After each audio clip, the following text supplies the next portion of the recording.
Chapter 331. The great emperor from the silent destruction domain Gu'en's gaze remained fixed on the burning scroll on the table while his divine sense locked onto outer heaven. Above the great heavenly spirit land hung 7 suns. From within one of those suns, the eyes of a mysterious colossal creature opened and stared directly at Gu'en's attic. It was this creature that caused the scroll to burn. Gu'en was not perturbed. The beings in those 7 days all possessed the cultivation level of the carefree primordial immortal, posing no threat to him, but he could feel that they bore great karmic debts and were backed by a mighty presence. Thinking about it, it was normal. After all, if the Holy Court could contain them, either their patron was the Holy Court or their patron was feared by the Holy Court. Regardless of the situation, Gu'en did not want to stir trouble unnecessarily. Soon, the scroll on the table turned to ash, yet it miraculously did not affect the table's surface. Shenzhen asked, somewhat shaken, "What was that just now?" Even with her divinity transformation realm cultivation level, she could not understand how the flames appeared and vanished. At this moment, she felt as if she had incurred the wrath of the heavens. Gu'en took a deep breath and said, "I'm not sure. It seems like you shouldn't have painted yesterday's vision." Shenzhen frowned and asked, "Only yesterday?" "It seems so, since you've painted other pictures before without such events occurring," Gu'en replied. Thinking about it, the karmic debt hidden by Yang Jian seemed to be related to those 7 days. Shenzhen took a deep breath and said, "Forget it. My cultivation is too weak, and I certainly cannot provoke them." With her words, Gu'en saw the mysterious creature within the sun close its eyes. Shenzhen had managed to escape this ordeal. It was merely a warning, indicating that the mysterious beings of the 7 days were not so murderous or domineering. Gu'en sat back down and teased, "You're quite something, managing to draw a picture that provokes the wrath of the heavens." Shenzhen did not take pride in that but earnestly said, "Indeed, I felt I was capturing an obscure and mysterious state while painting, and each time after I finished painting, it became easier for me to cultivate. Many confusions in cultivation would also become clearer." "It seems you're also about to undergo a profound transformation," Gu'en said enviously. Only then did Shenzhen smile, snorting, "Be nicer to me from now on. Perhaps I'll become an immortal someday." "All right, Immortal Shin." "Good boy." "How shameless." Daring to offend a future immortal?" The two began to bicker, and the fear in Shenzhen's heart was swept away. She felt that she needed to be more cautious about her future paintings. She had to discern clearly what should be painted and what should not. An hour later, Shenzhen left. Gu'en then lay back in his chair and watched Yang Jian and Heaven Sect. After awakening his past life memories, Yang Jian's cultivation had not experienced substantial transformation, but his whole demeanor indeed had changed. Gu'en watched for a while and, confirming that Yang Jian was unharmed, withdrew his gaze. In the days that followed, Yang Jian and Heaven Sect stayed on that island, protected by Heaven Sect's formation. Many great cultivators passed by, unable to detect their existence. Until the summer came. Gu'en rode the Blood Prison Great Saint down from the transmission array platform, feeling cheerful. Just as he was about to leave, Nine-Finger Divine Lord approached him curiously and asked, "Gu'en, your disciple in Xian has changed significantly lately. What did you teach her?" Because Gu'en had previously mentored Yang Jian, he believed Enzin's changes were related to Gu'en, which made him more curious about the being behind Gu'en. The most mysterious and powerful entity in the Supreme Sect was Sword Venerable Fudao. Nine-Finger Divine Lord had always felt that Gu'en was connected to Sword Venerable Fudao. Perhaps Gu'en's achievement in Go was related to Sword Venerable Fudao. As for the possibility that Gu'en was Sword Venerable Fudao, after learning Gu'en's age, he ceased to think in that direction. Unique Taoist sorcery, indescribable and unutterable, unless you become my disciple. Gu'en looked down at Nine-Finger Divine Lord and said with a proud smile, causing Nine-Finger Divine Lord to roll his eyes, "You know my cultivation level is quite high, and yet you dare take me as a disciple?" Nine-Finger Divine Lord said with irritation. Gu'en shrugged and replied, "The accomplished can be teachers. You surely have aspects where you lag behind me. Could it be that in your life you only pursue cultivation levels?" Could it be that in this world, only energy absorption can lead to the Tao? Upon hearing this, Nine-Finger Divine Lord did not counter but fell into thought. Gu-en patted the head of the Blood Prison Great Saint, urging him to move forward. The Blood Prison Great Saint had been cultivating the primordial reincarnation skill for years. Though his cultivation level was still sealed, he was hopeful about the future. 1,000 years from now, he would surely become an immortal. Nine-Finger Divine Lord turned his head and asked, "Can one also achieve the Tao through playing Go? Who can say for sure? No matter what you do, as long as you put your heart into it, everything is possible," Gu-en replied casually. Nine-Finger Divine Lord had clearly been seriously injured. His cultivation level was certainly not just that of a wandering immortal, but Gu-en was not interested in his past.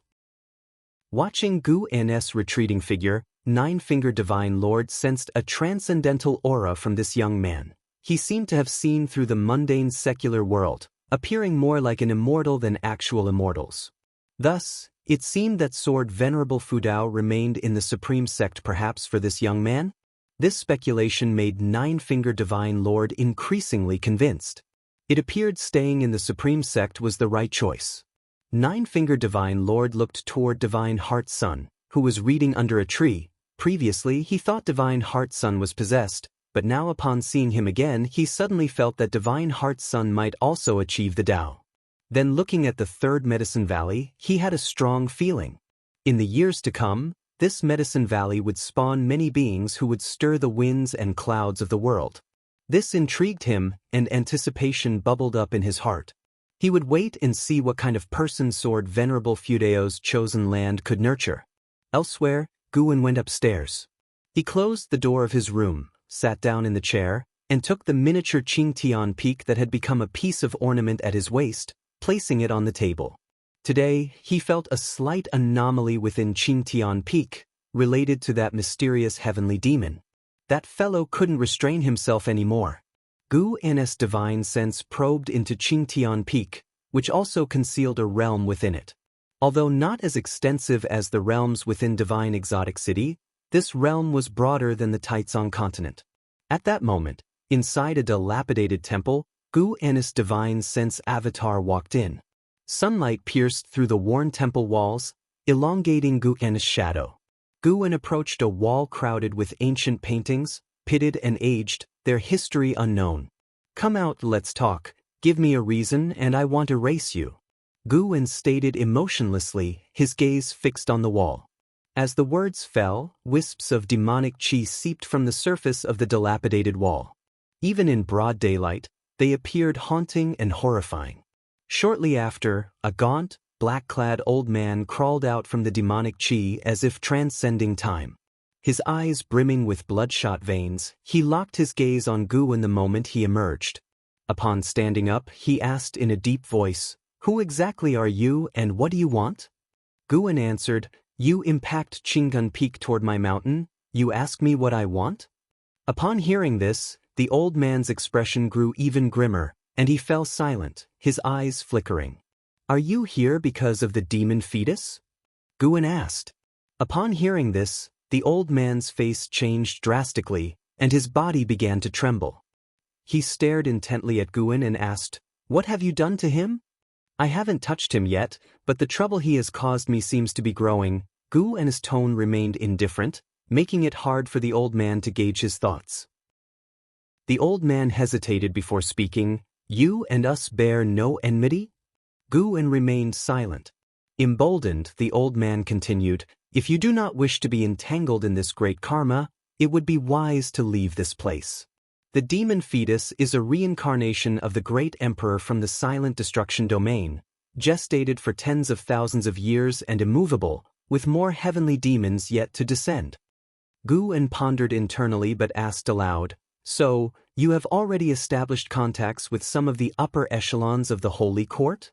The old man answered, "If you truly don't wish to involve yourself in this karma, it's best not to inquire further. Inquiring more will inevitably alert certain beings." When Gu-en put forward this question, it indicated to the old man that Gu-en was not connected to the Holy Court, so he did not wish to make an enemy of Gu-en. Given Gu-en's methods in suppressing Qingtian Peak, He knew he was no match. What is the purpose of your infiltration into the great heavenly spirit land? It wouldn't be to target the beings of this realm, would it? If so, where could I possibly flee to? Guan asked slowly. He was also making a decision. Whether to leave Mortal World Peak.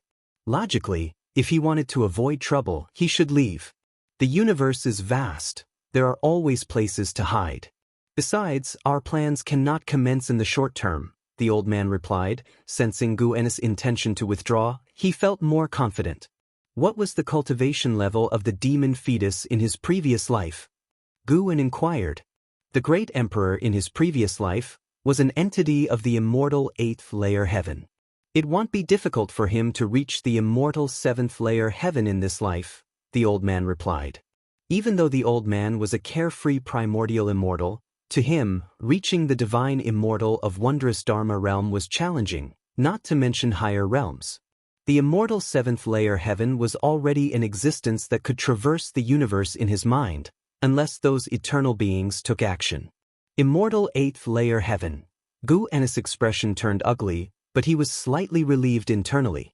The 7th layer was the Tao void mysterious immortal, and the 8th layer was the divine thought true immortal realm where he belonged. He was at the 9th level of divine thought true immortal realm. The old man, thinking Guan had been frightened, continued, "As long as you leave this place, even if I find the demon fetus, it will take thousands of years to fully form him. You have plenty of time to find a new place for cultivation." Thousands of years? The pressure in Guan's heart sharply decreased. If it took the old man thousands of years with his help, wouldn't it take tens of thousands of years without him? Guan spoke. "Allow me a few more years to think. I should have that much time, right?" The old man did not develop hostility toward him, so he wanted to give the old man a chance. Upon hearing this, the old man's expression relaxed considerably, and he raised his hand in salute, saying, "Of course, I hope you can see reason and not delay your future prospects." He could not escape Qingtian Peak, nor could he send out a message. He could only try to maintain good relations with Guan by blending softness with firmness. Chapter 332 Earth Element Spirit. Guan set down the Qingtian Peak and, after his conversation with the man in black came to an end, his heart grew calm. In situations where the threat was not that great, he naturally wouldn't run away. He would only preserve himself when utterly powerless. Moreover, there was a time difference between higher and lower realms. 10 or 100 years might be lengthy for beings of lower realms, but for a mortal path life, it was but a fleeting moment. Anyway, the man in black couldn't run away. Guan decided to keep him for the time being to see what sort of realization he would come to. Guan raised his hand and beckoned, attracting a piece of paper from across the space. He was ready to write another secret book. The sun set and the moon rose. Time turned its pages day by day. Winter's snow inevitably arrived. Before the world fell into a blanket of white, Guan went to the wooden fence to enjoy the snowscape. He hadn't stood there long before Ji Xiaoyu walked over, standing side by side with him. Ji Xiaoyu didn't look up at the sky but fixed her gaze on a distant An Exen was carrying a plump white spirit rat, constantly moving her little mouth, clearly saying something to the white spirit rat. "She's progressing so fast," Ji Xiaoyu whispered. Could she not? Whenever Guan had time, he would assist an Exen in entering the way. Although her lifespan didn't increase rapidly, it made her cultivation twice as effective with half the effort. He genuinely intended to cultivate an Exen to surpass an Hao and Yang Jian. "It's all right. Her cultivation level is growing very slowly," Guan spoke. Due to the primordial reincarnation skill, An Zin's cultivation level was always suppressed. Even if she were to release her cultivation level in the future, it would be concealed, with her apparent cultivation level controlled at the Foundation establishment realm. It seemed that Guan would have to tell an Exine to restrain herself a bit more, since more and more people had started to notice the changes in her. "The Ji family recently discovered an undersea secret realm and invited me to go. I could take your disciple along, what do you think?" Ji Xiaoyu asked. Upon hearing this, Guan hurriedly shook his head. "An Exin is timid, there's no need to take her. I'll be there, she won't encounter any mishaps." "It's unnecessary. It's not something I wish to see," To burden you. Is that so? Yes. I just feel that her aptitude is improving. Staying in Medicine Valley might bury her talent. I don't like to hear that. Would I delay her? Guwen glared at Ji Xiaoyu. He had intentionally said this to make Ji Xiaoyu believe that the high-level cultivator guiding an Exen was someone else. Ji Xiaoyu's mouth lifted into a smile. All right then, I want to invite her. I want to see what you can make of her. Guwen smiled. Then when are you leaving? And for how long?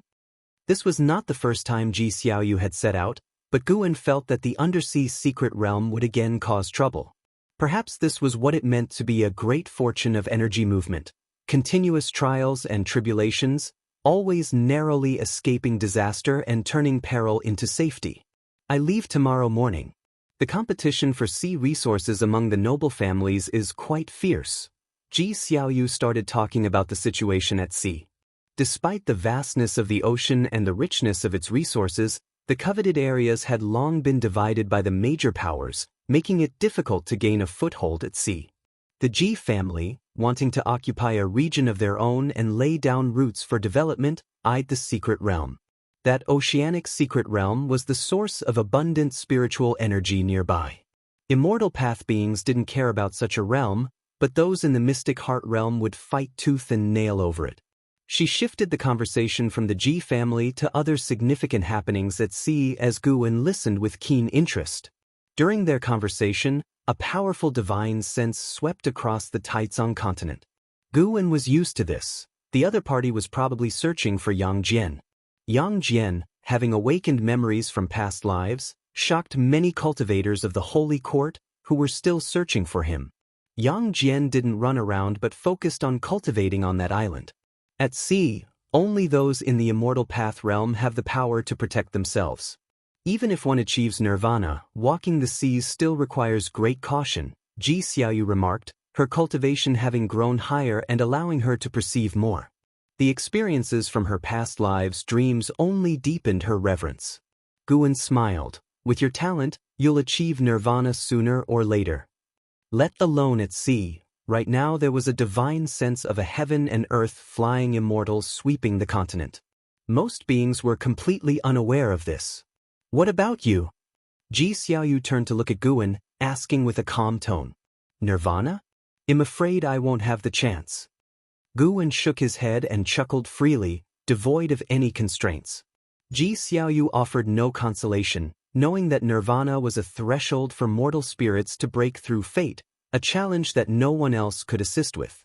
She followed Guwen as they both looked up at the snow falling from the sky. The snowflakes began to fall more heavily. On the sprawling seas, Leah sat on the back of a black eagle that sped along, flapping its wings. The sea breeze tousled Li Ya's long hair, but his eyes remained fixed on the horizon, unblinking. The divine exotic immortal spirit perched on Li Ya's shoulder, head tilted, asked, "Have you really thought this through? Without using my power, it will be difficult for you to cross the waters ahead. I can sense a dense demon energy there, hiding a great demon of the immortal path." Li Ya's expression was stoic as he answered softly, "Save me when I'm close to death." Ever since his last visit to the divine exotic realm and learning about the origins of divine exotic city, Li Ya's pride had shattered. He didn't blame the primordial ancestor but was rather more grateful. However, he was filled with resentment towards himself. "Leah, oh Leah, what have you been raging about all these years?" All this time, he had always needed the primordial ancestor, needed others' help. Without divine exotic city, what was he? Upon returning to the Star Sea congregations, Leah secluded himself for cultivation and pondered over this question. This seclusion lasted for many years. He had now made up his mind. What he needed to do was improve his physical constitution and insight. If and how could cultivate the ancient treasure body, why couldn't he? So, he embarked on the journey to pursue the treasure body. He learned from an elder that a treasure body had once fallen in a certain sea region, possibly leaving behind an opportunity related to the treasure body. "Leah, actually, you're still young, and you're already quite formidable," the divine exotic immortal spirit consoled, scratching its head. Having spent many years with Leah, It had grown fond of him and didn't want him to take extreme measures.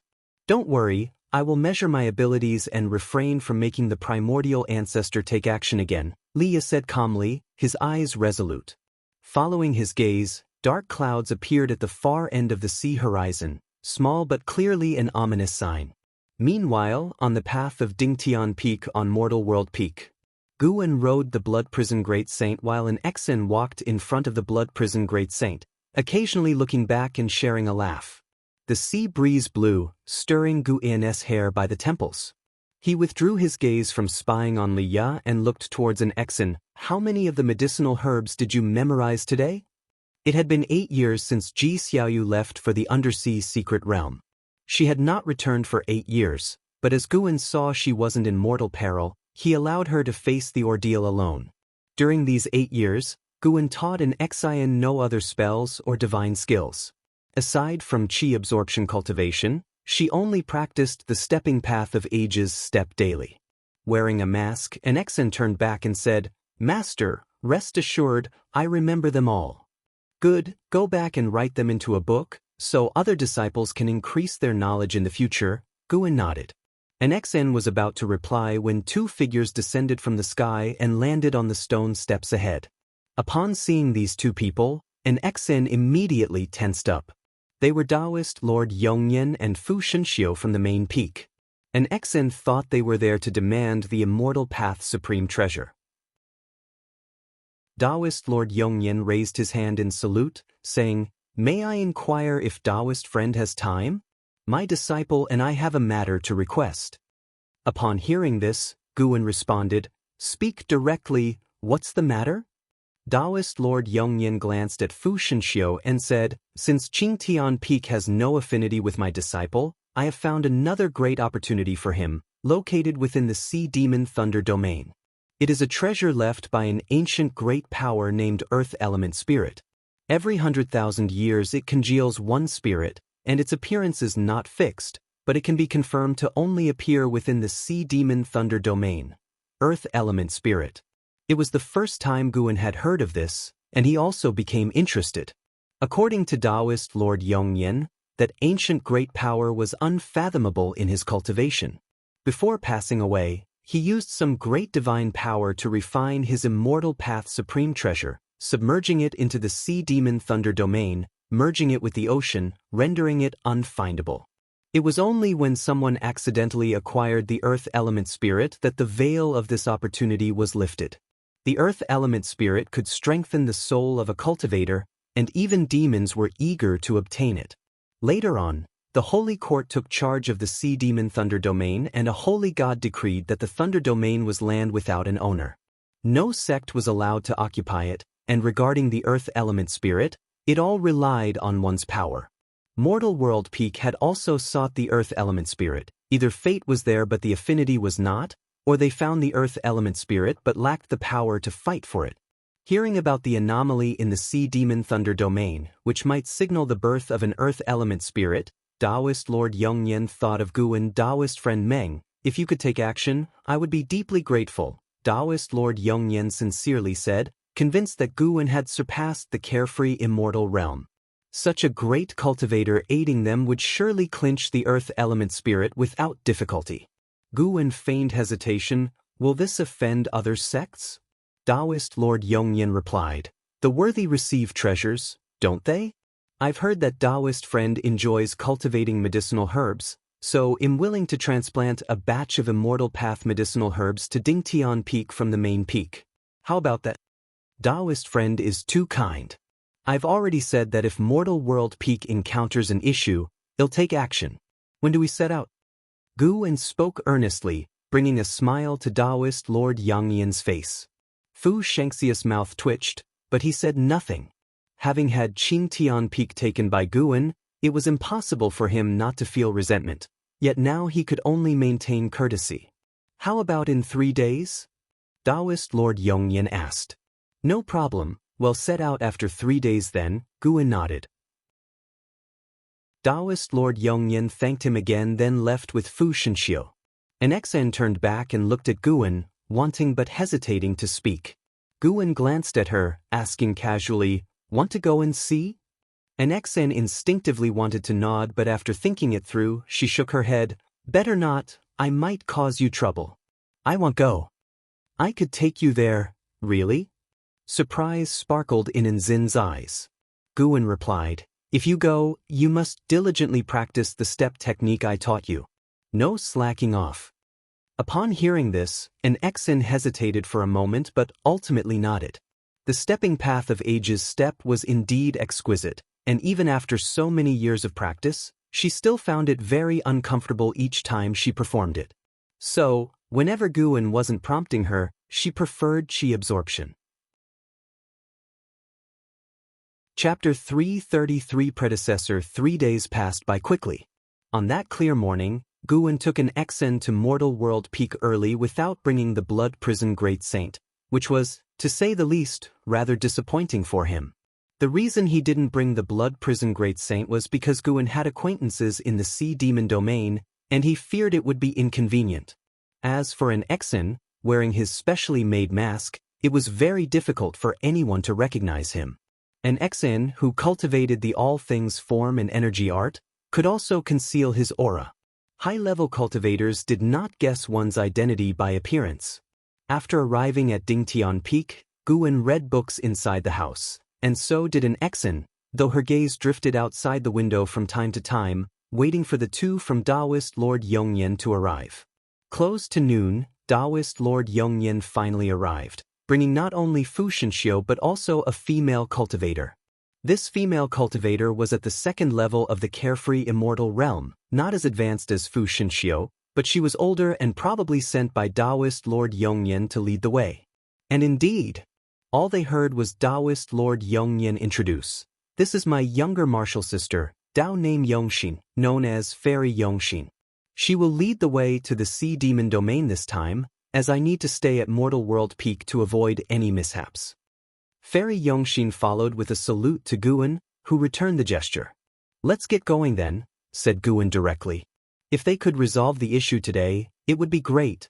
A portion of the medicinal herbs in the outer world cave had ripened, waiting for him to harvest.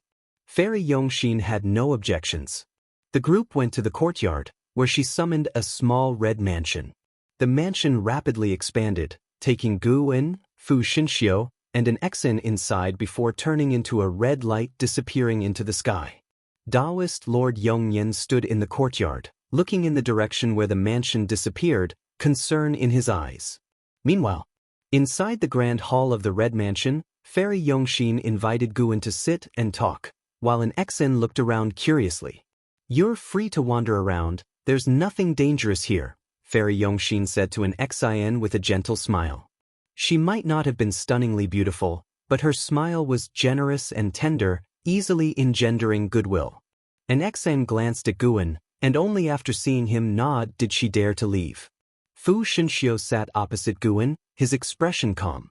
The Sea Demon domain has already seen the appearance of a carefree primordial immortal.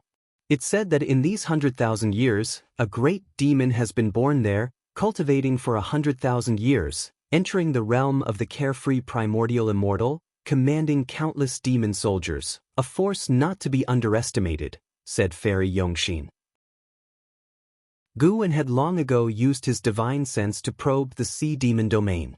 Indeed, it was dangerous and the existence of immortal path entities within was incalculable. But for him, it counted for little. While Fairy Yongxin updated him about the current powers within the Sea Demon domain, she observed Guan's expressions. Noticing that Guan remained composed, she felt somewhat relieved. He must indeed be a divine immortal of wondrous dharma. Throughout the history of Mortal World Peak, divine immortals of wondrous dharma had arisen. After reaching this level, most would head to outer heaven or seek chi fortune in the Holy Court. Few remained on Mortal World Peak. They had extensively discussed Meng Lang's purpose for coming to Mortal World Peak and eventually decided to try to win him over. If this venture went smoothly, Meng Lang would then stand completely together with them at Mortal World Peak. Fairy Yongxin mentioned several names of carefree primordial immortals. In the great heavenly spirit land, those who cultivated to this realm usually had a reputation and had dealt with each other a lot. Fairy Yongxin had only encountered this great cultivator, Meng Lang, appearing out of nowhere. She suspected Meng Lang was a pseudonym but did not point it out. After she finished speaking, Guan looked at the silent Fu Shenxiu and said, "Don't worry, as long as the earth element spirit is still there, it will surely belong to you." Upon hearing this, Fu Shenxiu hastened to thank him. He felt a mix of emotions.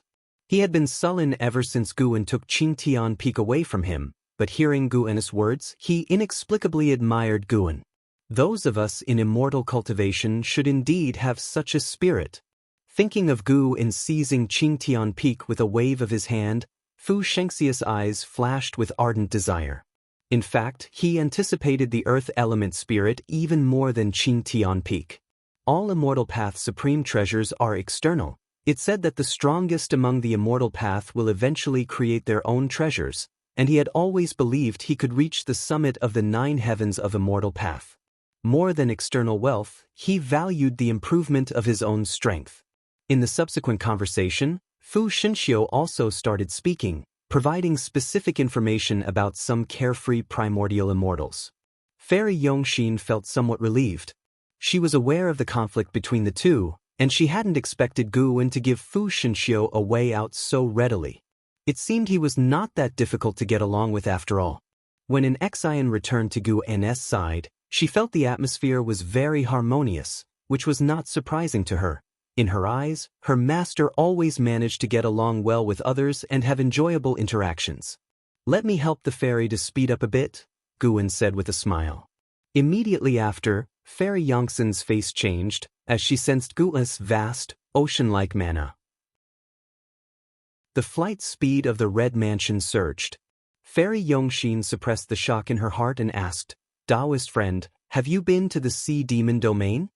"No, but I have captured it with divine sense before. This Sea Demon domain is not simple. You only know the surface, but inside lies a divine immortal of wondrous dharma who will be our greatest obstruction," Guan replied with a shake of his head, smiling. As he spoke, he picked up the teacup next to him and began to sip tea. Divine immortal of wondrous dharma. Fairy Yongxin couldn't maintain her composure, and her eyebrows involuntarily furrowed. Fu Shenxiu was inwardly shocked. How profound must this person's Tao level be to mention the divine immortal of wondrous dharma so casually? An Xian was filled with curiosity. What realm was the divine immortal of wondrous dharma? A realm above the wandering immortal?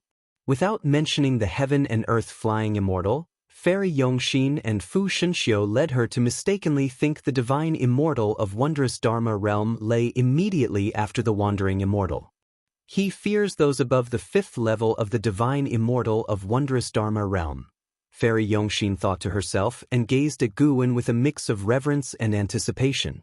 In the following conversation, Fairy Yongxin dared not address Guan merely as a Taoist friend but referred to him as a senior. Guan did not shy away from this title, graciously accepting it. This made an Xian proud, and she sat up straighter. Boom! The deafening thunder echoed above the ocean, with torrents of waves rising and crashing down. A black hawk skimmed through the tempest. Liya stood on the back of the hawk, his brows furrowed, murmuring, "I run into such a fierce demon aura just after entering. That old guy wouldn't have tricked me, would he?" On his shoulder, the divine exotic immortal spirit nodded frantically, saying, "I've had a bad feeling about him for a while now." He also calls himself the immortal seeking Taoist, which sounds like a bluff to me. Li Ya's brows relaxed and he whispered, "Since I'm already here, I can't leave empty-handed. If I don't find the cultivation technique for the treasure body, looking for a demon treasure to enhance chi blood isn't a bad idea either." He drew the treasure sword from his waist, a slender blade that reflected a cold light amidst the downpour. Boom! Suddenly, far out at sea, an explosion erupted, and a terrifying black shadow leapt from the water, immense and imposing as if Mount Tai itself had risen from the ocean floor and swiftly entered the clouds. The hawk beneath Liya immediately slowed down, not daring to approach rashly. Chapter 334. Is this it?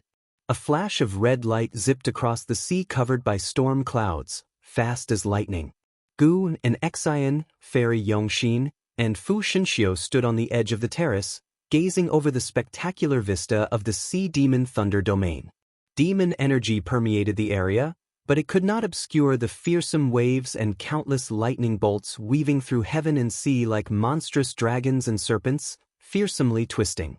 Every so often, a giant demon beast as large as mountains would burst from the sea surface and roar unrestrained, reminiscent of the primeval chaos.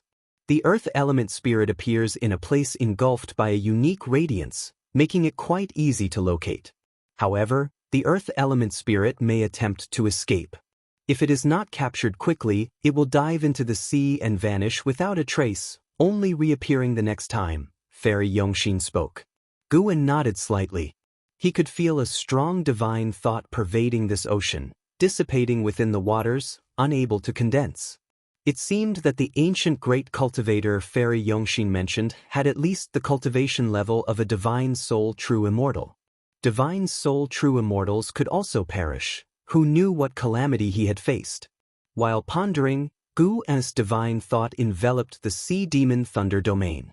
The domain was immense, larger even than the entirety of the Broken Sea domain, teeming with countless demon creatures from every possible realm, ranging from the divine immortal of wondrous Dharma down to those in the energy cultivation realm. There were many areas within the domain that his divine thought could not penetrate directly. They were guarded by powerful restrictions. Though Guan could forcefully break through with focused divine thought and succeed, it would inevitably destroy the restrictions and cause the internal minor heaven and earth to shatter.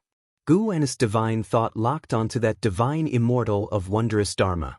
This person was hidden within an island, surrounded by seas infested with demons each as large as the island itself, comparable to heaven and earth flying immortals. He just caught sight of a wandering immortal passing nearby, then watched as the immortal was swallowed whole by a black giant whale, so fast that its primordial spirit couldn't even escape. It was a female cultivator, almost like a fairy. Such a pity, Guan thought to himself while he responded to Fairy Yongxin. His divine thought quickly caught sight of a place glowing with an unusual light, and he directed Fairy Yongxin to fly in that direction. Standing beside Guan, an Xian observed everything around with intense curiosity. Such dense demon energy, all condensed into black mist. If she fell into the Sea Demon Thunder domain alone, she felt it would be better just to end her life rather than try to navigate and survive in such a place. Boom! In the distance, the sea surface exploded as a 10-mile-long giant deep red fish leaped out. Looking closely, its body was entangled by two terrifying tentacles. And Zin's gaze had just reached the scene when she saw the deep red fish being crushed, its flesh and blood scattering, which made her shudder all over. Guan, Fairy Yongxin, and Fu Shenxiu seemed quite accustomed to this. Guan noticed that along the fringes of the Sea Demon Thunder domain stood city forts similar to those in the main city of the Broken Sea domain, indicating that the Holy Court had taken control of this sea area. Not allowing other sects to occupy it implied they made the rules. No wonder there were many cultivators fighting in groups, led by heaven and earth flying immortals, staying far from where the earth element spirit was located. Clearly, they were not here for the earth element spirit. Upon closer inspection, Guan felt an aura similar to Lu Xianyu's chi fortune on them. After a while, they reached a sea area enveloped in blue light, stretching 10,000 miles, making even the clouded sky appear transparent. Within the blue light sea, two carefree primordial immortals were engaged in fierce combat. Their divine skills were immensely powerful, yet the force of their battle did not exceed the range of the blue light. Gu's gaze locked onto a man named Zhao Qizhen who was dressed in battle armor, wielding a divine weapon, surrounded by a fire phoenix, casting spells with a majestic and domineering aura. He was holding a blue crystal stone in his other hand. Surely, that was the earth element spirit. Guan could feel a wisp of divine thought within the blue crystal stone, similar to the divine thought in the sea. Zhao family's Zhao Qizhen, Fu Shenxiu declared coldly as he stared at Zhao Qizhen. Fairy Yongxin smiled and said, Zhao Qizhen and Shenxiu are fated rivals, clashing at every major cultivation level. An Xian looked toward Fu Shenxiu, curious about who had won but afraid to ask. Fu Shenxiu huffed, I lost the last combat, but next time, I will win. Guan was curious, was there a family powerful enough to rival mortal world peak? The fact that Fairy Yongxin highlighted Zhao Qizen's family, instead of his sect, was enough to demonstrate the Zhao family's strength. And Xen was eager to ask, why next time, not now? Fairy Yongxin continued to introduce Zhao Qizen's opponent, a supreme elder of a sect. A supreme elder losing to a family genius already reflected the disparity in their strengths. Their presence also put pressure on the two carefree primordial immortals, particularly on Zhao Qizen, who felt Fu Shengxi's aura. For a moment, the two combatants tacitly slowed the rhythm of their battle, keeping an eye out for the arrival of a third-party force. Fairy Yongxin and Fu Shenxiu also turned to Guan, curious to see how he would make his move. An Xian watched nervously ahead. After arriving in the blue light area, she could truly sense the power of the carefree primordial immortals. It was terrifying. Such overwhelming battle pressure had never appeared even at the Heaven Tier tournament. Guan raised his right hand and made a grabbing gesture at the engaged Zhao Qizen, who vanished into thin air. The carefree primordial immortal he was fighting immediately retreated, his gaze swiftly turning toward the distant building. Fairy Yongxin and Fu Shenxiu did the same, their eyes falling on Guan's hand, and the two carefree primordial immortals suddenly looked alarmed. Coming to her senses, an Xen instinctively turned her head and stared wide-eyed. The previously dominant Zhao Qizen was now in Guan's hand, tiny as an insect. Zhao Qizen looked up, shock and dread filling his face, most terrified by his inability to escape, bound by an invisible, intangible force. Guan raised his left hand, extending his forefinger and middle finger. Zhao Qizen felt something slip from his hand, and looking down, saw the earth element spirit gone, now between Guan's fingers. Guan casually tossed it, and the earth element spirit fell into Fu Shengxi's hands. Fu Shenxiu stood dumbfounded, and Fairy Yongxin's eyes also widened. It was successful just like that? Guan threw Zhao Qizen from the palm of his right hand. Zhao Qizen regained his freedom, returning to his original size. Stabilizing himself, he looked at Guan, his eyes filled with dread. Guan, expressionless, couldn't be bothered to say anything and instead turned to Fairy Yongxin, let's go. Fairy Yongxin, coming to her senses, instinctively cast a spell, propelling the building. Guan simply revealed himself and did not earn the hostility of Zhao and his companion, so he spared their lives. Watching the building recede, Zhao Qizen's handsome face flushed with embarrassment. He tried to calm his emotions. Just from the other's display of power, he knew he was no match. If it were him, he probably would not have spared a life. Now all he had was confusion. Since when did mortal world peak have such a powerful figure?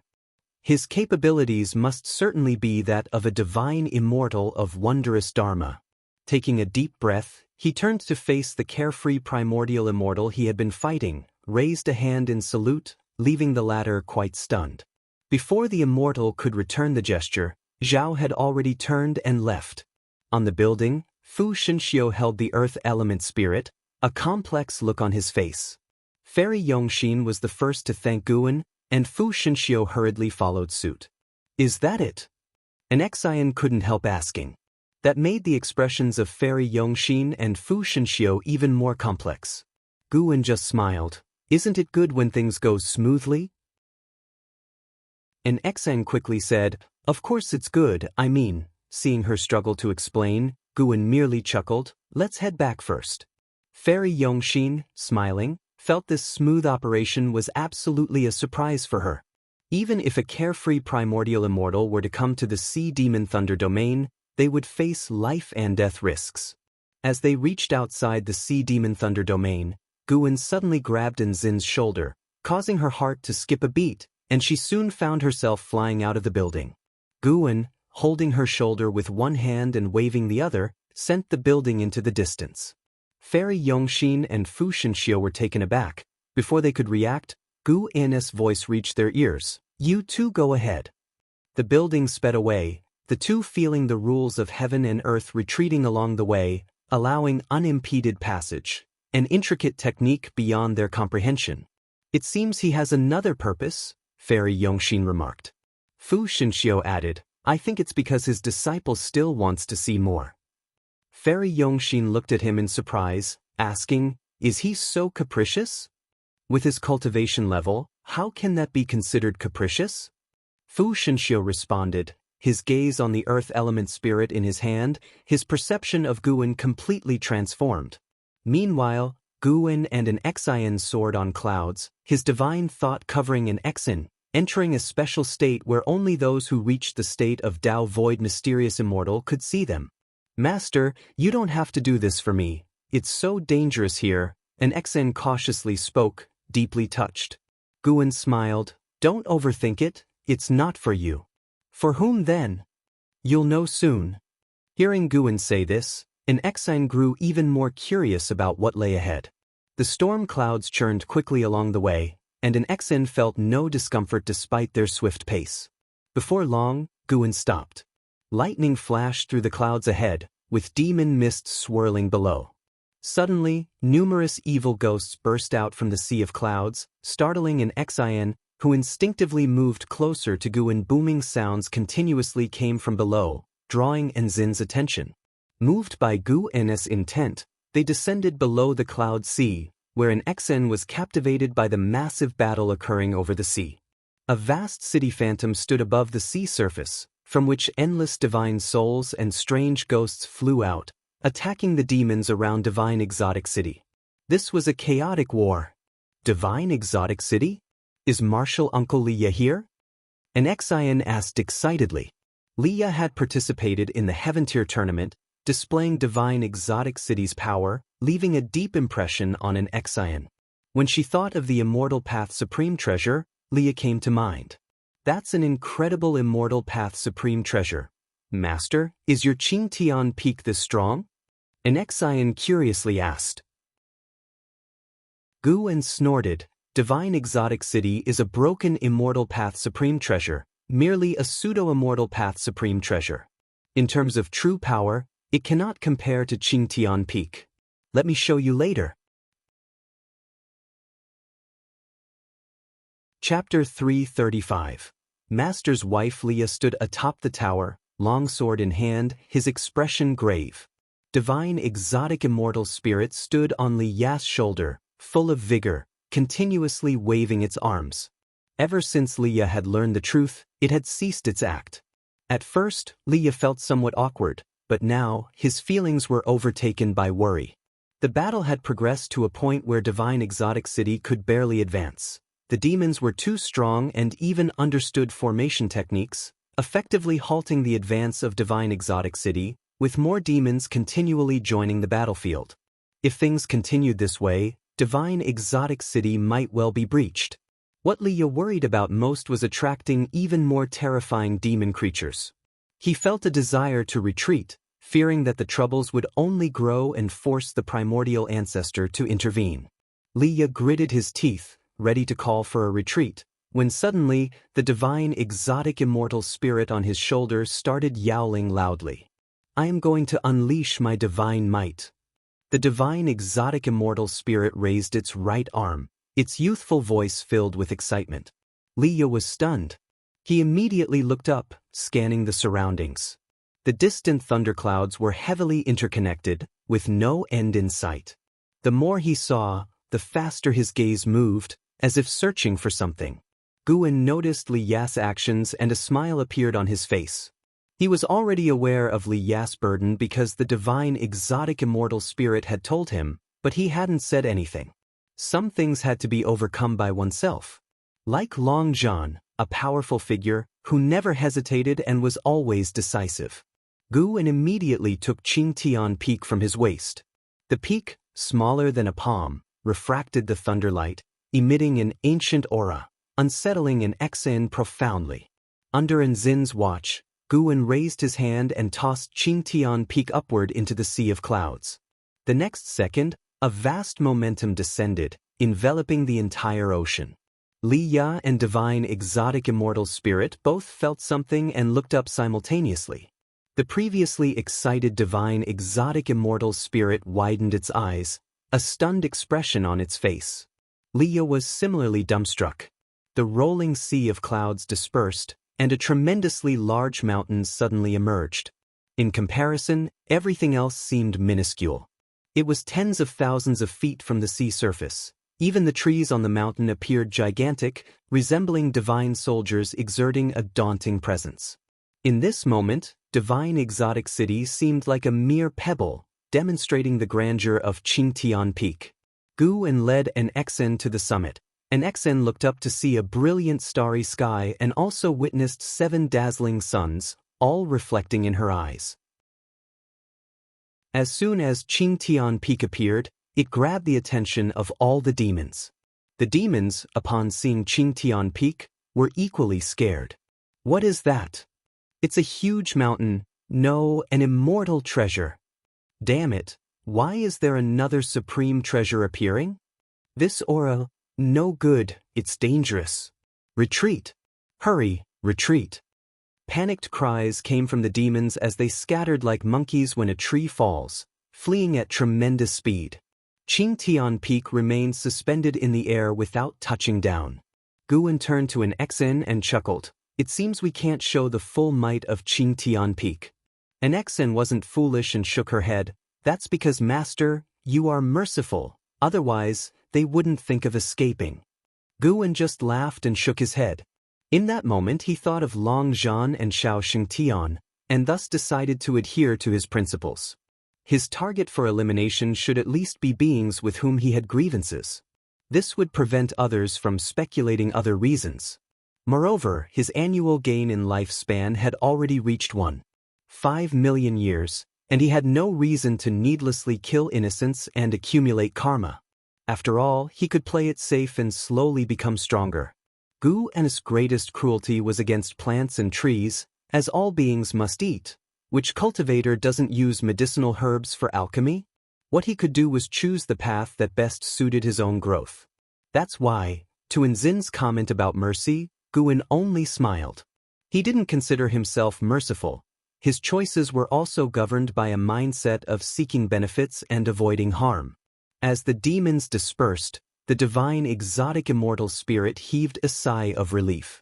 Leah, meanwhile, looked up at the majestic Qingtian Peak, feeling a sense of relief at that moment. So that's how it is. Leah had always felt unworthy of owning divine exotic city, but now, seeing the grandeur of Qingtian Peak, he realized the primordial ancestor possessed even stronger treasures. What was there to worry about? He didn't even know how high the primordial ancestor's Tao level was. Rather than being burdened, he would rather strive to become stronger and repay the primordial ancestor later. No matter how much he tried to think for the primordial ancestor's sake now, he couldn't possibly help the primordial ancestor, who was gambling on his future, not the present. As Qingtian Peak rose higher and rapidly shrank, it gave Leah a sensation of flying beyond the heavens. After Qingtian Peak disappeared, Leah didn't see the figure he hoped to see. He took a deep breath and said, "Let's go." The divine exotic immortal spirit turned its head and asked with surprise, "Where to?" "To a place where we can compete.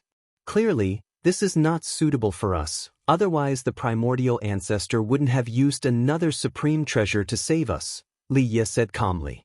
The divine exotic immortal spirit scratched its head, found the reasoning sound, and nodded in agreement. Divine exotic city transformed into a rainbow of light and streaked back the way they had come. This scene caught Enzin's eye, and she asked with surprise, "Why are they leaving?" Guan didn't expect his intervention to actually persuade Leah to leave, which left him with mixed feelings. "Let them go. Well, make another round for an ancient hour before heading back," Guan said. An Exine had no objections and began to inquire about divine exotic city and Leah. Guan told her everything he knew. After the voyage through the Thunder Sea Demon domain, an Exen pursued her cultivation more diligently, becoming more reserved, just like before. Having seen a stronger world, a fighting spirit was ignited within her, and thereafter, she needed no urging from Guan. Whenever she had time, she would actively practice the stepping path of Age's step. The Nine-Finger Divine Lord and Shinshinzi had also covertly observed her step technique. Unfamiliar and slightly embarrassed to keep spying, after watching 2 or 3 times, they completely lost interest in paying attention to an Exen. But in their hearts, both Guwen and an Exen had become different. Years passed by. 5 years went by in the blink of an eye. This year, Ji Xiaoyu returned. How come you have another woman's aura on you? Ji Xiaoyu stood at the table, frowning as she asked. Guwen put down the book in his hands and replied, I went to see my junior sister 2 days ago. Ji Xiaoyu pressed on, why has her aura changed? Guwen looked at her, surprised. She actually remembered Yi Lan's aura? She has made a breakthrough in her cultivation recently, so her aura has changed, Guwen casually responded. In fact, that was indeed the case. In his heart, Enzin's status could not surpass Yi Lan's, so whenever he visited Yi Lan, he would preach to her, and the elixirs he invested in her were more than those for an Exen.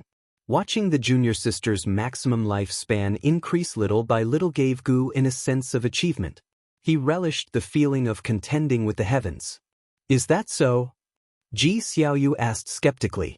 Guwen rolled his eyes at her, saying, I am upstanding and straightforward. Why would I deceive you? Don't I often meet other women in front of you? Besides, why do you care about these matters? Don't harbor any improper thoughts about me. The karma associated with you is too great. I'm afraid Reincarnation Path Emperor's enemies might capture me to threaten you. Ji Xiaoyu couldn't help but glare at Guwen. Guwen crossed his arms and said, honestly, other than Yi Lan, Shenzhen, and Lu Lingjun, whom you have seen, there is another woman who likes me. I'm still considering it, mainly because I'm raising 3 adorable female demons, so I don't have much need for romance. Ji Xiaoyu laughed, saying, it wouldn't be those 3 monkey demons, would it?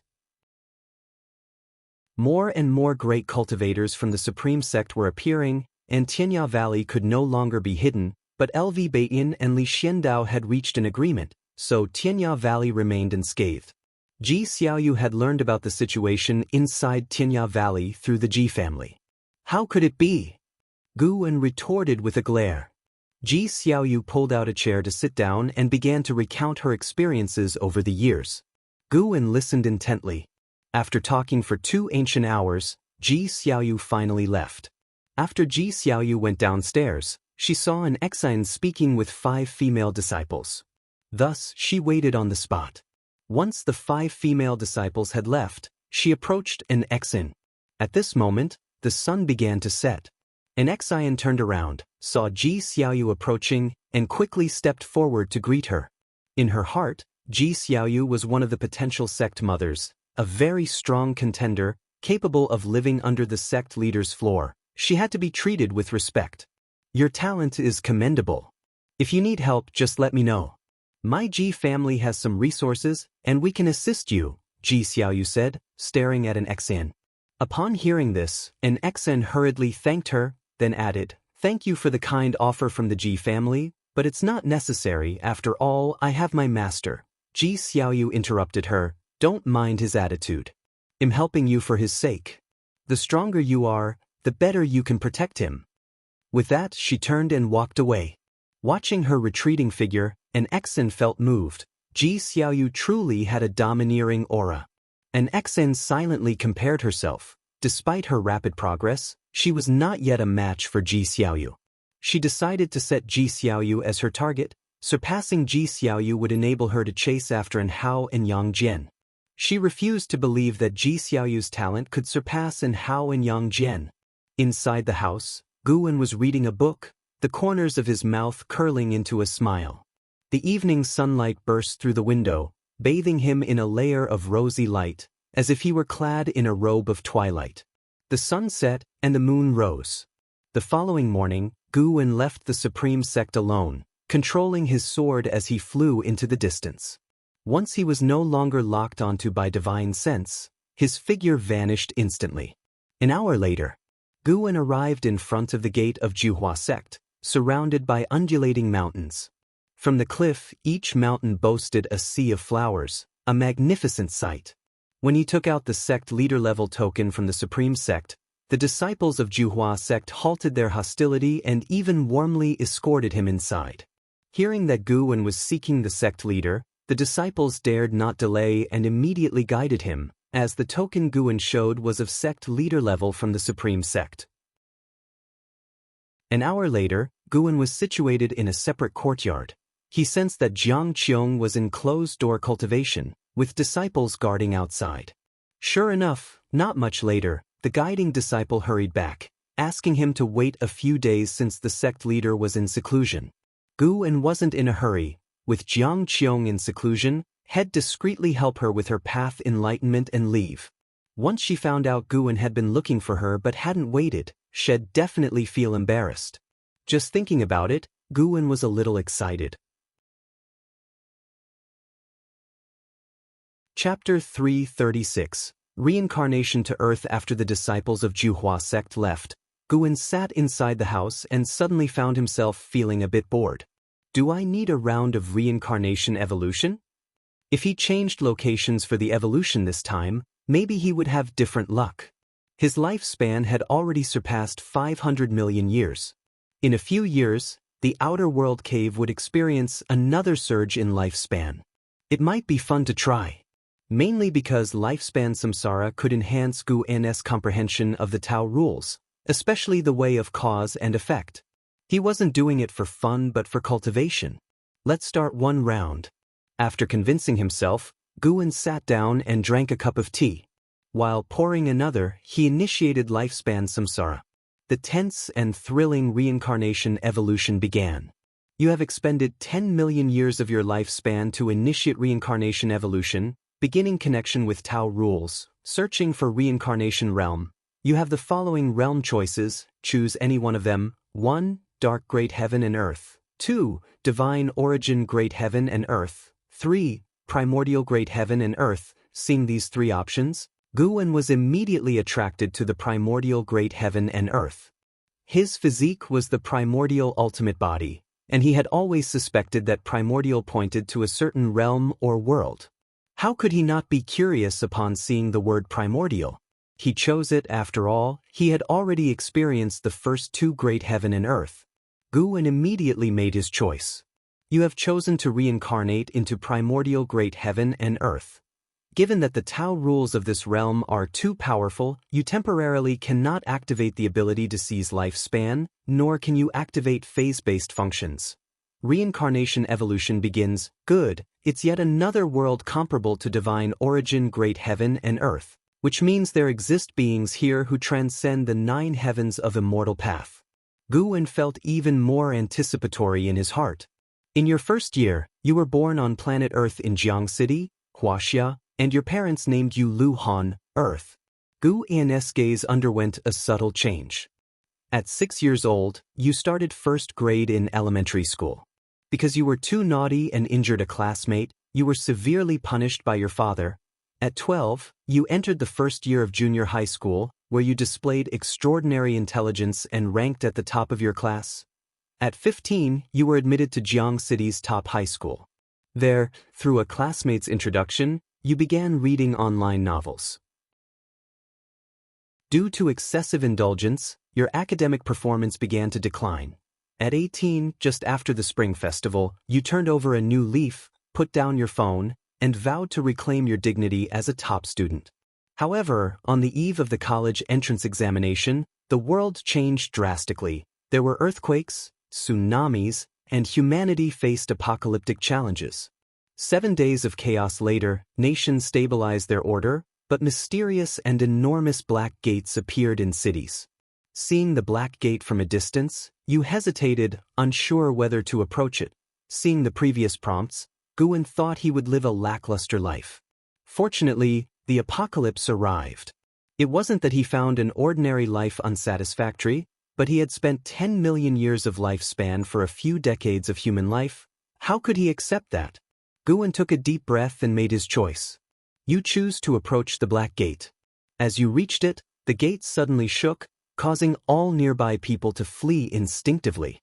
Before you could escape, you were sucked into the gate, and your consciousness plunged into darkness. When you awoke, you found yourself in a wild mountainous area with only a dozen other people, some of whom were already awake. You started exploring and fighting for survival.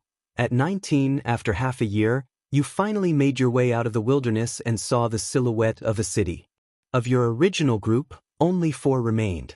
You entered the city and discovered it was an ancient township with everyone dressed in traditional attire. To survive, you began working in the city and ultimately realized you had traveled back in time. At 20, an immortal in the city started accepting disciples. Many people gathered to watch, and you too went and were discovered to have a spirit root. Thus, you followed the immortal to the outer sect of the Tao court for training. Your 3 companions, discovered to have spirit roots as well, joined you, and together you wept, believing a wonderful life was about to start. But upon reaching the outer sect, you learned you would start as servant disciples. At 21, you found out your girlfriend, Cheng Qianqian, had attached herself to an outer disciple. After a quarrel, the 2 of you had a falling out, and your 2 companions chose to side with Cheng Qianqian, leaving you isolated and alone. At 24, hearing of Cheng Qianqian's horrible death, you inquired from a former companion and learned she had died during an outer disciple mission, pushed into the jaws of a demon beast by an outer disciple named Zhou Shuangquan. It was the very man Cheng Qianqian had clung to. You erected a gravestone for her and swore in your heart to become an immortal. At 25, while gathering herbs on a mountain, you fell into a ravine and landed by the riverside, your bones broken. In agony, you waited for death to come. Then you heard a voice saying it could save you, but you would have to serve as its servant thereafter. Do you accept its terms? What's there to hesitate about? Accept. Guan immediately made his choice. This life seemed rather tough. You chose to accept and soon fell into a coma. When you woke up, you found yourself in a cave. The person who saved you claimed to be the Mad Demon Lord, and from then on, you began to follow him in cultivation. At 27, your cultivation level reached the 5th layer of the Qi cultivation realm. One day, the Mad Demon Lord forced you to ingest an elixir he had concocted, and your cultivation surged to the 7th layer of the Qi cultivation realm. At 28, the Mad Demon Lord found you again for a drug test. Your body ulcerated and bled uncontrollably, and you fell into a coma. When you awoke, you found your face scarred and your right leg incapacitated. At 29, with the Mad Demon Lord's assistance, you successfully achieved foundation establishment, but the scars on your face remained unchanged. The Mad Demon Lord sent you back to the outer sect, but you couldn't bear the mockery and ridicule you faced and ultimately returned to serve the Mad Demon Lord. At 30, the Mad Demon Lord's tests for you concluded, and he imparted to you the demon skill, Swallowing Heaven technique. At 40, you mastered the Swallowing Heaven technique and also learned a set of hand techniques. At 42, the Mad Demon Lord left, leaving you to cultivate alone. At 44, enemies of the Mad Demon Lord came seeking the elixir of immortality he had created. You narrowly escaped death and fell into a river, fleeing downstream. At 45, wearing a mask, you saved a distressed young lady whose house servants had all been slaughtered by demons. Only she remained. Out of gratitude, she wanted to marry you and asked to see your true face. Do you remove the mask? Take it off. Women disrupt my cultivation. Better to scare her off quickly. Guan was impatient to see Lu Han's life take a turn for the better. You removed the mask, expecting to frighten Yuan Linger away, but to your surprise, after a brief moment of shock, she resolutely embraced you, and you lifted your arms to embrace her in return. At 46, you followed Yuan Linger back to the Yuan family estate. Her father hesitated about the marriage due to your appearance, but under Yuan Linger's insistence, you were eventually married. At 47, Yuan Linger bore you a son named Lu Qiuxian. Because your son did not take the surname of the Yuan family, her father grew even more displeased with you. At 56, demons invaded the city, slaughtering the inhabitants. You barely managed to keep your wife and child safe but couldn't save others, forcing your family of 3 to begin a nomadic life. At 58, you returned to the outer sect with Yuan Linger and your 11-year-old son Lu Qiuxian. Your son was discovered to have the rare heavenly spirit root and was taken as a disciple by a Mahayana realm elder. Your family stayed up all night, unable to sleep. Upon reaching this point, Gu En's face broke into a smile. He was on the verge of feeling despondent. He hadn't even had the chance to make choices and felt like Lu Han could die at any moment. Too bitter. Chapter 337, River of Destiny. At the age of 59, your son Lu Qiuxian succeeded in foundation establishment, making a name for himself in the outer sect of the Tao court. Consequently, you received widespread pursuit and admiration. Even the two companions who had traveled through time with you came to congratulate you, making you reflect on how life and fate are elusive. At 60, you successfully reached core formation. At 63, your son Lu Qiuxian awakened the Supreme Treasure Body, shocking the Tao court. He was exceptionally accepted into the Tao court, and from then on, you and your son parted ways. Supreme Treasure Body? Isn't that the treasure body once possessed by the divine exotic ghost king, Impermanence Tian? Guan was even more hopeful for this cycle of reincarnation evolution. This lifetime, will he rise against the heavens through his son?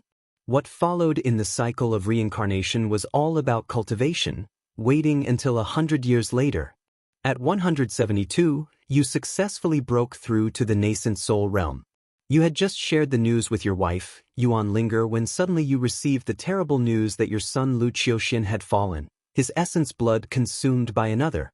Upon hearing this, your wife Yuan Linger fainted on the spot. At 173, you finally uncovered the truth behind Lu Qiuxian's death. He died at the hands of the crown prince of the strongest divine dynasty of the era, who was also a direct disciple of the Tao court and had already stepped into the immortal path realm. The gap between your statuses was vast. Lu Qiuxian's master sighed and hoped you could let go of this matter. At 174, your wife Yuan Linger died of sorrow. After burying her, you left the outer sect of the Tao court. At 176, you couldn't abide the injustice you witnessed, saving a group of mortals. Before you left, an old man stopped you, declaring that your chi fortune was extraordinary and that there was a turn of fate in store for you. He offered to cast a divination for you, to help you find this turning point. Do you accept his divination for you?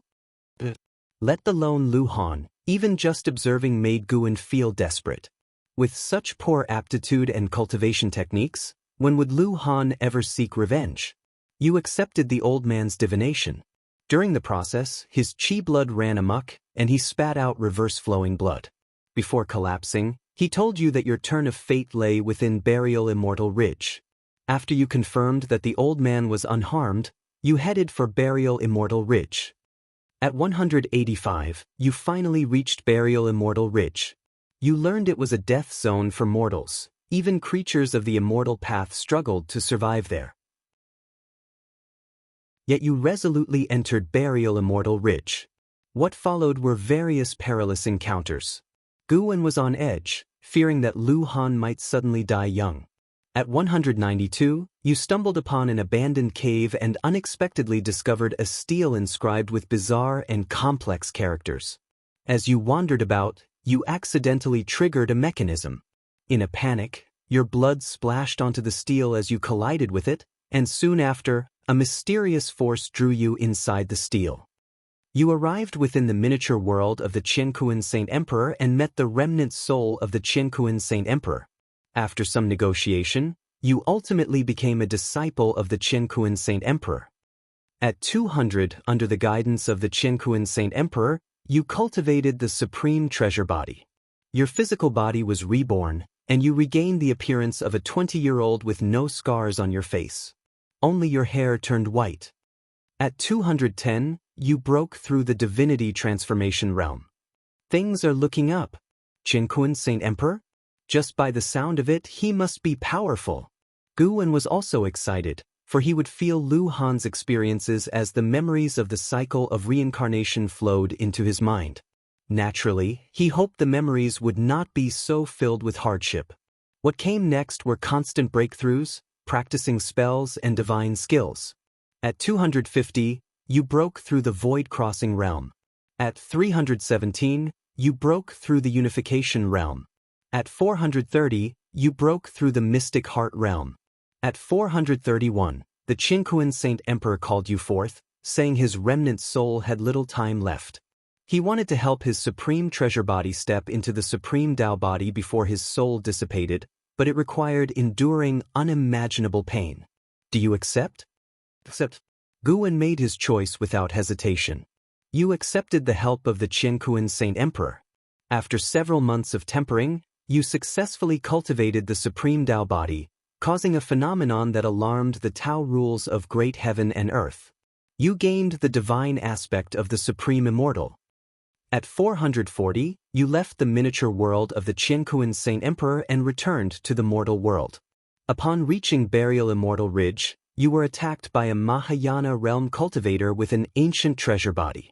You slew the assailant, breaching the realm gap, and inadvertently consumed their essence blood, further strengthening your physique. Over the next 50 years, Lu Han left Burial Immortal Ridge, seeking out cultivators with ancient treasure bodies. Some were successful hunts, some were not, but in any case he always managed to escape. Guan saw traces of impermanence Tian in him. Perhaps this was the destiny of the supreme treasure body. Until the age of 600, Lu Han, under attack from several Nirvana realm great cultivators, forcefully underwent tribulation crossing. He used the heavenly tribulation to obliterate his foes and stepped into the immortal path realm. After that, Lu Han entered the path of the unbeatable. At 720, he found the divine dynasty's crown prince, executed him, and consumed his essence blood. His cultivation level skyrocketed. Concurrently, the emperor of the divine dynasty, enraged, issued a kill order against him. Lu Han fled while killing his enemies. Guan had few chances to choose, mostly deciding whether to save or kill. After numerous prompts, Lu Han finally reached the age of 10,000. His cultivation level reached the wandering immortal realm, making him the #1 prodigy of the era. However, he was attacked by the carefree primordial immortal and was in critical condition. Fortunately, a great power from the Tao court intervened, and he returned to the Tao court. The two companions who had accompanied him through time had long since turned to dust. Revisiting the old places, he entered a state of path enlightenment, perceiving the power of time. The master of the Tao court wished to take Lu Han as his disciple. Lu Han hesitated, and Guan helped him choose to accept. From then on, Lu Han became the top disciple of the Tao court, sweeping through his peers and standing out amongst his fellow heaven's prodigies. Guan helped him reject numerous proposals from daughters of heaven. Outside the Tao court, Lu Han vanquished demons and evildoers, rescued those in pain and suffering, and established a holy name. At the age of 20,000, Lu Han stepped into the heaven and earth flying immortal realm, becoming the youngest heaven and earth flying immortal in the history of the Tao court. At 50,000, Lu Han once again broke the records of the Tao court by becoming the youngest carefree primordial immortal. At 60,000, Lu Han ventured alone into the divine dynasty, executed the emperor of the divine dynasty in front of all the powerhouses, and in the emperor's treasure Bodis Bone Palace, he found the remains of his son, Lu Qiuxian. Guan was immersed in Lu Han's legendary life, with Lu Han living more and more splendidly. Compared to the domineering ways of Long Zhan, he was reckless and unfettered, yet he didn't lose his sense of righteousness. At 100,000, Lu Han consumed the essence blood of thousands of treasure bodies and cultivated the awe-inspiring supreme saint body. At 200,000, Lu Han swept across the great heaven and earth, becoming a living myth. At 250,000, Lu Han encountered the Taoist tide in the cosmos. Amidst the waves of the Tao, he perceived the true meaning of Tao and shaped the primordial karmic body. At 300,000, Lu Han reached the divine immortal of wondrous Dharma realm, traversed the cosmos and returned to Earth only to find it already desolate. He cut ties with his past, and his Taoist heart underwent transformation. At 430,000, you broke through your own shackles and reached the Tao void mysterious immortal realm, astonishing the universe. You retrieved your life grid. Do you unlock the life-stealing ability? Considering Long Zhan's precedent, Guan hesitated for a moment and chose not to. Don't unlock. It seems Lu Han doesn't need the life-stealing ability. Since he didn't unlock the life-stealing ability, Lu Han didn't undergo a drastic change in personality. He was domineering against his enemies, but he also aided the suffering worlds, continually spreading his holy name throughout various lands. At 500,000, Lu Han met the saint ancestor of the 9th level of Immortal Path, who appreciated him. The saint ancestor imparted a Taoist title to him, naming him the Primordial Divine Emperor. Until Lu Han reached the 9th level of the Immortal Path, Guan faced another choice. At 830,000, you stepped into the 9th level of the Immortal Path. After the breakthrough, you immersed yourself in path enlightenment. You unexpectedly sensed the existence of the River of Destiny. You hesitated. Do you choose to step into the River of Destiny? Guan also hesitated. The River of Destiny sounds extraordinary, and stepping into it could allow for the understanding of the Tao of Destiny. To Guan, Lu Han's divine skills and cultivation techniques weren't very important. Comprehending the Tao rules mattered more. But the unknown represented danger. Even Long Zhan, surpassing the 9 heavens of Immortal Path, had not encountered the River of Destiny. After much hesitation, Guan chose yes. You chose to step into the River of Destiny. After entering the river, you entered a state of path enlightenment. You comprehended the Tao of Destiny. With your own creation, you revived your son Lu Qiuxian, aiding him in cultivating the primordial karmic body. You wished to revive your wife, but Yuan Linger, with her low Tao level, had already reincarnated. You were attacked by the Black Profound Emperor. In the face of danger, you sent your son Lu Qiuxian to the end of the River of Destiny. You died by the hands of the Black Profound Emperor. Reincarnation ends. Damn it! It's the Black Profound Emperor again. Angered, Guan took a step and arrived at an island overseas, then opened the lifespan barrier. He sat cross-legged on the ground, vast memories subsequently flooding his mind. Textual description and real feelings are two entirely different matters. After closing his eyes, it didn't take long for Guan to frown. A moment later, Guan's frown relaxed, and a smile spread across his face as he experienced the beautiful process of a family depending on one another. Time passed rapidly. An ancient hour later, Guan returned to the Zhuhua sect, sitting at a table with cold tea. He placed a hand on the table and closed his eyes again, carefully feeling Lu Han's life experience. Facing the Black Profound Emperor was like making the wrong bet, but stepping into the River of Destiny was not. He gained a profound understanding of the Tao of Destiny, and he also shared the feelings of Lu Han when he sent his son away. Lu Han lived for more than 800,000 years and experienced everything. Before his death, he was able to revive his son, dying without regrets. In the final battle, Lu Han still demonstrated his strength, leaving an indelible wound on the Black Profound Emperor, with the injury mark landing above the Emperor's left brow. Between the memories of two lives, Guan couldn't determine whether the Black Profound Emperor faced by Long Zhan was stronger or the one faced by Lu Han was. Both were far inferior to the Black Profound Emperor in strength. Lu Han managed to injure the Black Profound Emperor primarily because of his special divine skills. But right after injuring the Emperor, he was instantly killed. For now, Guan set aside his anger towards the Black Profound Emperor, immersing himself in the understanding of the Tao of Destiny.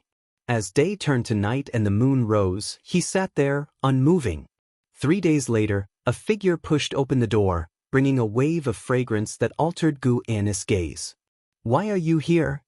Jianghu asked with joy, swiftly taking a seat at the table. As she looked at Guan, the happiness on her face couldn't be concealed. Guan looked at her, his eyes regaining their clarity, yet that one glance made her heart involuntarily tremble. Somehow, Jianghu felt he was in low spirits, and her smile vanished accordingly. Chapter 338, Destruction Tao Seal, What's Wrong with You? Jianghu asked with a furrowed brow, her expression growing colder as she continued, Is someone giving you a hard time? Hearing this, Guan revealed a smile and said, It's nothing, I was just thinking about the story of a book. Really? Asked Jianghu, looking doubtful. Truly, Guan laughed. Actually, I was thinking of leaving before you finished your seclusion. That way you might feel guilty for missing me. But you came so quickly, it caught me a little off guard. After all, he was a divine thought true immortal. Even though Lu Han's memories were heavy and vast, he could quickly detach from them. To him, Lu Han was just a past life.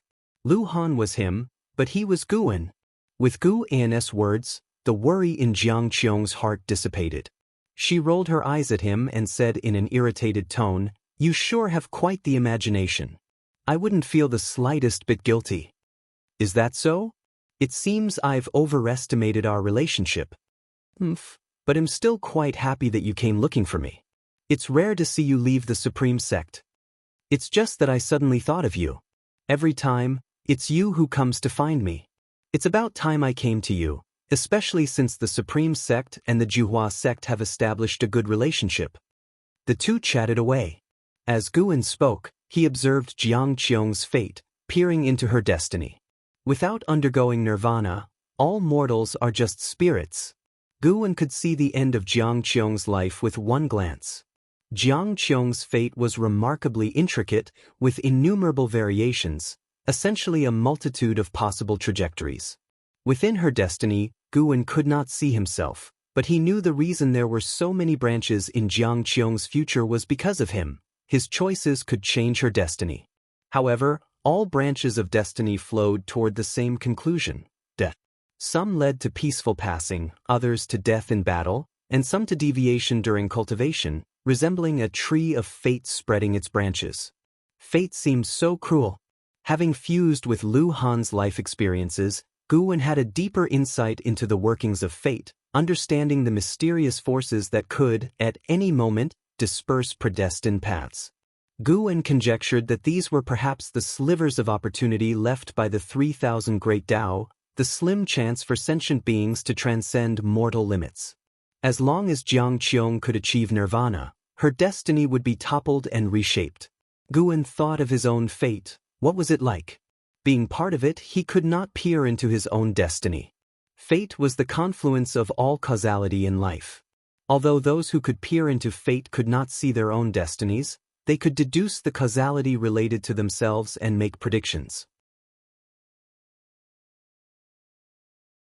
This divine skill could strip away an enemy's causality, causing them to be repelled by the rules of heaven and earth and leaving indelible scars. This damage would become an eternal flaw in his opponent. Lu Han had used this divine skill to injure the Black Profound Emperor. If Guan encountered the Black Profound Emperor in the future, he would be able to identify him through the scars left by the Destruction Dao Seal. No matter which divine skills the opponent used, they could not hide the wounds caused by the Destruction Dao Seal. Of course, without knowing the full strength of the Black Profound Emperor, Guan would try to avoid using the abilities of Lu Han, Shaoxing Tian, and Chu Lu. Being slain thrice by the Black Profound Emperor was no coincidence. Surely the Emperor was seeking him. As Guan pondered the Black Profound Emperor, Ji Xiaoyu approached him, examining him closely. "You seem to have changed somehow, but I can't quite put my finger on it." Guan glanced at her and said with a soft laugh, "Perhaps I've become more handsome." Ji Xiaoyu appeared thoughtful. Guan could sense the aura of fate on her. Her cultivation technique had clearly delved into the way of fate. Perhaps it was for this reason that she was able to sense the change in Guan. Fortunately, the disparity in their cultivations was so great that Ji Xiaoyu could never discern Guan's true cultivation level. After chatting for a while, Guan found an exan and left the Supreme Sect with her. After confirming no one was tailing them, he took an exine towards Mortal World Peak. An exine closed her eyes, and when she opened them next, they had arrived at Mortal World Peak. So fast. An exan now felt what Yang Jian had once experienced. The higher her cultivation, the more she marveled at her master's strength. "Master, what divine skill is that? It's so fast," an exan couldn't help but ask. As Guan led her across the clouds, looking ahead, he replied, "You guessed right. It's the stepping path of age's step that you've been practicing." And Zin's eyes widened in surprise. No wonder that step technique was so difficult to master. When perfected, could it traverse the mortal world?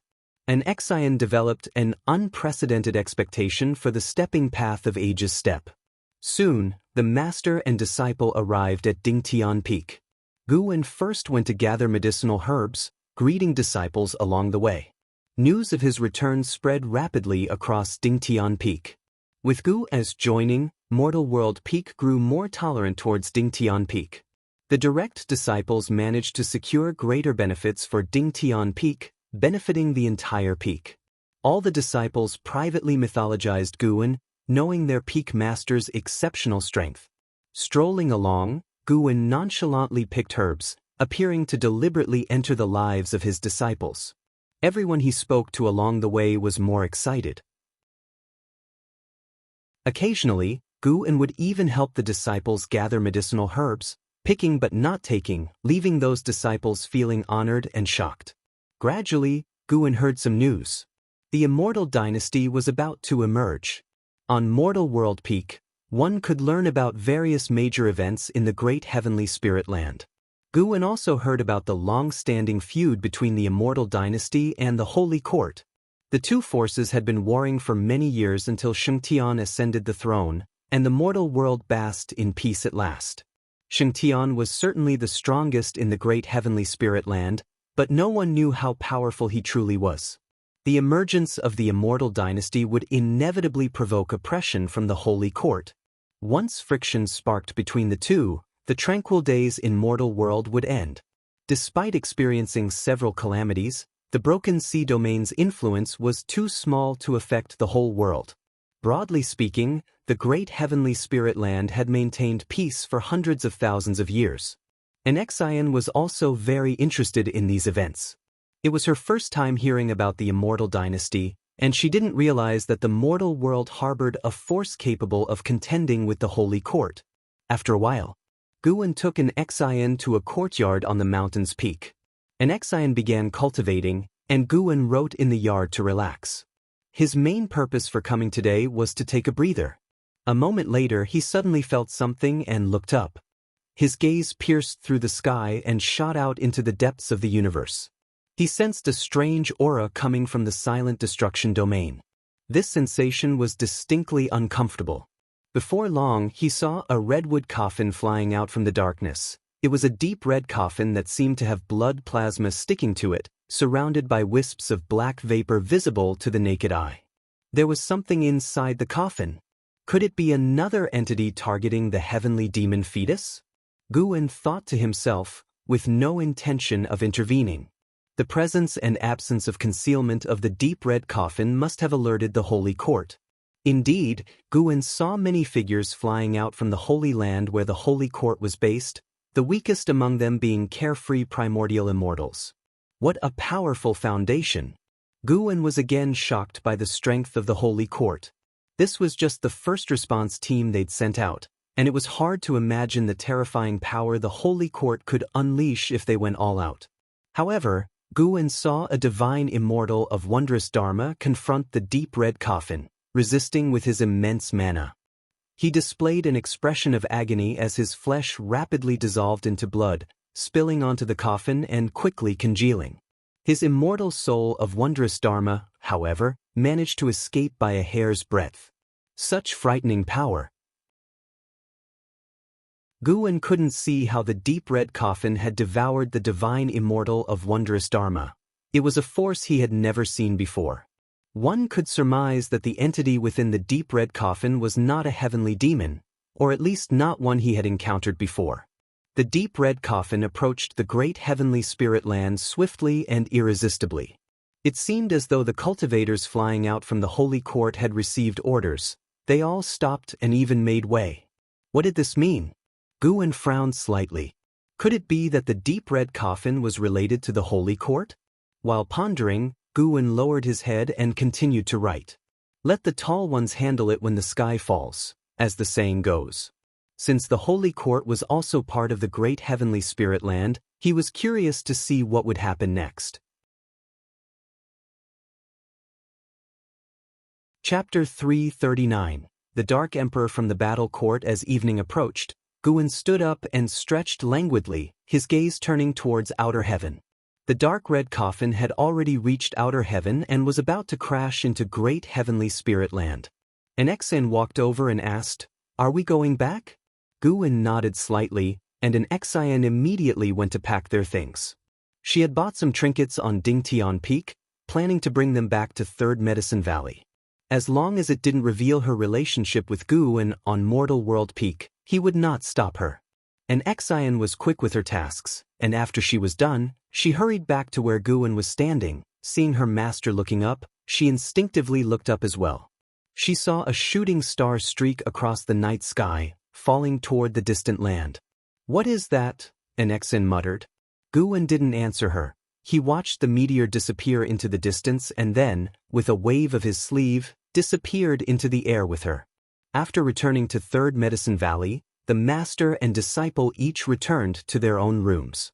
Guan sat in his chair, seemingly admiring the night scene outside the window, but in reality his divine thought was directed towards the dark red coffin far away. The coffin landed on a continent 10 times larger than the Taizong continent, bringing an apocalyptic disaster to all the living beings there. In an extremely short amount of time, that continent turned into a sea of fire, 90% of the life wiped out, with the rest fleeing into the ocean. The impact force from the dark red coffin hitting the ground was still expanding, affecting even more oceans and land. It was far from the Taizong continent, but even farther from Mortal World Peak, eliminating the possibility that it was targeting the demon fetus.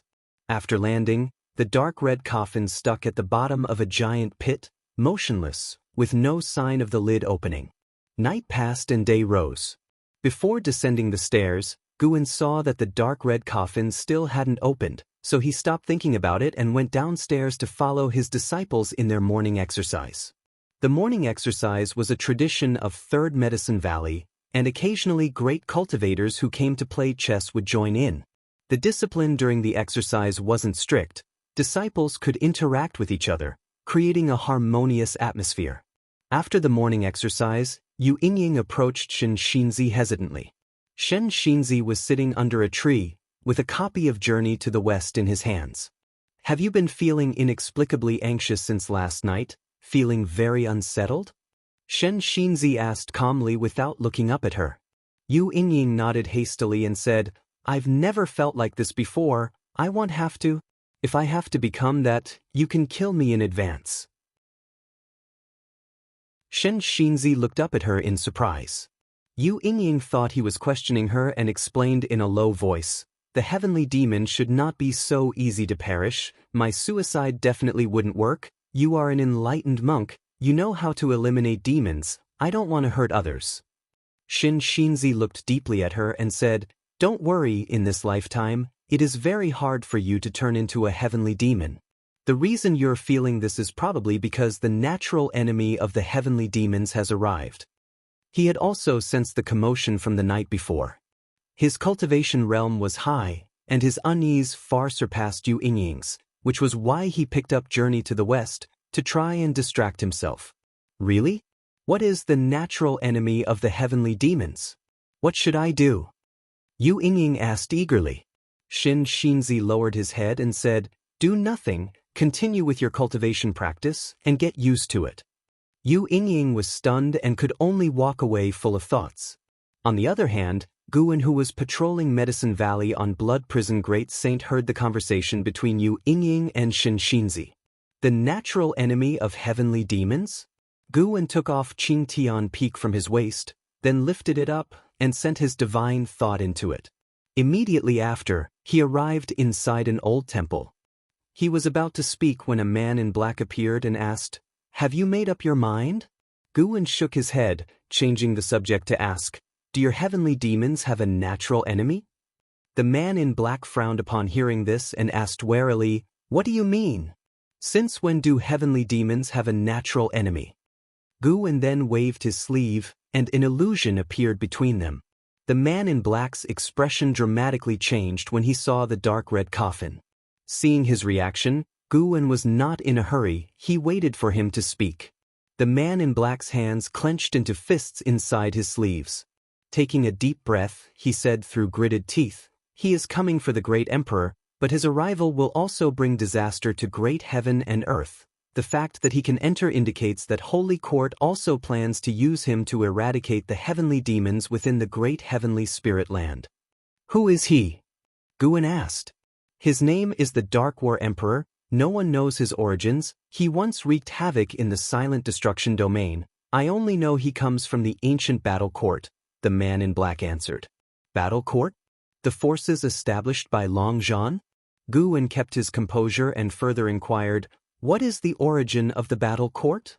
The man in black looked at him before saying, the battle court is a legend of the silent destruction domain. Legend has it that there once was a force that ruled the great thousand world, standing at the peak of the immortal path.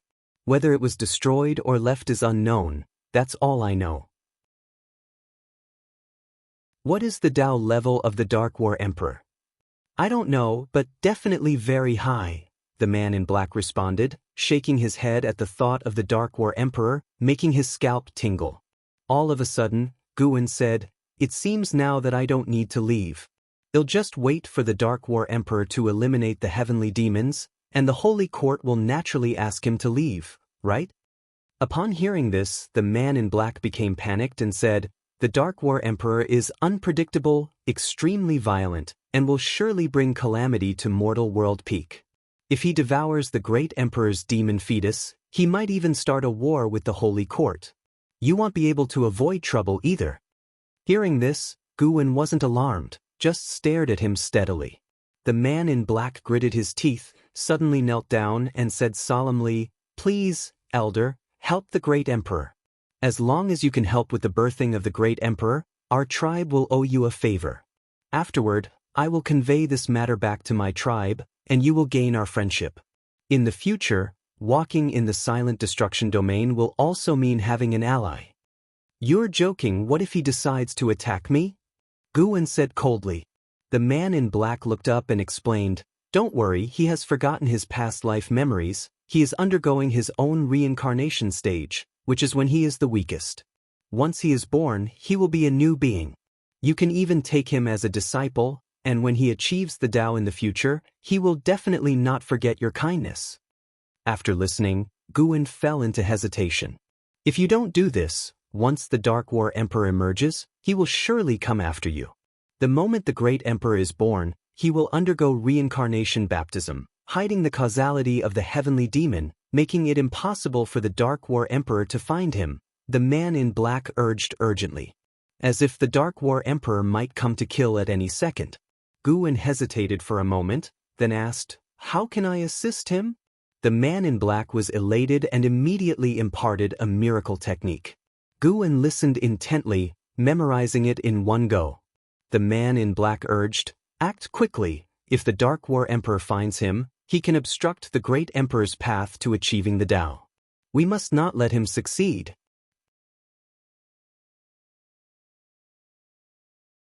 Chapter 340.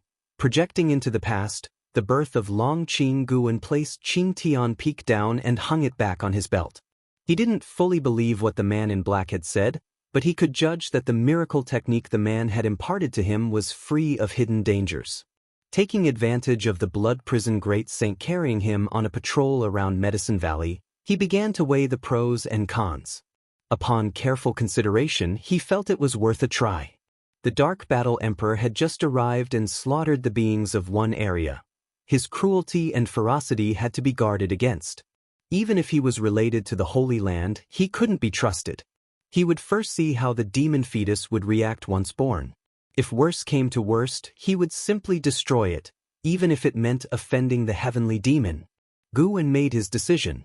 He did not set out right away. The Dark Battle Emperor had not yet emerged from his coffin, and Guwen could sense that the presence within the coffin was growing stronger. He estimated that it wouldn't emerge for a little while. An hour later, Guwen arrived at a cave at the foot of Dingtian Peak, undetected by gods or ghosts alike.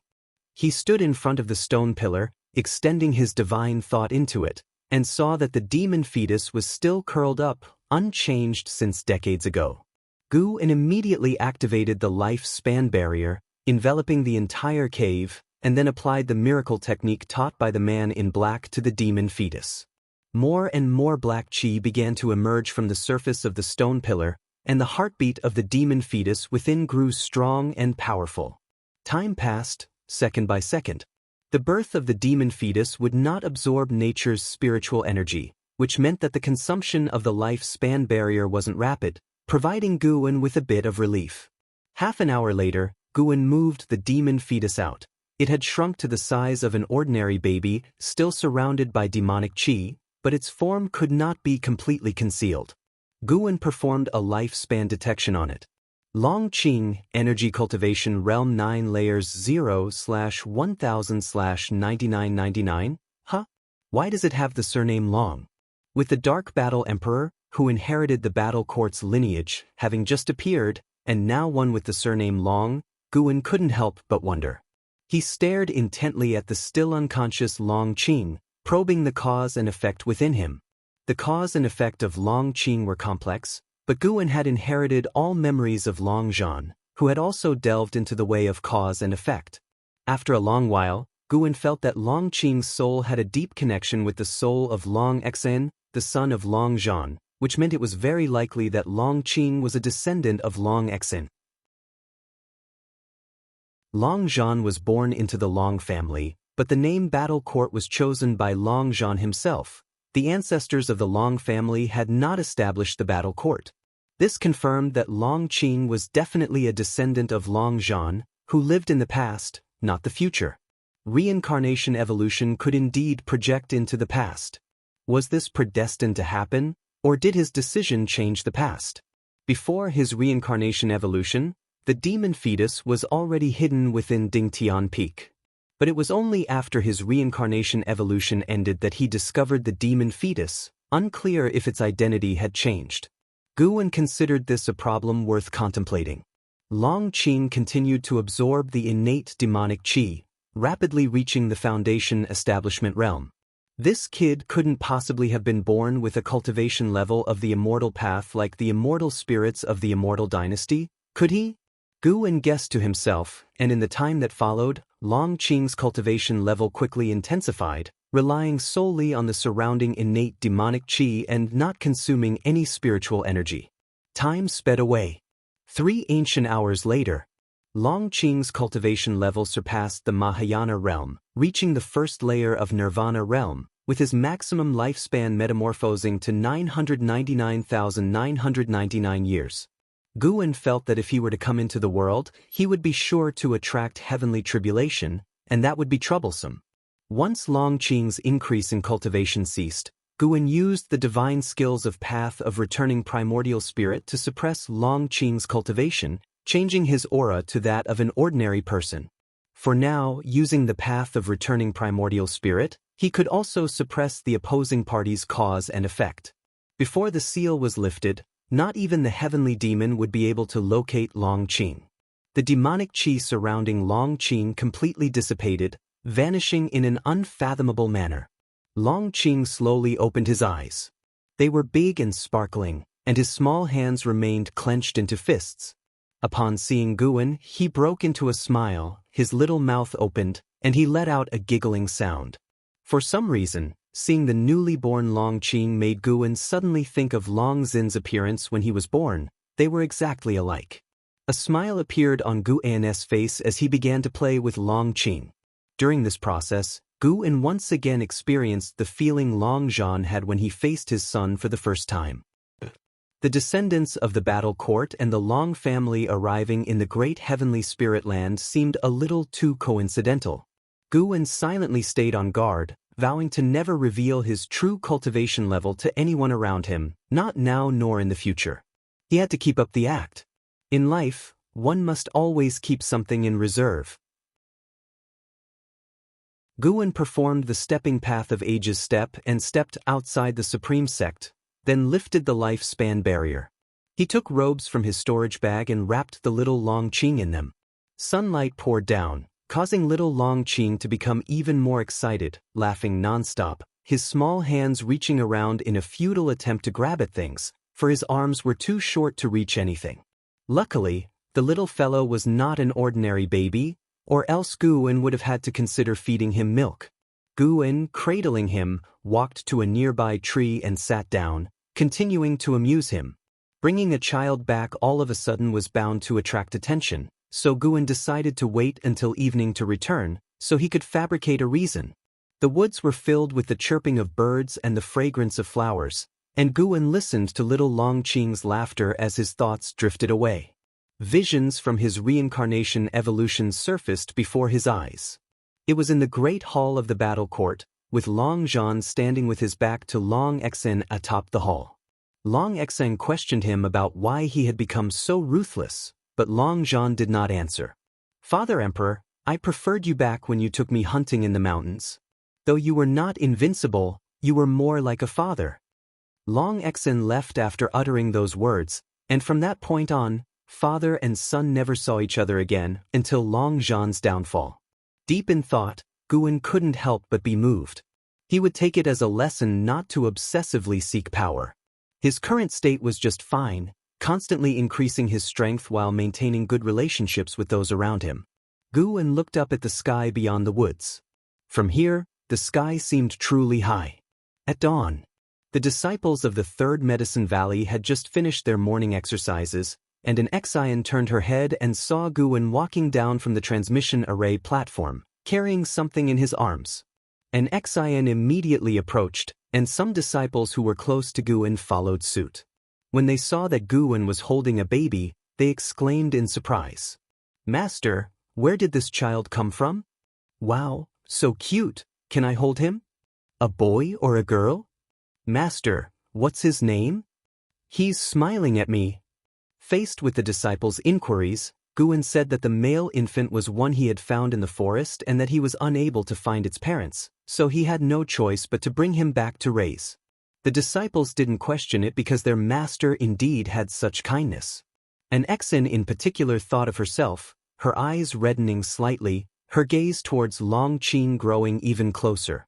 However, Guan did not let them hold him but carried Long Qing back to his own attic. Arriving in front of the attic, Ji Xiaoyu came out of her room to his side, curiously looking at the child in his arms. "He looks quite a bit like you," Ji Xiaoyu blurted out inexplicably, her eyes full of insinuation. Guan replied, displeased, "You don't think this is a child someone secretly bore for me, do you?" Ji Xiaoyu smiled and did not continue the conversation. Guan couldn't be bothered with her any longer and carried Long Qing upstairs. In the distance, Shen Xinzi calculated Long Qing's fate with his fingers and found that it was consistent with what Guan had said, so he did not take it to heart. Though the disciples were curious about Long Qing, they did not pay too much attention, but they noticed that, in the following days, Guan carried Long Qing wherever he went, prompting them to wonder. Months passed. Autumn arrived. The deep red coffin harboring the Dark Battle Emperor had still not opened, but many cultivators had gathered on the desolate continent, even setting up a large array near the coffin. One day, Yilan brought Zhenqin to visit Guan. Upon seeing a baby in Gu An's arms, the two women were shocked, and Yilan breathed a sigh of relief when she learned that the baby was not Gu An's child. "It's rare to see a child with such fate, so I brought him back. I'll accept him as a disciple from now on," Guan said cheerfully. Zhenqin held Long Qing, finding the little one adorable, and asked, "Master, have you named him?"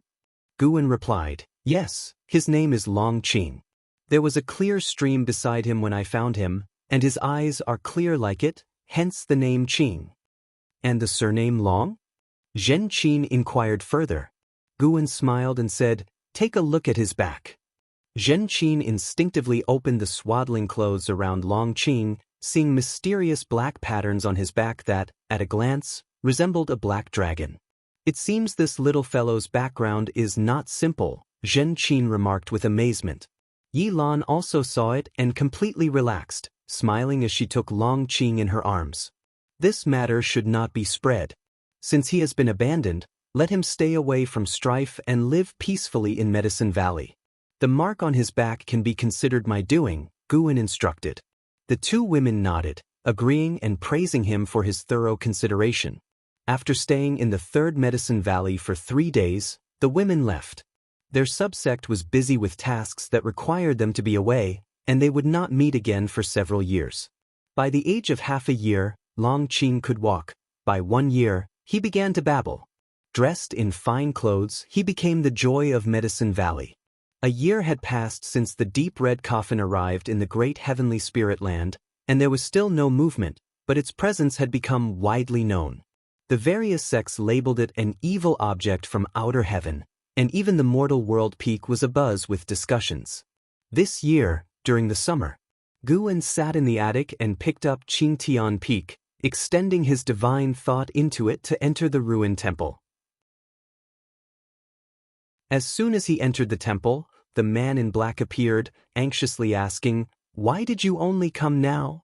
Where's the emperor?" Guan took a deep breath and said, "It failed. I was just about to use the miracle technique you taught me when he escaped. I couldn't catch up, and now I have no idea where he's gone." The man in black's face changed dramatically, his body trembling uncontrollably. The good news is that the Dark Battle Emperor hasn't emerged from his coffin. It's been a year. Why no movement?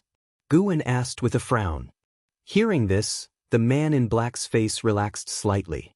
After pondering, he said, "He might be preparing for something. Ancestor, could you release me? I must go in search of the emperor." Guan shook his head. "Sorry, I can't fully trust you. I'll release you after 10,000 years, once we get through this calamity." 10,000 years? The man in black nearly burst into curses, but thinking of the profound and inscrutable Tao level of the other party, he could only suppress his emotions. What good was the whereabouts of the emperor if his own life was at stake?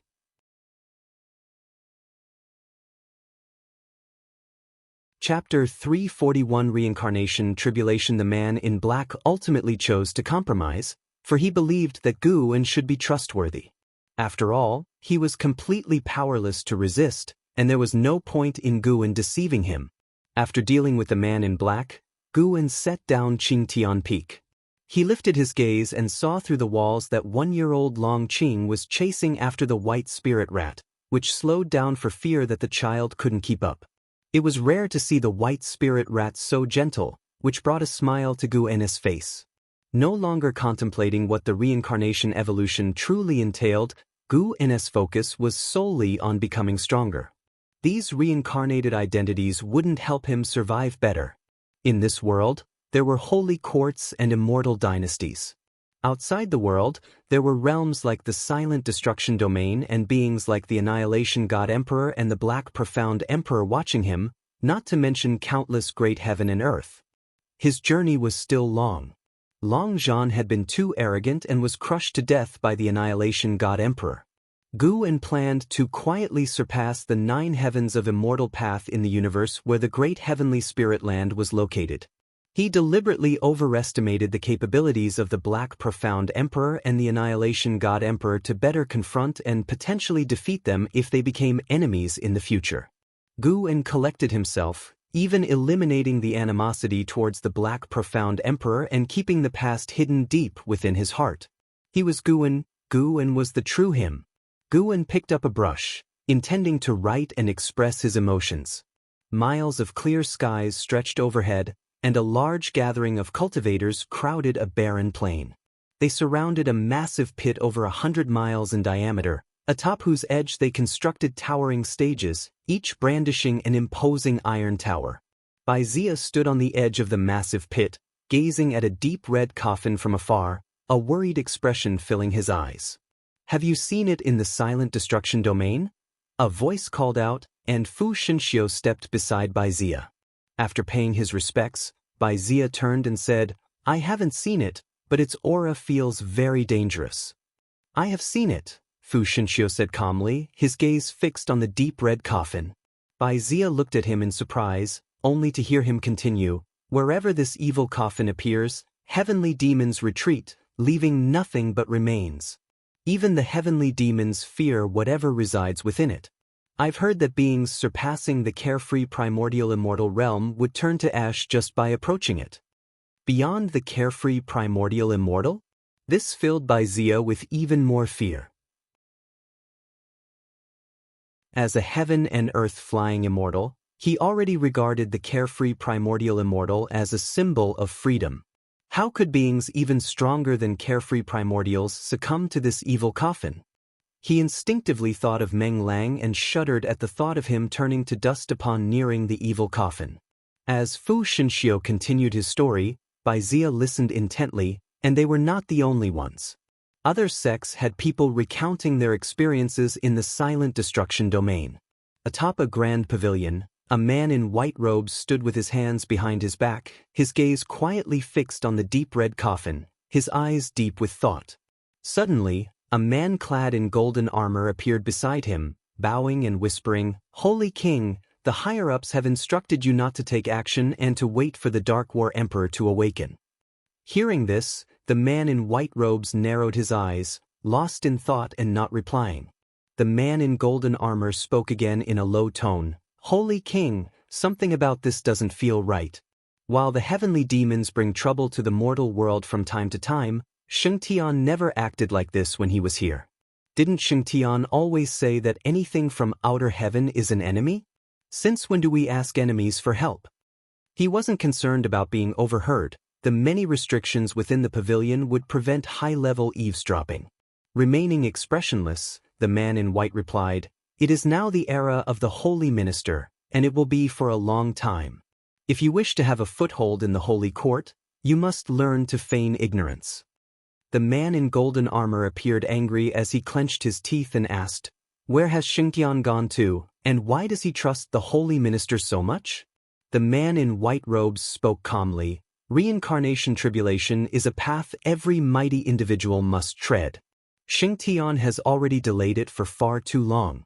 What might happen if we wait any longer, nobody knows." Reincarnation tribulation? Has Shengtian reincarnated? The man in golden armor furrowed his brows. Shaking his head, the man in white robes replied, "Your realm is not high enough to understand. Don't ask too much. All you need to know is this. If the Holy Court truly faces an existential crisis, Shengtian will surely return. Until then, let the Holy Minister make a fuss. The greater the uproar, the better it might be for us. Don't forget that the Holy God is also unsatisfied with the Holy Minister." The man in golden armor's expression fluctuated before he bowed and took his leave. The long hair of the man in white robes fluttered gently in the breeze as he continued to watch the deep red coffin silently. The summer day was blisteringly hot. Guwen, riding on the blood prison great saint, was heading towards the third medicine valley, looking into the distance. A Tao void mysterious immortal had appeared near the deep red coffin. This was the first time Guwen had sensed the aura of a Tao void mysterious immortal. He guessed the individual was from the Holy Court. With so many forces converging but taking no action, Guwen didn't know how to discern good from evil. Regardless, the appearance of the deep red coffin caused the deaths of all beings on a continent. In his previous life, it would have been equivalent to destroying all life on Earth. Even so, the Holy Court remained motionless. Perhaps to the Holy Court, the threat of the heavenly demon was greater, a consideration for the long term. But for the innocents involved, wasn't it also a tragedy? "Master, what do you think of that kid Longqing? He seems pretty clever to me," inquired the blood prison great saint, drawing Guwen's thoughts back to reality. It wasn't foolish to think so. Why would the master casually take in an orphan unless the child was no ordinary one? Perhaps even more exceptional than Yang Jian. Guwen replied, "Quite ordinary. He'll hardly achieve anything significant in his lifetime." The blood prison great saint paused, then laughed. "Master, you're kidding with me, right?" "You'll see in time," Guwen said with a soft laugh. Unable to resist, the blood prison great saint asked further, "Then why did you take him in?" "Because I liked him. Do you think I need Yang Jian to repay me for anything?" Guwen said casually. It made sense to the blood prison great saint. After all, Guwen wasn't only good to Yang Jian. All the disciples in the valley received favorable treatment from him. In Guwen's own words, "Do good deeds without asking about the future." That too. Leading a plain life isn't necessarily bad, agreed the blood prison great saint.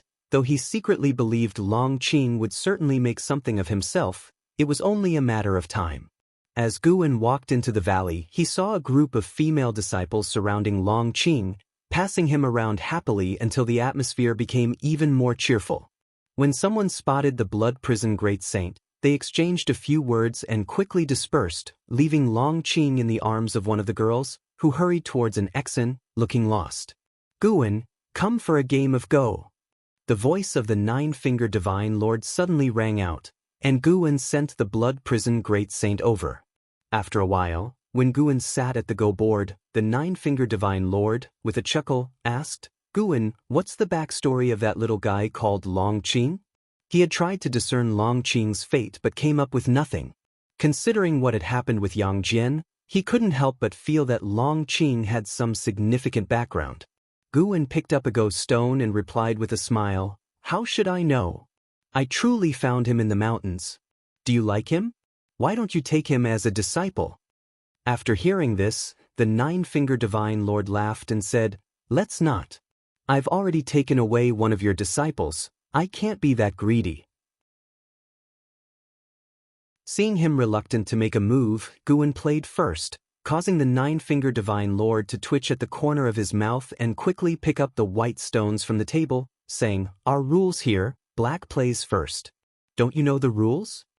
With that, he made his move. Guan smiled and followed suit, then asked about Chu Jingfeng's situation. The nine-finger divine lord had settled Chu Jingfeng overseas while staying at the supreme sect himself, making Guan unsure of what to make of his actions. Half an hour later, Guan stood and departed. The nine-finger divine lord stared at the Go board, frowning. Where exactly is the problem? He muttered to himself. No one offered him an answer. His loss didn't surprise the surrounding players. His winning would have been the real shock. Guan was in a good mood, looking forward to harvesting high-rank medicinal herbs in the outer world cave the next day, a move that could increase his lifespan by tens of millions of years. He decided not to initiate lifespan samsara before his next breakthrough. Forget that, before filling up a lifespan of 1 billion years. Otherwise, descendants might appear before his eyes again, and he couldn't bear to ignore them. The sun set and the moon rose. The next morning, Guan left Long Qing with Yu Yingying and departed Medicine Valley alone. Yu Yingying adored Long Qing, though she couldn't explain why since she usually despised children. By evening, Guan returned. He hummed a tune along the way, clearly delighted. Today, he had harvested over 65 million years of lifespan. It was exhilarating. The outer world cave was his key investment project. Periodically, he would inject more high-rank medicinal herbs into the grotto. Along the path, Guan greeted every passing disciple, leaving them pleasantly surprised. He made his way to Yu Yingying's courtyard and took away Long Qing. Hey, I want to ask you something. Yu Yingying stopped Guan. He gave her a look, not hey. Rolling her eyes, she said, Lately, I've been feeling restless, like I might bring trouble to Medicine Valley. Should I leave? Guan looked at her, astonished. If you want to leave, leave. Why ask me? Yu Yingying was livid, ready to pinch him, but he deftly dodged. I'm leaving tomorrow. She turned and walked toward her house. Guan called out, Hey, if you're really worried about causing trouble, why fret? Don't forget who holds the fort at the Supreme Sect. Yu Yingying turned to look at Guan, the anger in her eyes gradually fading. Hesitantly, she said, Wouldn't that be inappropriate? Guan spoke righteously. The entire Supreme Sect is under the protection of Sword Venerable Fudao. There's nothing wrong with that. If you feel bad about it, later you can take care of Qing for me. He really likes you.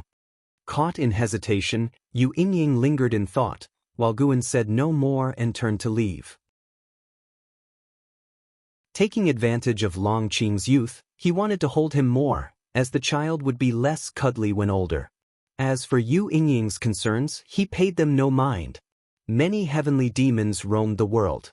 They would deal with the Dark War Emperor when he emerged from the coffin. From the current aura, the Dark War Emperor was still very distant from becoming a divine thought true immortal. Considering this rate of improvement, it would take him thousands of years to reach the level of a divine thought true immortal, right?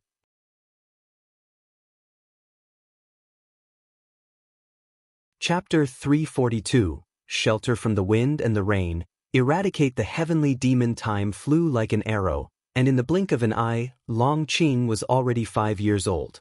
Guan stood in front of the window, looking at Long Qing riding the blood prison great saint in pursuit of a white spirit rat, his lips lifting slightly into a smile. Such days were truly wonderful. Regrettably, peace was about to be shattered soon. Guan could feel the deep red coffin trembling, alarming the nearby sects, which promptly arranged their defenses. The Dark War Emperor was about to emerge. The Dark War Emperor, inheritor of the Battle Court legacy, was set on hunting the descendants of the Battle Court's creator. This sparked many speculations in Guan. After all, he had no fondness for the Dark War Emperor, who, from the very start, slaughtered everything in his path. Should he dare come to the Taizong continent, he would find no courtesy from Guan. As the reputation of Sword Venerable Fudao grew ever more resounding, certainly the Holy Court would not dare to confront him directly. The great Nether Saint King had been rather restrained lately, as if putting aside past grievances, not daring to plot against Guan any longer. Guan watched the distance for a while before heading downstairs. Just as he descended the stairs, streaks of blood-like light manifested in the sky, a chilling sight. The disciples in the valley also noticed this scene, discussing among themselves. However, they were not panicked. In their hearts, the supreme sect was the safest place. Ji Xiaoyu approached Guan and whispered, "I've seen such a sight in my dreams." Guan was not surprised, given that the Reincarnation Path Emperor had ventured into the silent destruction domain. Following her lead, Guan asked, "For what reason? What is going to happen?" Ji Xiaoyu looked up at the sky and said, "I'm not sure, but after such an omen appears, a massacre will follow." Guan shivered, anxiously asking, "There isn't going to be another catastrophe, is there? I've only lived for a little over 300 years, and I've already encountered so many once-in-millennium disasters. Is the Almighty picking on me?" Ji Xiaoyu glanced at him and said, "What catastrophes have you experienced? I've never seen you fight. With Sword Venerable Fudao and the Supreme Sect shielding you, what do you have to fear? You just need to sit back and enjoy the show." "Huh? Who's really shielding whom? If I told you, it would scare you to death." That's what Guan thought, but he relaxed his expression and, patting his chest, said, "You have a point. Why should I worry? When immortals clash, what concern is it of mere mortals?" Ji Xiaoyu was amused by his actions and asked with a smile, "I could teach you some spells. Would you like to learn?" "Forget it, you know I don't like to engage in combat." "Really? Then why do you enjoy sparring with disciples? That's mentoring, okay? How could there be any danger when a higher realm battles a lower realm? Be careful, someday you might encounter an unparalleled genius who will make you lose face." "An unparalleled genius in Medicine Valley? What about Yang Jian? His cultivation level isn't increasing that fast." As they talked, their conversation turned into bickering. As Ji Xiaoyu's worry dissipated during the chat, she spoke of the omen because she felt uneasy and needed to express her feelings. Talking with Guan always helped her to relax. While the two were laughing and talking, on the other side of the distant land, a terrifying demonic chi burst into the sky, originating from the deep red coffin beyond the outer heaven. The deep red coffin stood upright, the body shaking violently. The formations at the edge of the pit had been activated, forming a semi-transparent barrier enclosing the pit. Even with the formations in place, the cultivators outside were terrified.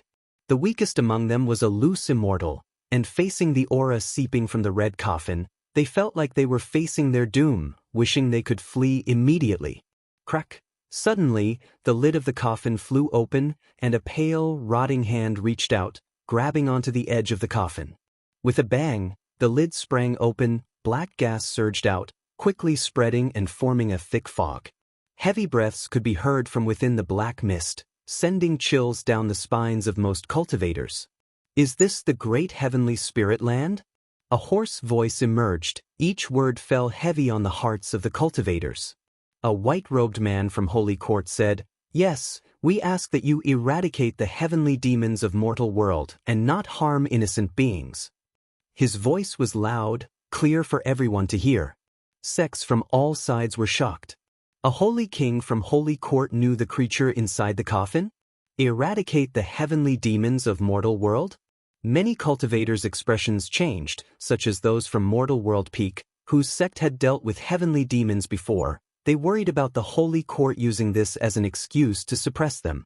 The actions of Holy Court always needed the backing of the common people. Anyone or any power that became an enemy of the populace would find no mercy from Holy Court. Eradicate the heavenly demons? Heh. The hoarse voice laughed, sending shivers up everyone's spine. Boom! A terrifying force exploded from within the pit in an instant, forcefully dispersing the formations and sending cultivators flying in all directions. The white-robed man stood in midair, unmoved, while carefree primordial immortals used their mana to resist in every direction. Further away were heaven and earth flying immortals, with the weakest loose immortals blown clear off the continent. I'll help you clear out the heavenly demons, but after that, I must feast to my heart's content. The hoarse voice was filled with a will to kill. The white-robed man remained impassive. The great cultivators from various sects were frightened and turned to look at him, wondering about Holy Court's stance. However, after a moment of silence, the white-robed man uttered just one word. Good. That word caused all great cultivators' faces to drastically change, looking at him in disbelief. In Supreme Sect, the Third Medicine Valley. Truly terrifying. Guwen, sensing the aura of the Dark War Emperor, thought this to himself. The Dark War Emperor had already reached the aura of a Dao Void mysterious immortal, and the entire great heavenly spirit land could feel his terrifying presence. The Immortal Dynasty and Holy Court remained unmoved, while sects throughout the world began to stir, with many directly activating their defenses in anticipation. Gu and his gaze turned to Immortal Seeking Island. The movements on the island were swift, they had already started forming their defenses. This aura, Ji Xiaoyu, standing beside Guwen, furrowed her brows, her face revealing concern. Guwen kept silent and walked towards Long Qing. Suddenly, the dreadful pressure that had descended caused Long Qing to cry out in fear, with Yu Yingying unable to console him. Under a tree, Shen Xinzi put down his book, his gaze towards the horizon where the sky was filled with blood-red light, causing his mind to race even more. He felt like disaster was imminent. What in the world is it? Shen Xinzi murmured, frowning. As Guwen approached Long Qing, he felt the aura of the Dark War Emperor shift to another location, followed by the complete disappearance of the vibrant life force of that land. With the Dark War Emperor's aura enhanced, though the increase was not significant, his actions still caused Guwen to frown. What infuriated him most was that Holy Court actually allowed such recklessness. He was very disappointed in Holy Court. Master! Upon seeing Guwen, Long Qing immediately threw himself into Guwen's embrace. Guwen patted his back and picked him up, whispering comfortingly, "Don't be afraid, your master is here." For some reason, as Guwen drew near, Yu Yingying's panic unexpectedly lessened, prompting her to instinctively lean towards Guwen. Guwen looked at the pale-faced Yu Yingying and asked, "Are you okay?" Yu Yingying stood beside him, gripping his sleeves tightly and shaking her head slightly. At that moment, Guwen sensed a great influx of forces entering the Taizong continent, their cultivation levels uneven, with the strongest being merely of the mystic heart realm. Such cultivation was not worthy of his concern, yet it coincided with this critical juncture.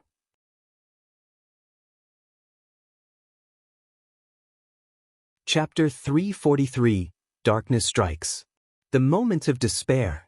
On the edge of the Taizong continent, dozens of ragged people were heading toward the forest on a beach. A young girl was supporting her elderly grandfather, her eyes filled with terror as she looked up at the blood-light phenomenon in the sky. "Grandpa, they let us come here. Could there be any scheme?" the girl asked cautiously, her face smeared with dirt, but it couldn't hide her bright eyes. Her grandfather shuffled forward weakly and said breathlessly, "Things will get better." Not only them, but other people nearby were also worried and hopeful. Across the edge of the continent, many such people were moving toward the interior of the continent. Those with higher cultivation levels disappeared quickly, while those with lower cultivation levels could only proceed on foot. Guwen took in these scenes. With his divine sense he could tell these people were all reincarnated demons. Their soul origins shared the same karma as Yu Yingying and Shen Xinzi. These people all came through teleportation arrays, and as soon as they arrived, the arrays quickly disappeared. Guwen probed their karma, gaining some information. Heavenly Prison. These people were from Heavenly Prison. They also didn't know why they were driven here by the authorities of Heavenly Prison. Although the karma and chi fortune of Heavenly Prison weren't connected to the Holy Court, Guan knew without thinking that it had something to do with the great Nether Saint King. After all, his enemies were few, and only the great Nether Saint King had the means to do such a thing. Sending so many reincarnated demons, wasn't it just to attract the Dark Emperor of War? Guan disdained such tactics, but it was good in a way. If it could lure the Dark Emperor of War to come earlier, it would reduce the loss of life, and Sword Venerable Fu Dao would have a legitimate reason to act. Master, what exactly is that in the sky? Long Qing looked up, his little face filled with fear. Anyone seeing him would have a hard time associating him with the great emperor of the silent destruction domain. Guan patted his head and comforted softly, "It's nothing, maybe it's going to rain. Didn't you say you'd be a man after turning 5? How can you still cry?" Hearing this, Long Qing quickly wiped away his tears, clenched his little fists, and said, "I'm not crying. I just got sand in my eyes." Yu Yingying next to them was also amused by his words, lightening the tense atmosphere. Guan put Long Qing down and then looked at Yu Yingying with a smile and asked, "You're not going to keep holding on to me, are you?" At this, Yu Yingying promptly let go of her hands and blushed, scoffing, "Pa, who wants to hold on to you? Really? Just now, someone almost ripped off my sleeve." That was an accident." While the two were bantering, the protective formation of the Supreme Sect was activated, a majestic light rose in the distance, and figures of cultivators flew over the Third Medicine Valley. The Supreme Sect quickly entered a state of readiness for battle. The Nine-Fingered Divine Lord stood up, looked into the distance and said, "Trouble again. It seems we can't finish this game of chess today." The old cultivator sitting opposite him took a deep breath, about to say something, when the Nine-Fingered Divine Lord suddenly disappeared. Shen Xinzi under a distant tree also stood up and vanished in place. Below the rolling thunderclouds, the land was engulfed in blazing flames, akin to a mortal world hell. A figure strode through the fire, dressed in worn black battle armor, with curly black hair, his hands and feet festering and bubbling with blood, his slightly hunched back visible under his disheveled hair, and his terrifying face revealed beneath the tangled locks. His face was festering too, only his eyes intact, his lips were gone, revealing a frightening mouthful of teeth. He was the Dark Emperor of War. He advanced while exhaling turbid breath. His gaze turned to the distance, only to see a man in white robes suspended in the sky looking at him. He glanced and then withdrew his gaze. He stopped, straightened his body, as if sniffing at something. Then, he suddenly turned his head toward a direction and vanished from the spot. The next second, he appeared under the blue sky and dove down through layers of cloud sea, scattering clouds for thousands of miles with an unstoppable force, crashing toward the ground. Boom! Terrifying flashes of fire lit up the world, with a destructive force erupting from a point on the continent, sweeping in all directions. The green mountains and rivers turned charred black in its wake. Countless lives were extinguished in an instant. "That's enough." The voice of the man in white echoed, laden with an oppressive tone. Following that, the evil laughter of the Dark Emperor of War rang out, adding a layer of horror to the shattered world. Simultaneously, inside the Third Medicine Valley, Guan felt a divine sense sweep over, surpassing the divine immortal of wondrous Dharma. It must be the divine sense of the Dark Emperor of War. As expected, the Dark Emperor of War was still attracted by the karma of the demons on this land. Guan walked toward the transmission array platform. "Where are you going?" Ji Xiaoyu's voice reached Guan's ears as he turned around to see her watching him from a distance. He replied using the sound transmission skill, "I'm going to Mystic Valley to take a look. There's no need to worry about me with so many people here." After hearing this, Ji Xiaoyu could only nod, then watched him leave. Guan passed through the teleportation array to Mystic Valley, where Lu Jiujia gathered his disciples, all discussing the sudden terrible phenomenon. "Master has arrived." A disciple exclaimed in surprise. Everyone turned, showing faces of relief. The Dark Emperor of War's oppression was bone-chilling, and the disciples couldn't help worrying about what would come next. Seeing Guan gave them more peace of mind. Guan walked toward his disciples, and at the same time, he felt Nine-Fingered Divine Lord locking his divine sense on him. It seems the Nine-Fingered Divine Lord suspected him to be related to Sword Venerable Fudao. Interesting. Just then, living beings across the Taizong continent suddenly felt suffocated. Regardless of their cultivation level, they all had this sensation. But this feeling was momentary, gone in a flash. What's going on?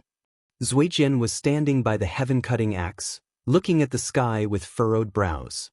Not only him, but everyone at the heavenly repair platform was taken aback, unsure what had happened, yet the sensation they felt was undoubtedly real. The entire Taizong continent was enveloped in panic. Beneath the sky, the Dark Emperor of War appeared in the air. With the vast ocean below, he looked toward the distant continent, frowning. The continent before him was Taizong continent. As he approached Taizong continent, he felt a powerful force blocking his momentum, forcing him to stop. That land hid individuals with great power. With so many heavenly demon auras, the beings on this continent should have nothing to do with the Holy Court. The Dark Emperor of War's eyes flickered. He raised his right hand, and waves of demonic chi surged out, quickly covering the sky and rolling toward Taizong continent. People of the continent saw dark clouds approaching from the horizon, and before they could ponder further, daylight turned to night. What's happening? Why has the day suddenly turned dark? Did you guys feel your hearts stop beating just now? What in the world is going on? Could the great cold demon sect be attacking again? Could it be that some terrifying demon has appeared? Disciples of Mystic Valley were abuzz with speculation. Gu In's face was stern, unable to tell the disciples the reason. He could only ask them to have faith in the supreme sect. After the continent was covered by dark clouds, the pressure of the Dark Emperor of War intensified, leaving the living beings full of fear and unease. Standing in front of a wooden railing, Ji Xiaoyu was somewhat dazed. She seemed to see a dark figure approaching her, each step filled with oppressive might, stepping on her heart. Not just her, but all beings on the continent were pulled into this eerie state. Inside the palace, Li Xiandao sat on the throne, also in a daze. The courtiers around him lost their color, and he saw a figure approaching from outside the hall, like the Grim Reaper drawing near. The courtiers all went pale, falling into an eerie silence. Whether in temples, buildings, grand halls, caves, forests, no matter the location, whether they could see the sky or not, all living beings were dragged into an indescribable eerie state. Those who were reincarnated demons felt it more deeply, like Yu Yingying. She saw the true face of the Dark Emperor of War, the grotesque and terrifying visage assaulting her eyes. She wanted to scream for help, but no sound emerged. She wasn't even able to move. She seemed to be waiting for death. Even Shen Xinzi, a wandering immortal of the 9 layers, found himself in the same predicament. Facing the advancing Dark Emperor of War, Shen Xinzi gritted his teeth, his heart filled with both panic and unease. He couldn't understand the opponent's divine skills, nor accept his fate. In reality, the Dark Emperor of War, with his right arm raised, showed a maniacal and cruel smile. Gushing demonic chi flowed from his palm, forming a cloud cover that blotted out the heavens. Then he condensed a black spear in his palm. Its surface swirled with mysterious Dao patterns which exuded a repressive and ominous aura. Let this emperor test your capabilities. The Dark Emperor of War licked his teeth, his hoarse voice permeated with boundless murderous intent. Suddenly, he looked up sharply as bright light swelled among the rolling dark clouds. His face changed slightly, and gripping the spear tightly, he burst with momentum that shook heaven and earth. The sea below suddenly collapsed, a magnificent sight.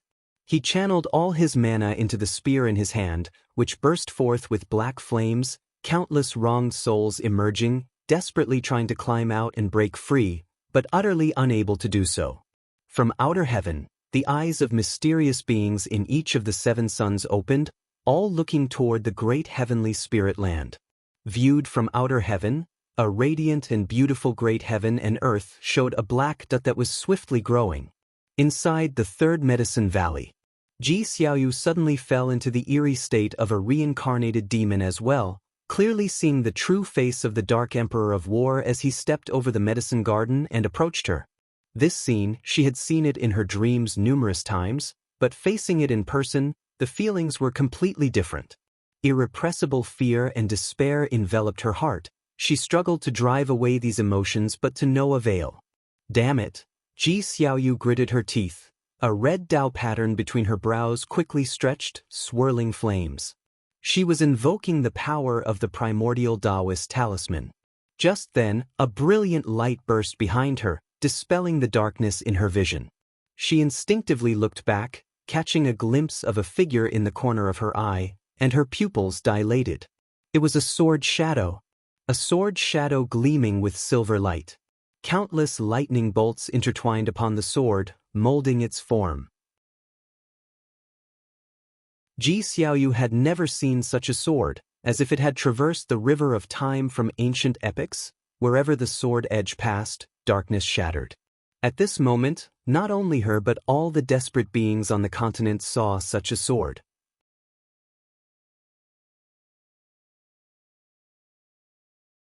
Chapter 344. Eternal Boundless Divine Sword. When the sentient beings of the continent trapped in terrible illusions saw a mysterious sword shadow, in reality, the Dark Emperor also spotted that sword shadow. The sword shadow faced by the Dark Emperor was even more majestic and overwhelming. The dark clouds that obscured the sun were filled with sword light. The thunder clouds parted, and a massive silver blade pierced through the clouds, as if an unimaginably colossal deity was swinging a sword from beyond the heavens. The part of the blade exceeding the clouds was larger than mountains. Faced with such a gigantic sword, the Dark Emperor, with a rifle in both hands, seemed so insignificant. After a brief moment of astonishment, a crazed expression appeared on his face. How domineering the sword intent is! I didn't expect someone in this world to achieve such a level in the sword Dao.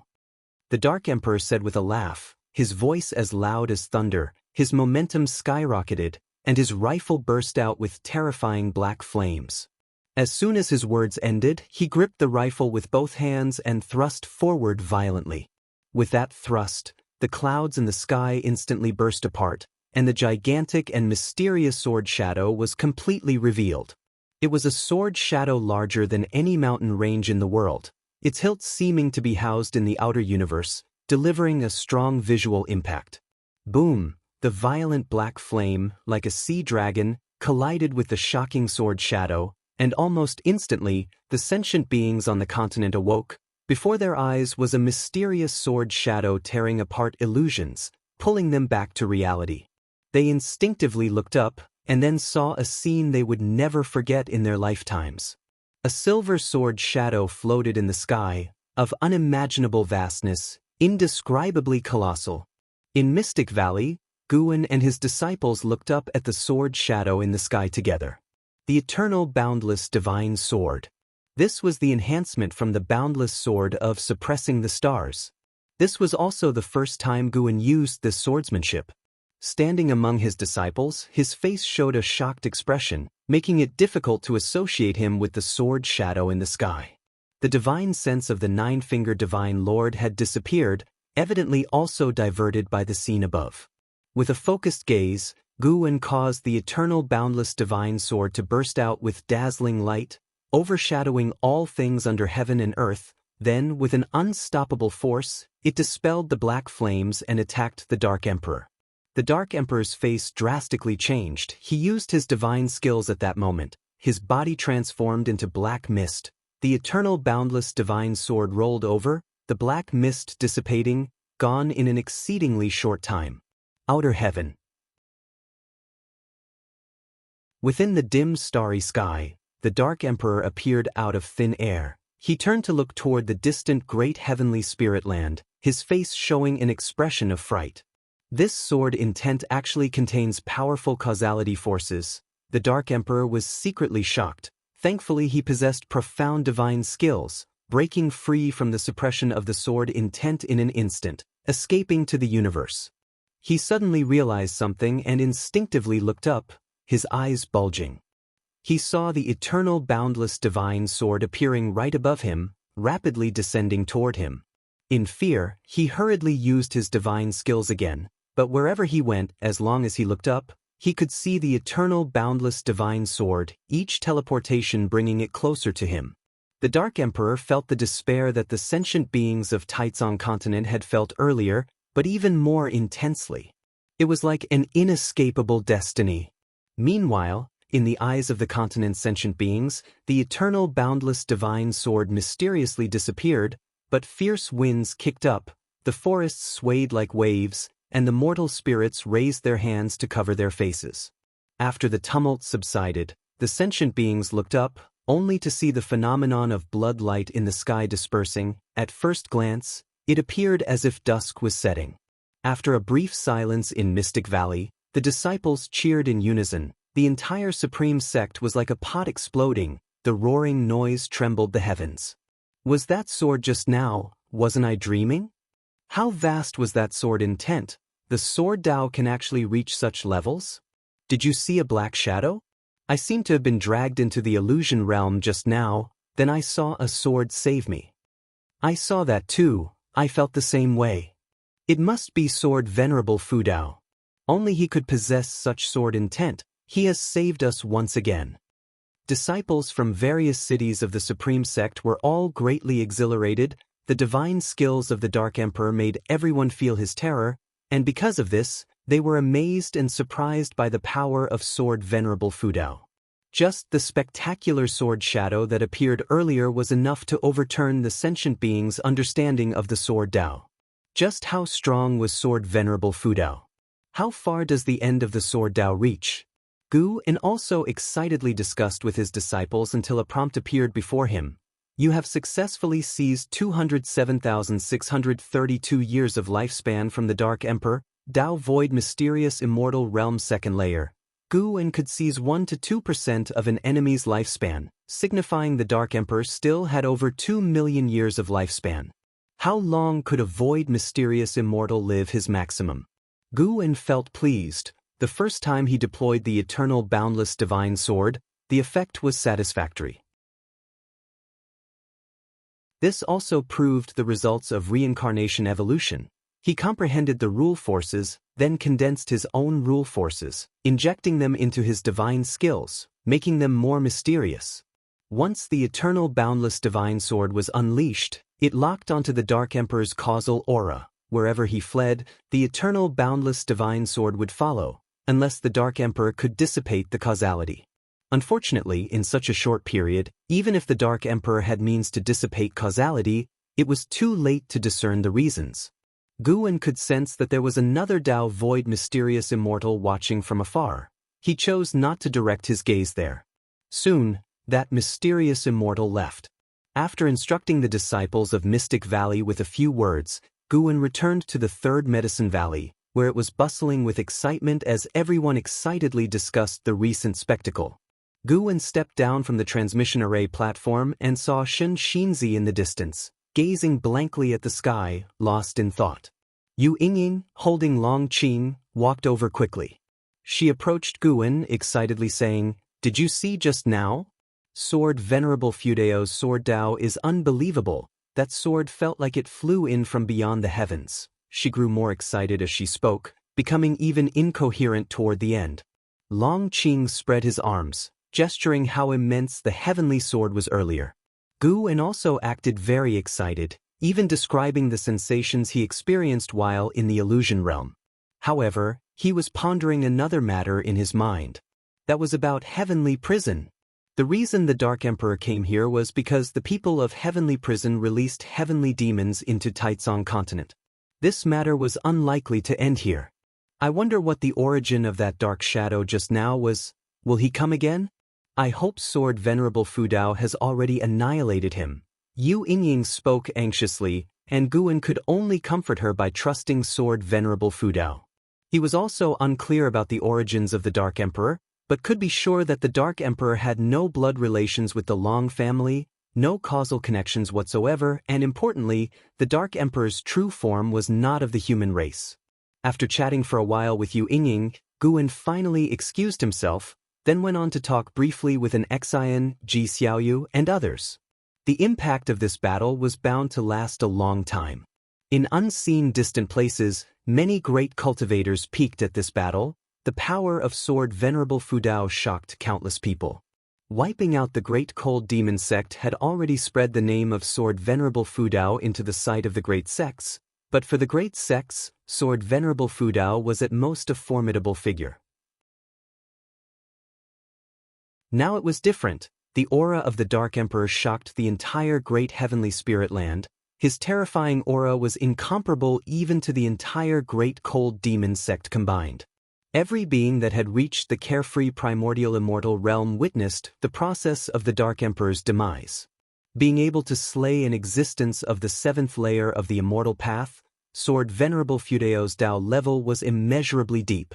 Outer heaven, hidden within the sun, 7 mysterious beings also closed their eyes, as if nothing had happened.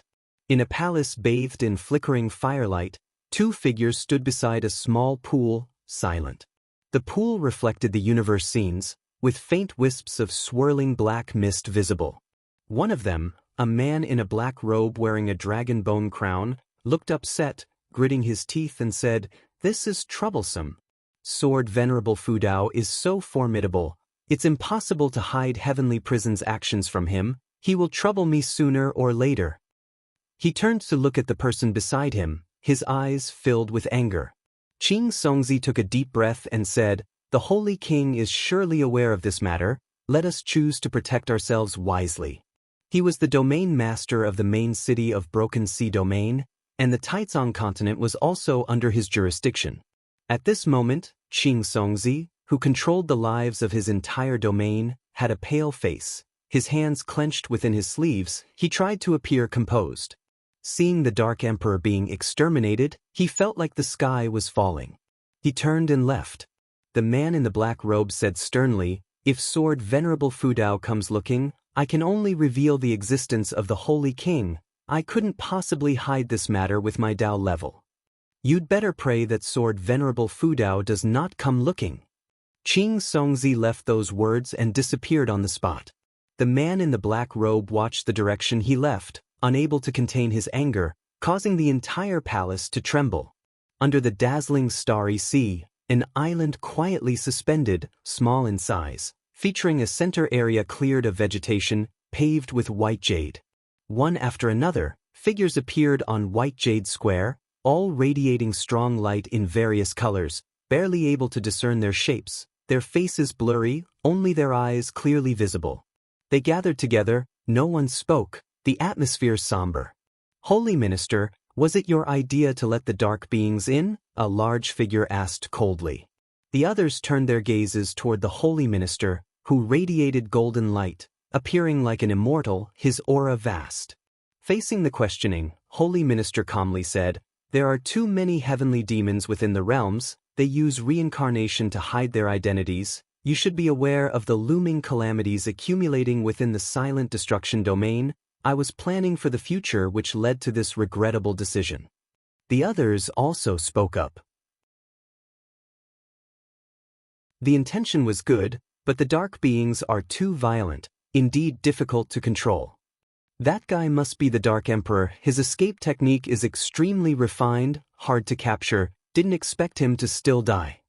Broken Sea Domain, Sword Venerable Fudao, the great heavenly spirit land is so large, yet he unexpectedly found the place where Sword Venerable Fudao was quite strange.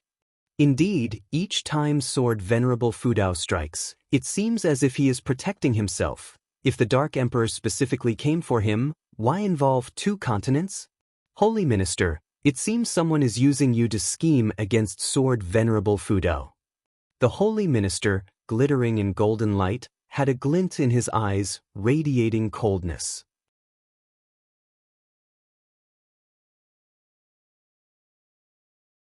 Chapter 345. The Holy Minister appears mortal world peak, atop a mountain summit. Fu Shenxiu stood alongside Eternal Taoist Lord at the cliff's edge, gazing silently up at the sky for a long time. "Master, to which level of the immortal path has Sword Venerable Fudao ascended?" Fu Shenxiu couldn't help but ask. The Eternal Taoist Lord gave a wry smile. "I have merely lived a few more years than you. I only know about the divine immortal of wondrous Dharma. The names of the 3 higher realms are beyond my reach." Fu Shenxiu sighed. That heavenly demon from outer heaven felt even more formidable than Senior Meng before perishing in an instant. It is indeed true that beyond the skies there are higher skies, and beyond people there are higher people. The eternal Taoist Lord frowned slightly and sighed. I always have the feeling that something troublesome is coming to the holy court. To think they would even dare to let in such a demon. Turmoil that hasn't been seen in a million years will soon come upon this world. Fu Shenxiu nodded. He felt the same way. Regardless, it's a good thing that Sword Venerable Fu Dao destroyed that demon. But before he could cleanse the world of the heavenly demons, they began slaughtering innocents. The holy court is truly confused to cooperate with such beings, declared Fu Shenxiu with righteous indignation, finding the dialogue between the holy king of the holy court and the dark emperor to be absurd.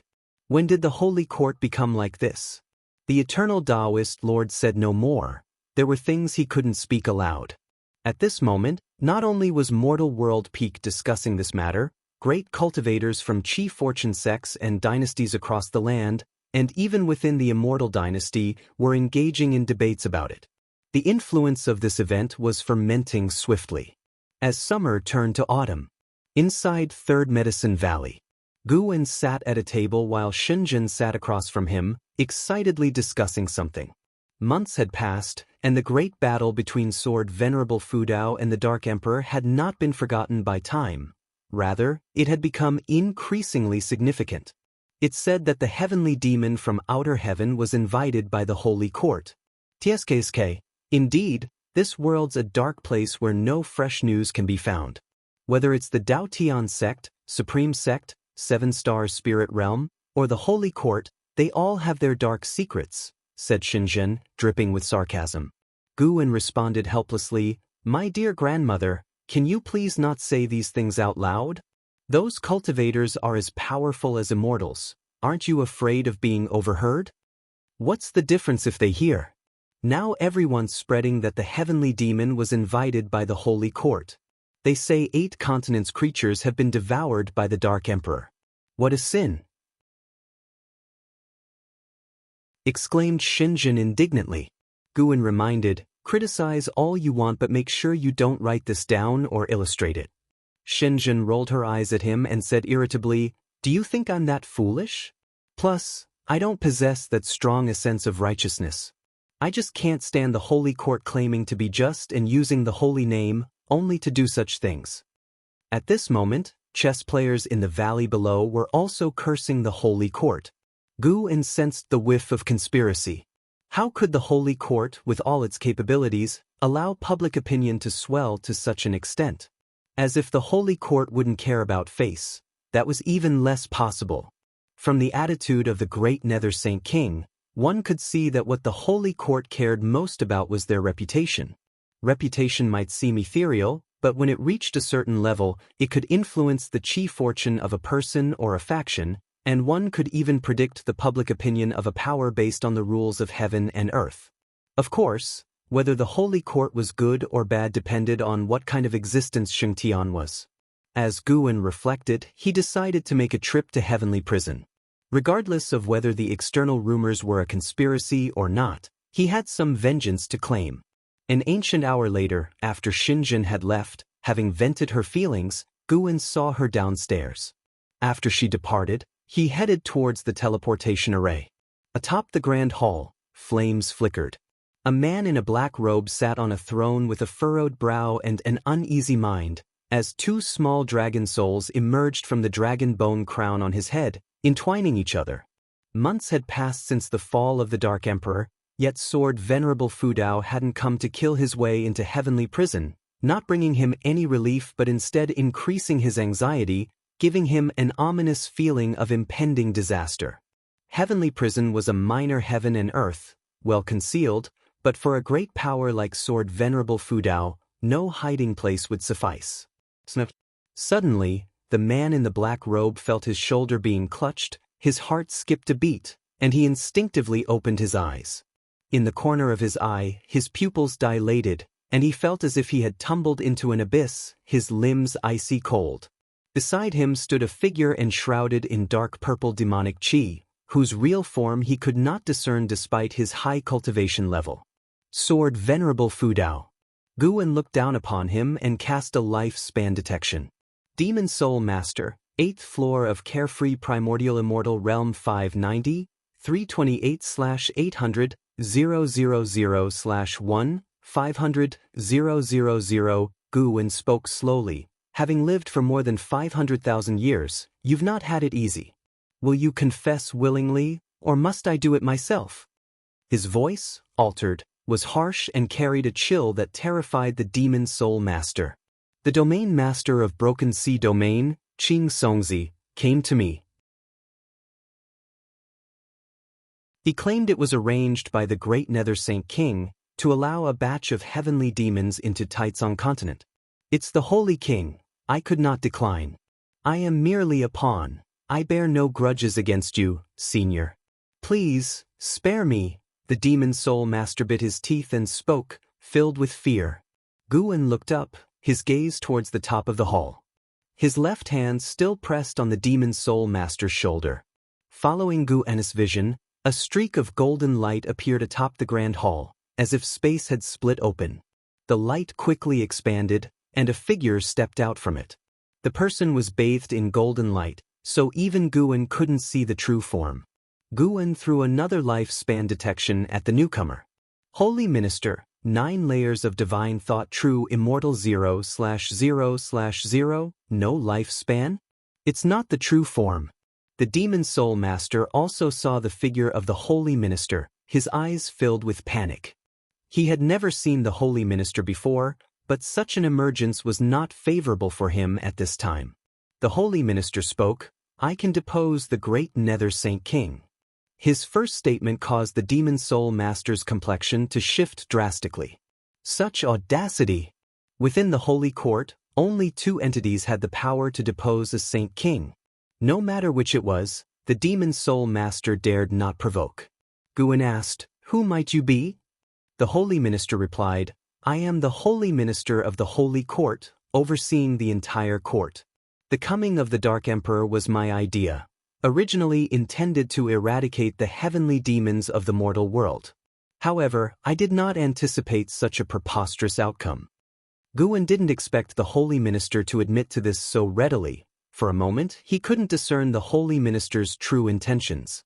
Sword Venerable Fudao, you have refused the destined chi fortune of the Holy Court, and I do not wish to delve into your reasons. I only seek to understand your stance towards the Holy Court to prevent any misunderstandings between us. From your actions, it's clear you are neither of the demon path nor the wicked, said the Holy Minister calmly, his tone devoid of any emotional fluctuation. Guan fell silent for a moment and then said, I have no intention of making enemies with anyone. I seek only to cultivate in peace. My previous intervention was merely because I resided in that land, benefiting from nature's spiritual energy, and felt an obligation to act on behalf of that land. Upon hearing this, the Holy Minister immediately said, I see. I can understand. Through the ages, indeed, there have been ascetics like you who are solely dedicated to the immortal path. You have shielded those people, and they are fortunate for that. From this point on, the Holy Court shall not disturb your cultivation. This time, there was a hint of mirth in his tone. May I make a request? Guan suddenly asked. Please speak. Bring the Great Nether Saint King to me. I want to kill him myself.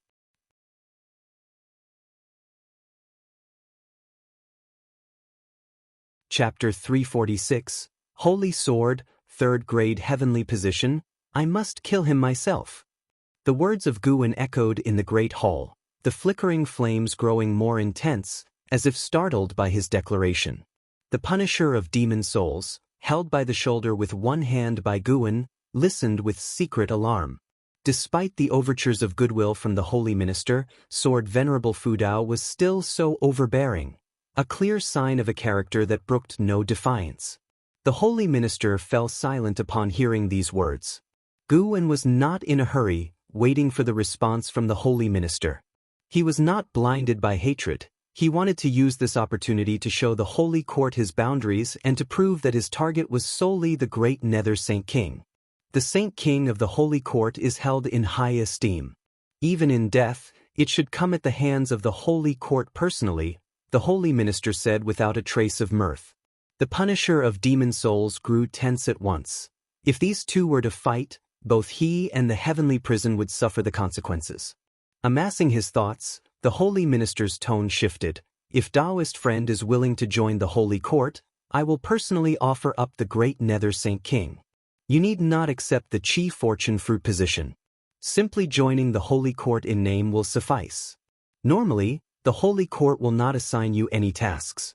When the great heavenly spirit land faces an existential threat, only then you would need to act. Simply join in name? Guan first thought of the Immortal dynasty, which had also reached out to recruit him. With the Immortal dynasty as a potential rival, the holy court indeed found it hard to trust an unidentified existence. Even if the holy court was unaware of Sword Venerable Fudeo's true identity, it was not important. What mattered was letting all beings know that the recently renowned Sword Venerable Fudao had joined the holy court. Guan actually did not object to joining the holy court. Lacking a stance, one only gathers more enemies. What he opposed was merely the chief fortune fruit position. Good. Guan uttered a single word. The holy minister immediately raised his hand, sending a golden token flying towards Guan, who lifted his right hand to catch it. Not heavy, lighter than a feather, nearly 20 centimeters in length, and about 4 fingers wide. Its edges were carved with dragon figures, and at the top were 2 fire phoenixes, their claws intertwined, symmetrical, and exquisitely done, possessing an aesthetically pleasing look. 3 words were inscribed on the token. Holy Sword 3. The Holy Sword is the title I bestow upon you, the holy minister explained. The 3 below signifies your heavenly position. The Saint King too holds a 3rd grade heavenly position. It is indeed beneath your talents to be at the 3rd grade heavenly position as a divine thought true immortal. However, since you are unwilling to accept the chief fortune fruit position, the holy court cannot fully trust you. I hope you can understand. This token is made of the same material as other holy orders, but I have not imposed any other restrictions on it, lest it provokes your apprehension. Its only purpose is to display your identity to others. Its unique material ensures it cannot be replicated by other powers. After listening, Guan thought to himself, had this fellow decided upon this before even coming here? But he had to admit, with the deep foundation of the holy court, they indeed had such confidence. Above the Saint King was the holy God, and it was not impossible for the Saint King to reach Tao Void Mysterious Immortal, or the holy God to reach Divine Thought True Immortal. Add to that the exalted Shengtun, and the holy court's strength was formidable to even contemplate. Most crucially, the holy court not only possessed high-level combatants, but the number at each realm was beyond measure. As a divine thought true immortal, Guan could now observe chief fortune, and the chief fortune of the holy court was more terrifying than all other powers in the great heavenly spirit land combined, including the Immortal dynasty. From today onwards, you are the holy sword of the holy dynasty. This is a title created especially for you. I will announce it to the world in the future. I will have someone send your treatment to the Taizong continent. You need not visit the holy court for audience. Are you satisfied? The holy minister asked. Guan replied, of course, satisfied. Thank you, holy minister. The holy minister chuckled. From now on, we shall address each other as Taoist friends. Although the heavenly prison does not enjoy the holy court's chief fortune, it serves the holy court. If you are dissatisfied with this prison master, you may kill him. I will arrange someone else to take over. At these words, the despair was clear on the punisher of demon souls' face. Begging for mercy, he implored, please spare me, Senior. Senior. Guan released his left hand, and the punisher of demon souls regained his freedom. He promptly knelt down, incessantly kowtowing to Guan.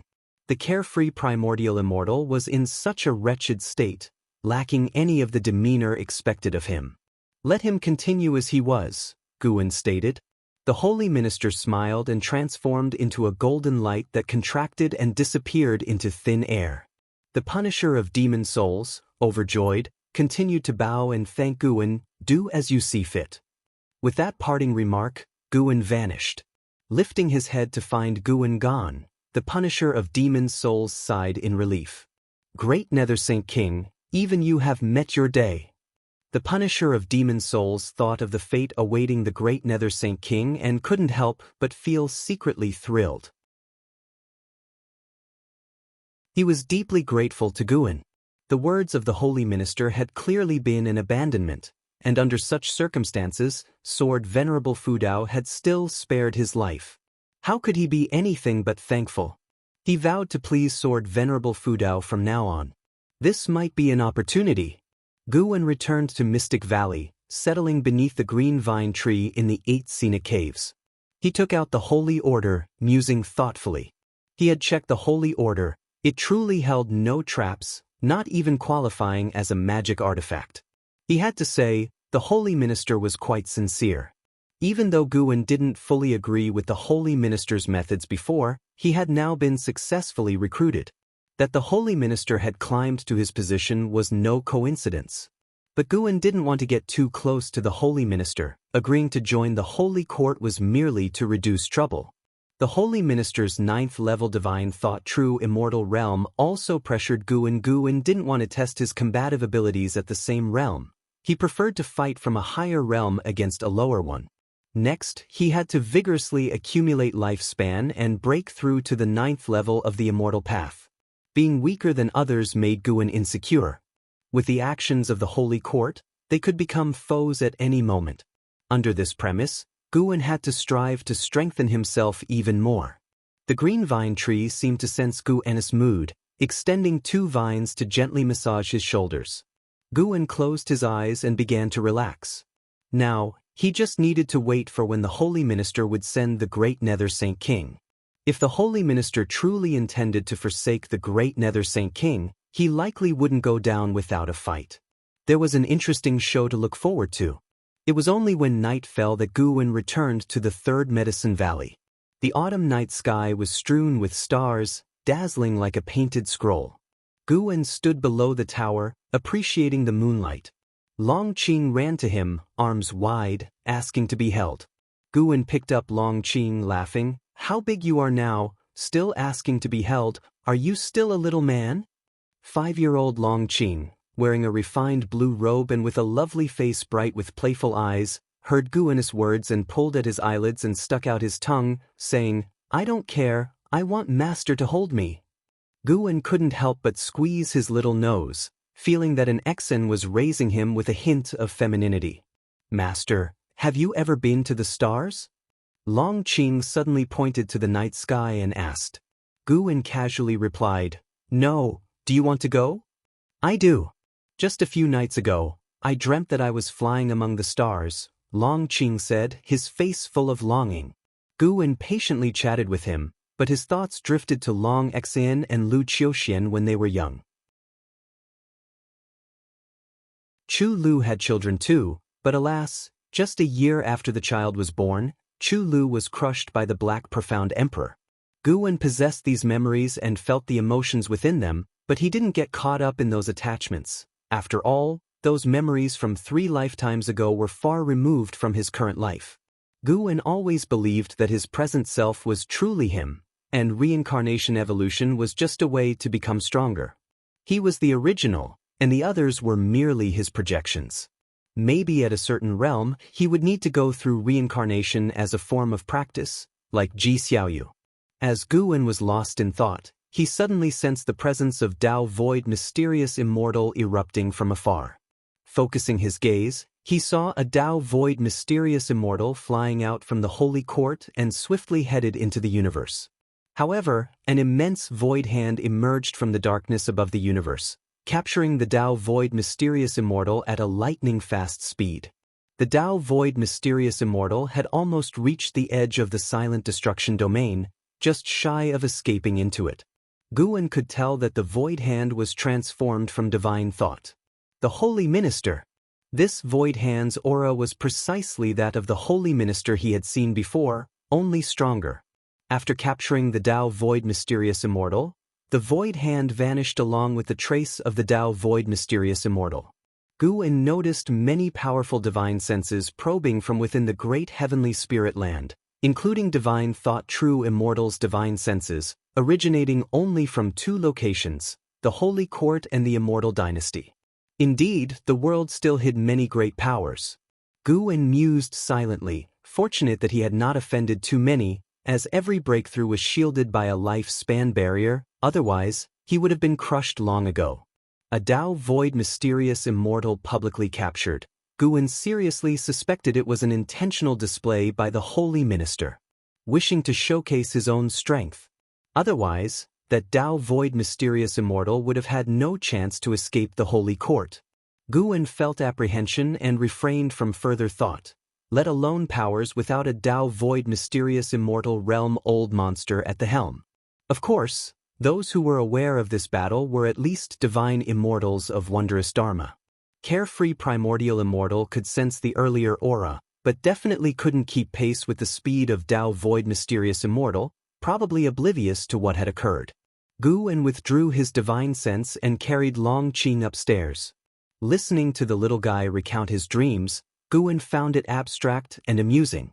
Talk of an Exen rolling on the stars and Bull Demon King fighting with the stars seemed utterly absurd.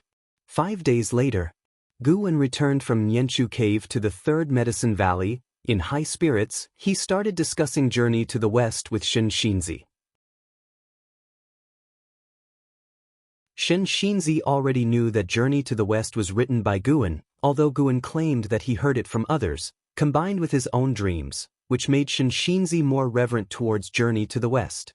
Therefore, Shen Xinzi steadfastly held on to his interpretation, even attempting to persuade Guwen. They debated for a long time. Do you understand Journey to the West better than Panin? Guwen couldn't help but say. Shen Xinzi said nonchalantly, what is Pan and in comparison? He's just a writer. What does he know about Journey to the West? Guwen, amused and frustrated, gave him a thumbs up, exclaiming, you're amazing. With that, Guwen left. Shen Xinzi was undisturbed and continued reading. Guwen flew towards the outer gate city, sensing two powerful auras emerging on the edge of the continent. Both were Tao void mysterious immortal realm cultivators. One of them was the Tao void mysterious immortal captured by the holy minister 5 days ago. His aura was now weak, clearly having suffered serious injuries. Guwen had not anticipated the holy minister to act.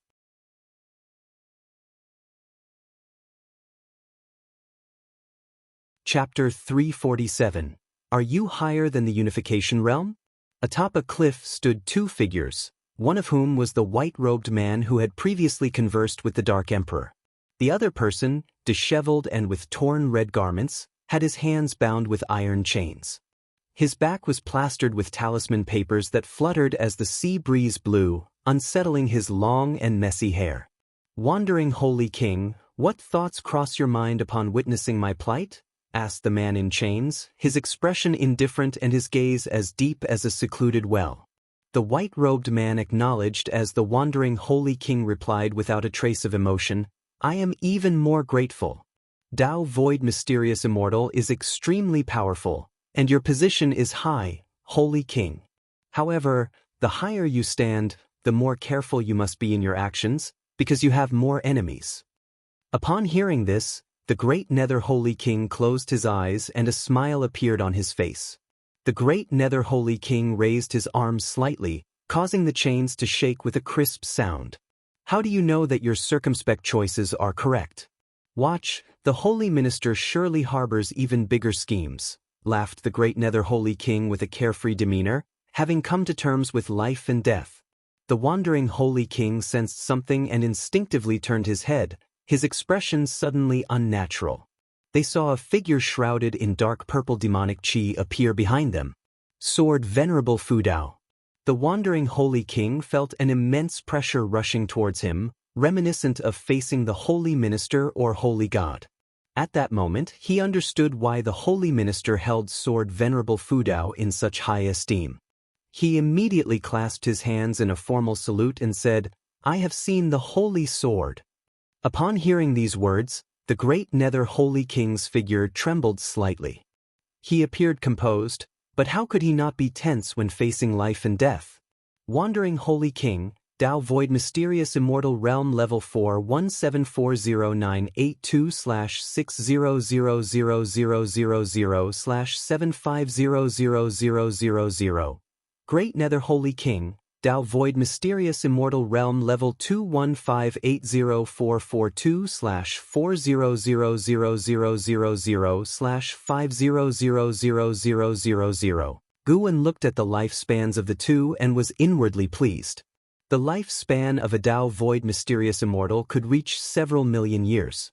Observing the difference in lifespans between Level 4 and Level 2, Guan speculated that lifespans of divine thought true immortals might very well exceed 10 million years. Guan nodded slightly to the wandering Holy King. His gaze was fixed on the great Nether Holy King, sensing his tension. Boom! A brilliant golden light suddenly burst forth from Guan's forehead, engulfing the great Nether Holy King in an instant, and then dashed towards the sea surface, dissipating before reaching 1,000 zhang away. When the golden light faded, the great Nether Holy King was nowhere to be seen. Guan had no desire to interact with the great Nether Holy King, nor did he wish to hear any defenses. Even if there were misunderstandings between them, it was the fault of the great Nether Holy King. When so many pointed at the great Nether Holy King, it was unlikely to be false. The wandering Holy King watched with alarm. This was a Dao Void Mysterious Immortal, and even if his cultivation was sealed, he should not have been so easily eradicated. How high was Sword Venerable Fudeo's cultivation level? You have successfully seized 370,963 years of lifespan from the great Nether Holy King, Dao Void Mysterious Immortal Realm Level 2. Upon seeing the prompt before him, Guan felt slightly pleased. Of course, what brought him the most relief was eliminating a thorn in his side. Guan then vanished from the spot, leaving the wandering Holy King behind. The wandering Holy King stood on the cliff, silent for a long time, before finally departing.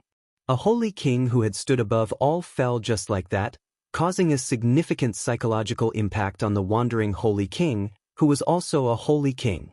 The great heavenly spirit land seemed even more complicated and dangerous in the eyes of the wandering Holy King. At Mortal World Peak, Dingtian Peak. Inside the Peak Master's courtyard, Guan was savoring tea. An Exen stood behind him, and in front of him stood a line of wandering immortals, disciples of Dingtian Peak, including Zhu Xinglan. They were discussing the Holy Court's declaration of Sword Venerable Fudao as the Holy Sword. The Holy Sword, the number one sword under the heavens, seems like the Holy Court highly values Sword Venerable Fudao. The presence of that demon from outer heaven was terrifying, yet against Sword Venerable Fudao, it was unable to withstand a single blow. With such power, how could the Holy Court not seek to ally with him? I heard that the reason the heavenly demon from outer heaven made a move against Sword Venerable Fudao was that a Holy King schemed against him, sending a great number of reincarnated heavenly demons to the Taizong continent. Truly malevolent. I've heard that as well. It was the great Nether Holy King. He underestimated the strength of Sword Venerable Fudao. To be honest, who could have anticipated that? Such a tiny place actually harbors such a terrifying great cultivator. The wandering immortal disciples of Dingtian Peak were excited, only so uninhibited in the presence of Guan. In front of their disciples, they all maintained a high and dignified posture, as if they were lofty and saintly figures. Zhu Xinglan looked at Guan. He had heard that his master also emerged suddenly and wondered if his master knew Sword Venerable Fudao. As for the possibility that his master was Sword Venerable Fudao himself, that had not crossed his mind. The world was full of ascetics who suffered in silence, and perhaps Sword Venerable Fudao was simply concealing his identity. Maybe his real identity once shook the heavens, but who could be certain? An Exen quietly chuckled as she listened to their discussion. The one they admired was right before them. If they knew, what would their reaction be? She did not know how high the Dark Emperor's cultivation realm was, so she could not understand the excitement of the wandering immortals. In her eyes, there was no difference between wandering immortals and heaven and earth flying immortals. They were all terrifyingly powerful beings. After they had spoken for a while, Guan spoke up, then you must cultivate diligently. I always feel that the world is becoming increasingly unstable. His divine thought was focused on Yang Jian. Heaven's sect had received news of the great Nether Holy King's fall and was preparing to bring Yang Jian into the world. Over the years, Yang Jian had grown stronger while Heaven's sect had become increasingly aged. Although his cultivation realm had not declined, his aura was not as strong as before. Heaven's sect's lifespan was quickly diminishing without the chi fortune of Heaven's sect, and it seemed he did not have many years left to live. Upon hearing Guan's words, the disciples echoed in agreement, all sharing a premonition that such a major event had not occurred in many years. Word of it would make anyone feel the tense world situation. After a long while, the disciples bid their farewell and left. An XN sat down, unable to resist stretching herself. She did not remove her mask but looked at Guan and asked, "Master, what kind of entity is the Holy Court really?" She knew Sword Venerable Fudao was Guan, but being in mortal world peak, she had to measure her words carefully. Guan replied, "It is the governing power of the mortal world, the strongest of our times. As for good or bad, that depends on the circumstances. In this world, there was no absolute good in a person or power. Even the current supreme sect hid untoward secrets. Even though he had joined the Holy Court, Guan felt no fondness for it. Once he surpassed the 9 heavens of Immortal Path, he would no longer need to hold any fear towards the Holy Court. Right now, he was more curious about the silent destruction domain. The Annihilation God Emperor could easily annihilate Longzhan, who surpassed the 9 heavens of the Immortal Path, but now it seemed Sheng Tian was capable of countering the silent destruction domain. Could it be a different silent destruction domain? Or perhaps, the Annihilation God Emperor had long since departed? An Xan was curious about the strength of the Holy Court, but unfortunately, Guan was also unclear, leaving his answer ambiguous. Today's conversation with the disciples from Dingtian Peak proved the Holy Minister's methods. Although Guan had not assimilated into the chi fortune of the Holy Court, within a few short years, every power throughout the world knew he had joined the Holy Court.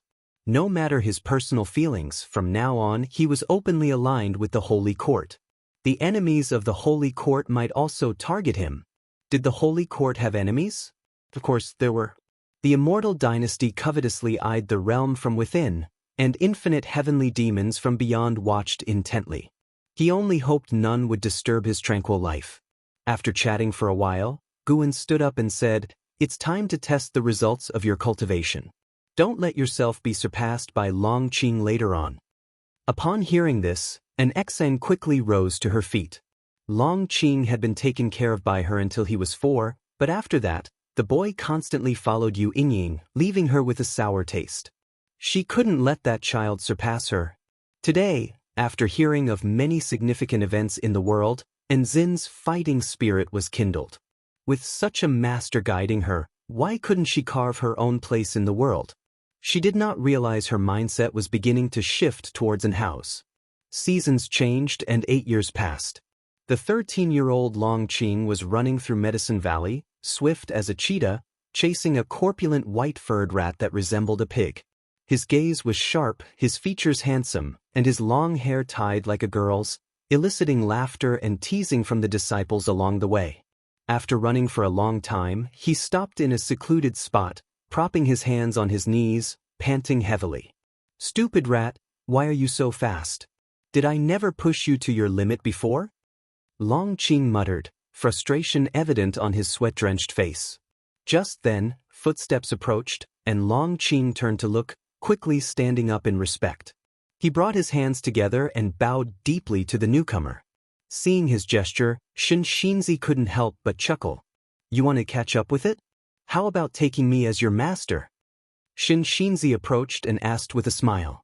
Long Qing scratched his head. "Senior, I have a master already." Shin Shinzi continued with a smile. "Of course I know you have a master. Who said you could only have one master? Have you read Journey to the West?" Long Qing nodded, but he didn't enjoy reading text as much as he liked listening to others. "You're like Sun Wukong, and am Master Beauty. How about I secretly teach you cultivation?" Shinzi asked, smiling knowingly. Like Yu Ying, he had an inexplicable fondness for Long Qing. He had observed the boy and confirmed that Long Qing was not a reincarnated heavenly demon. To elicit a sense of closeness from an immortal venerable like himself, Long Qing must have extraordinary innate chi fortune and a life grid beyond ordinary people. Can you really be Master Beauty? Long Qing asked doubtfully. Shinzi laughed. I'm well aware you have a master, but who says you can't have multiple masters? Do you know what realm I am in? Unification. Ha, you even know about unification. Do you know what lies beyond the unification realm? What? You're higher than the unification realm? Long Qing was shocked. Having been raised in the Third Medicine Valley, he had some understanding of immortal cultivation realms. The unification realm was, in his perception, a godlike realm. Observing the disciples' attitudes toward Shinzi in the valley, he had guessed Shinzi was extraordinarily capable, but he had not expected him to be so powerful. Proudly lifting his chin, Shinzi declared, above unification lies the mystic heart realm. Above that, there are Mahayana, Nirvana, loose immortal, wandering immortal, and heaven and earth flying immortal. I am but one step away from heaven and earth flying immortal. With each realm name Shinzi uttered, Long Qing's mouth opened wider, and by the end of the list, he was agape with amazement. The expression on Long Qing's face greatly satisfied Shinzi. In that moment, he suddenly understood Supreme Immortal Venerable. Because he liked Journey to the West, he had read all the books written by Panin. He didn't understand why Pan's works were so popular. The characters lacked common sense, often mocking the protagonist, and the protagonist would purposely reveal his holiness, all of which seemed unrealistic to him. Today, he had played the part, and at last, he understood the appeal.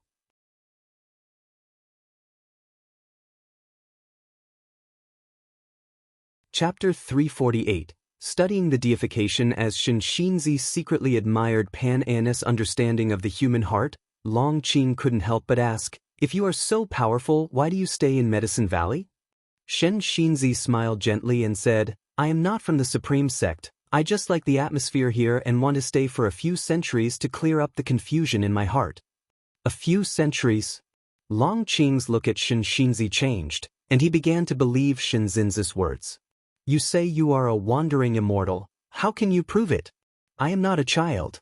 The 13-year-old Long Qing, claiming he was not a child, made Shinzi smile even more broadly.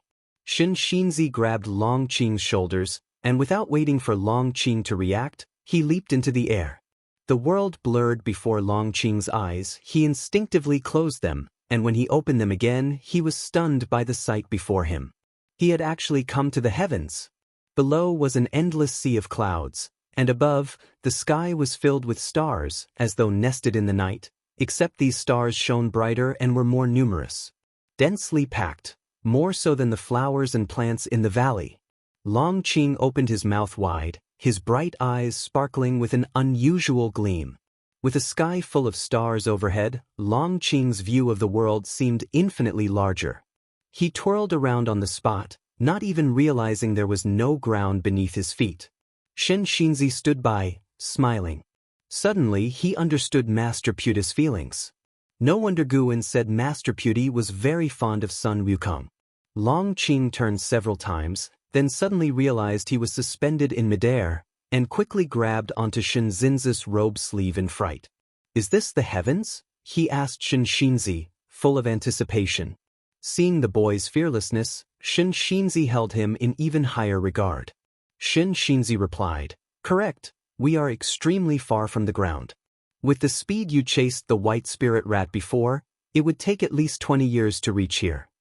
Upon hearing this, Long Qing widened his eyes.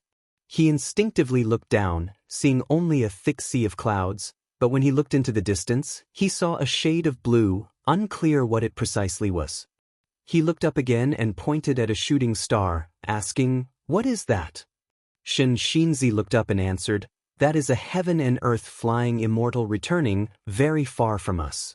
Heaven and earth flying immortal. Can I go to the stars? You cannot, One must reach the heaven and earth flying immortal realm to cross the invisible sky wall. Heaven and earth flying immortal. I want to cultivate, I want you to be my master, teach me how to reach the heaven and earth flying immortal. Long Qing clenched his fists, his voice filled with excitement. He hadn't even started qi absorption cultivation yet. Guan said he would teach him when he turned 16, and forbade other disciples from teaching him privately. That's why Long Qing hadn't yet shown his talent. Shen Xinzi saw his extraordinary physique and felt that even if he wasn't supremely talented, he would not be mediocre. He also marveled, how did Guan always manage to find geniuses?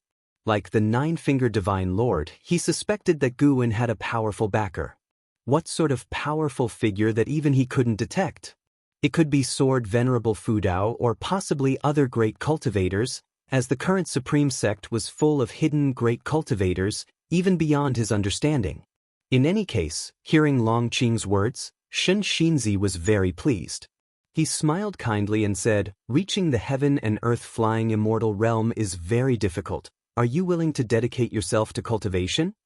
Long Qing immediately nodded, assuring, I will definitely not disappoint you, master. Then why don't you kneel and kowtow to accept me as your master? Shen Xinzi said with a smile. He wanted to emulate Master Putti to see if taking a disciple could lead to divine enlightenment. Long Qing immediately knelt and performed a ceremonial bow, then looking up at Shen Xinzi he asked, Master, I heard that Medicine Valley once had a genius named Yang Jian. Can I surpass him? Shen Xinzi helped him to his feet and said, Yang Jian's talent is indeed exceptional, but your master is more formidable than his. In the future, you will surely surpass him.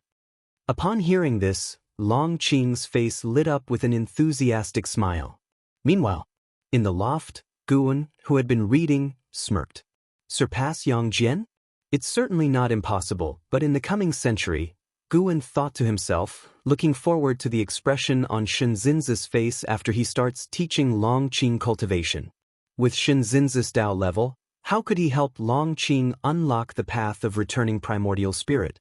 An hour later, the door opened, Long Qing walked in, approaching the table and looking at Guan with a complex expression. Guan looked up at him and asked with a smile, What's wrong? Bullied by the bull demon king again? Long Qing shook his head, then said, Master, you are the most important to me in my heart. Do you believe that? This statement amused Guan. Was the boy feeling guilty? Really?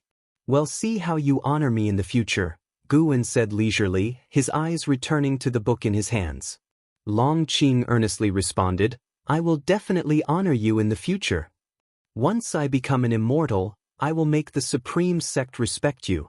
Long Qing's fighting spirit grew even stronger.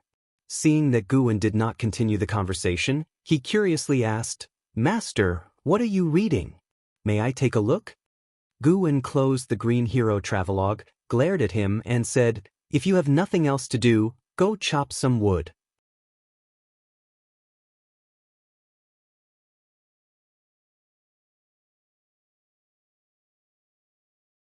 Chapter 349. Heading to the primordial hearing Guan's words, Li didn't think too much and didn't ask who Long Qing was.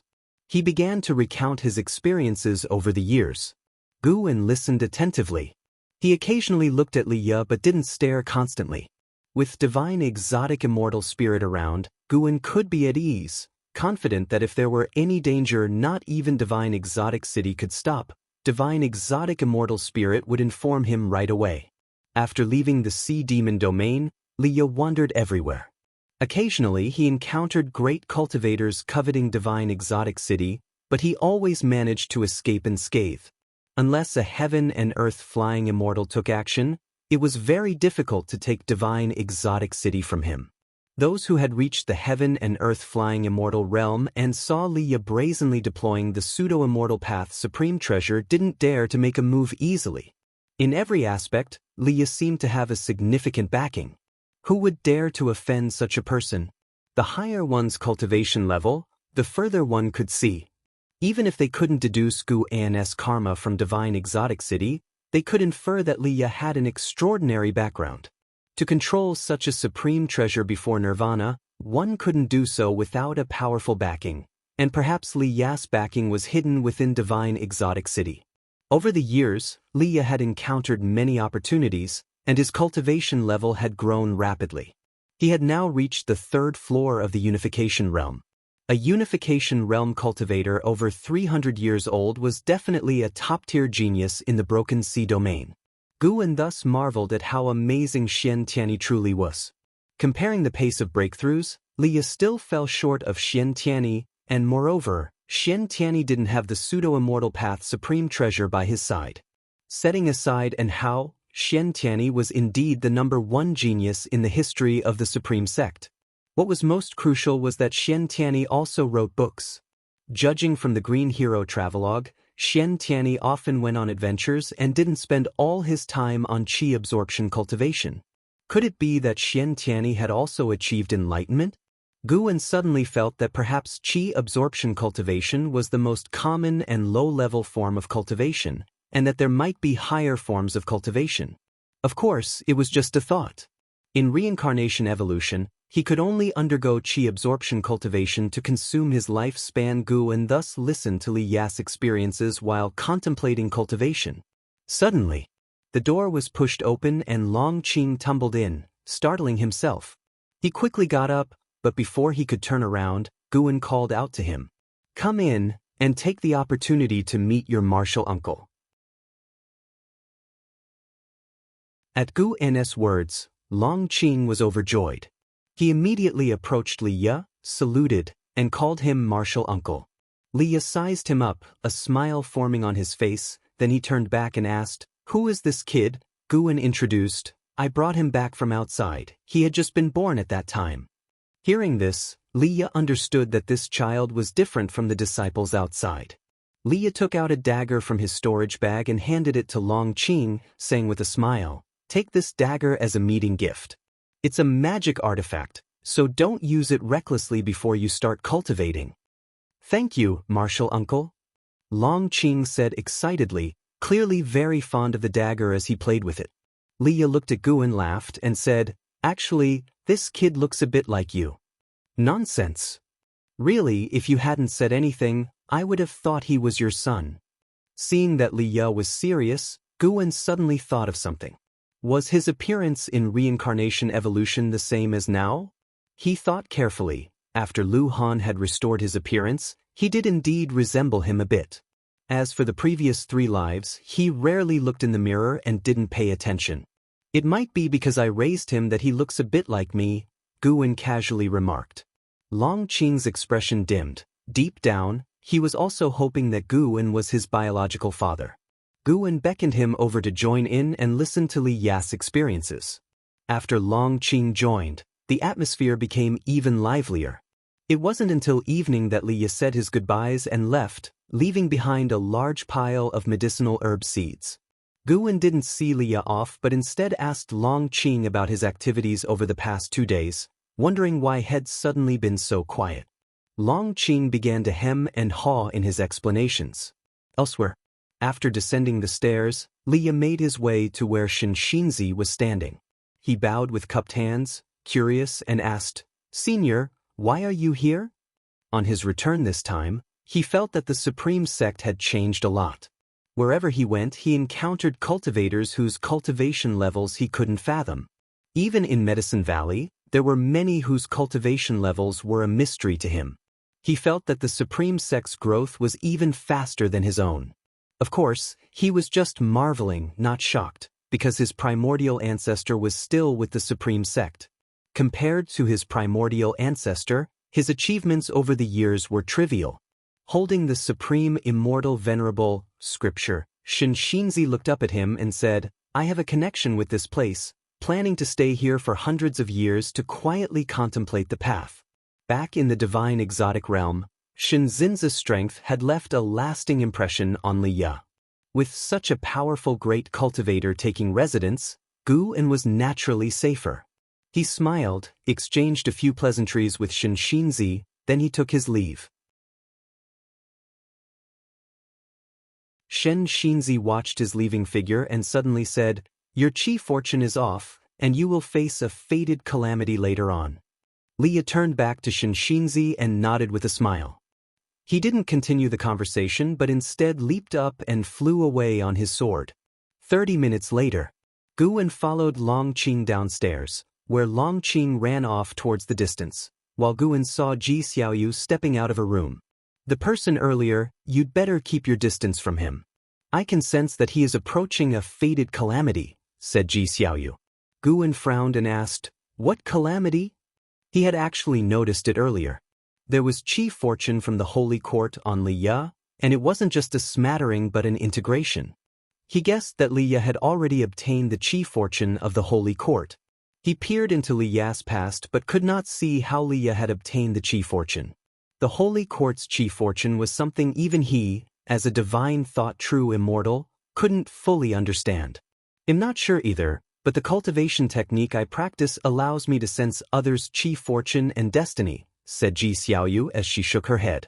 She had had so many dreams, not only seeing experiences from past lives but also continuously inheriting past lives' cultivation techniques, divine skills, and spells.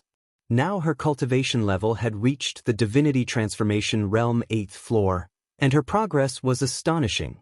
I'll be fine. He's sure to have a charmed life, Guan said earnestly, causing Ji Xiaoyu's gaze to shift subtly as she looked at him. The moonlight might be lovely tonight. How about keeping me company to enjoy the moon? Guan suddenly suggested. Ji Xiaoyu hesitated for a moment and then nodded slightly. Divine Exotic Realm. The master of the Divine Exotic Realm and a group of Divine Exotic Ghost Kings stood on the shore, looking at the terrifying waves crashing on the sea. Among the surging waves, a figure stood tall above the water, bare-chested with fists tightly clenched, his white hair disheveled and soaked, gasping deeply for air. Zhang Buku. It's done.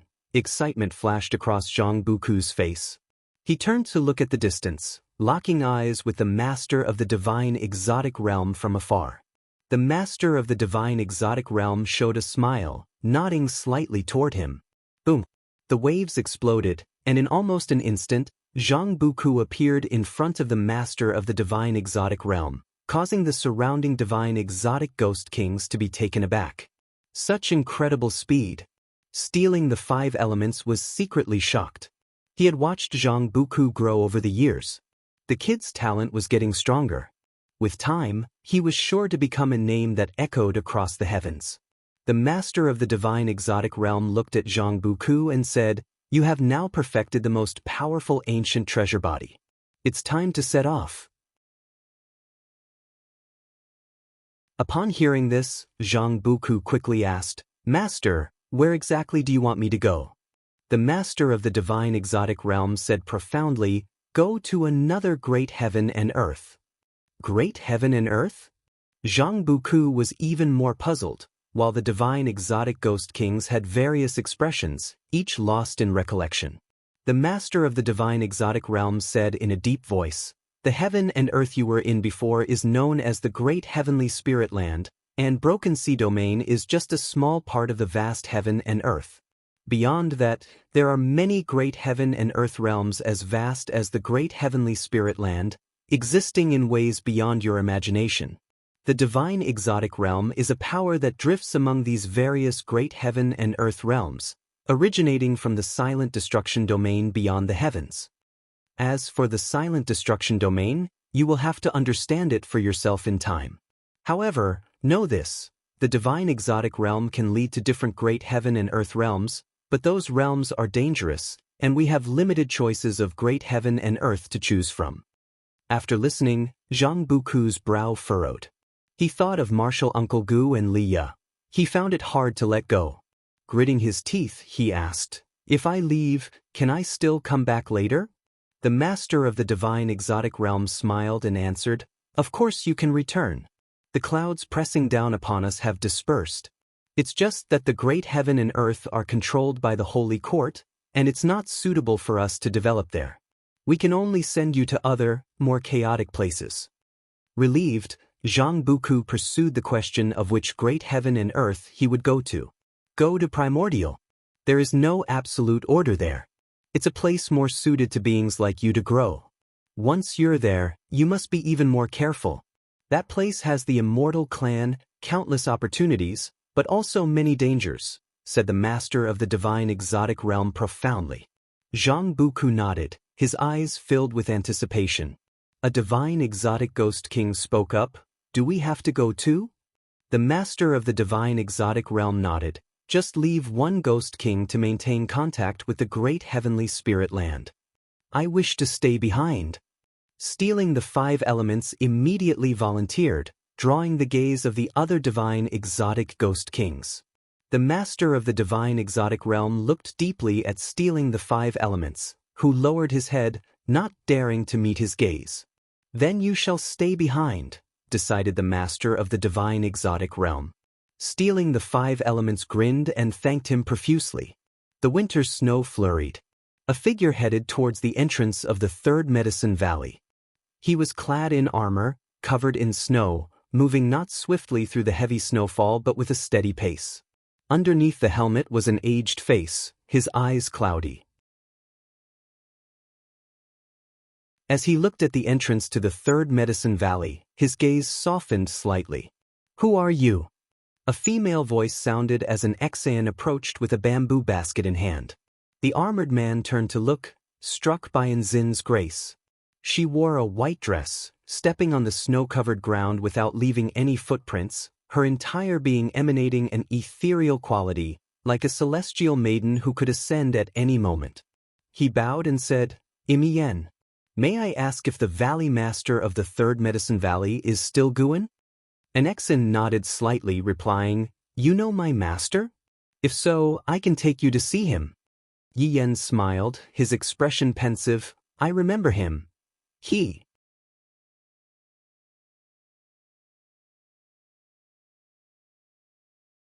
Chapter 350, Reincarnation Order. An Exan brought Yen to Guan's attic and then went upstairs to inquire. Guan had already sensed Yen's presence, but he couldn't show it. Only after an Exan knocked did he allow her to bring Yen up. Looking at the aged Yen, Guan smiled and said, "It's been a long time, please have a seat quickly." An Exan, curiously, didn't stay, but honestly closed the door and left. Sitting across the table from Guan, Yen felt a surge of emotions. After many years, the master still looked so young, even more distinguished. Guan, wearing the Immortal King crown, had a golden pattern emerging on his forehead, giving off the feeling of a heavenly divine monarch sitting there. Yen could feel that, like him, his master was also at the core formation realm. Both at the same realm, yet their essence energy could not have been more opposite. "Why are you?" Guan frowned, hesitatingly asked. 50 years ago, Yen was in his prime, youthful, and one of Li Xuando's most capable generals. Now Yen looked so old. Guan could see that Yen had reached the end of his lifespan, but he couldn't state this outright, he could only inquire. In reality, Yen's maximal lifespan had grown a bit over the years, though only slightly. Yen smiled and said, "Everyone has their time, mine is almost due. I wanted to come back to see this place before the end." Hearing this, Guan couldn't help but sigh and then stood up to pour tea for him. Yen's gaze followed him and said, "Master, there's no need for you to sigh for me. I've accomplished everything in life without regrets." He had fought alongside Li Xiandao to unify the Taizong dynasty, and Li Xiandao had granted him nobility. For decades, he enjoyed wealth and even marital bliss, and truly had no regrets. "It reassures me that you could come back to see your teacher," Guan said after serving the tea, turning around to speak. Even if he taught Yen now, it would only extend his life by a few more years. Moreover, he wasn't keen on teaching just anyone. It risked revealing his cultivation level. Every year, dozens of disciples graduate from 3rd Medicine Valley and Mystic Valley. He couldn't possibly teach each one. "If not for the master's help, I couldn't have had such a splendid life. If I hadn't heard from His Majesty that you were well, I would have come back sooner to repay you," Yen, taking the tea bowl, replied with a smile.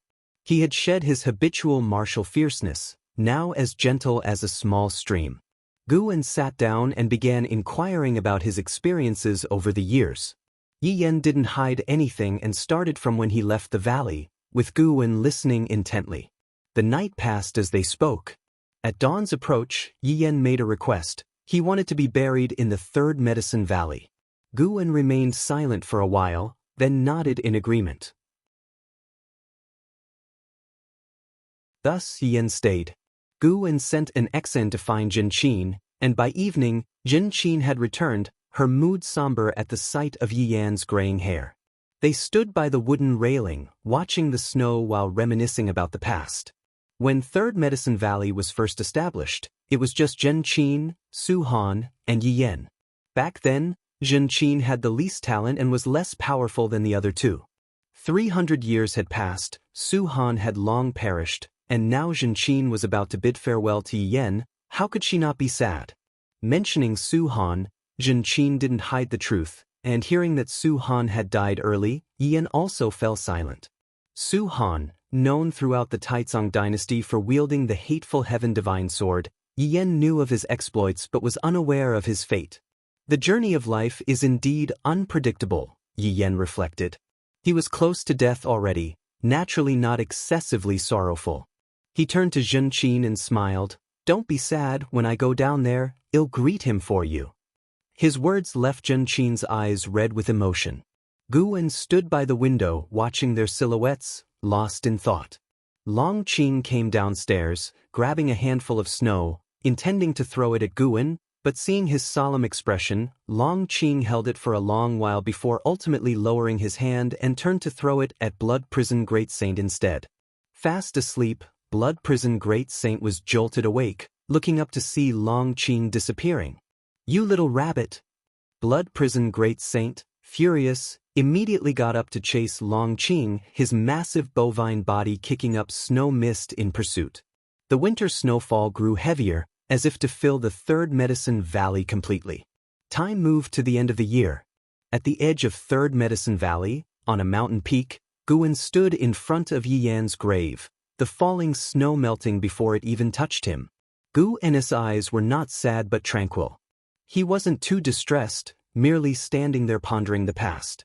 Yi Yan wasn't the first disciple he had sent off. He was merely looking back on his earlier life, reliving past emotions anew. Gu En thought about a question. In the great heavenly spirit land, what exactly happens after death? How does reincarnation actually operate according to what rules? Why do so many high-level great cultivators choose reincarnation? Is its purpose just to experience karma, destiny? Gradually, he entered a state of mystical understanding. Path enlightenment. During the blazing summer days at the Supreme Sect subsect Yi Mansion, Gu En and Yi Lan sat inside drinking wine, Yi Lan listening calmly to Gu En's recount. "Everyone dies someday, it's just a matter of how long one lives. I, too, will face it eventually, and when that time comes, dear brother, don't be too saddened," Yi Lan said softly, looking at Gu En.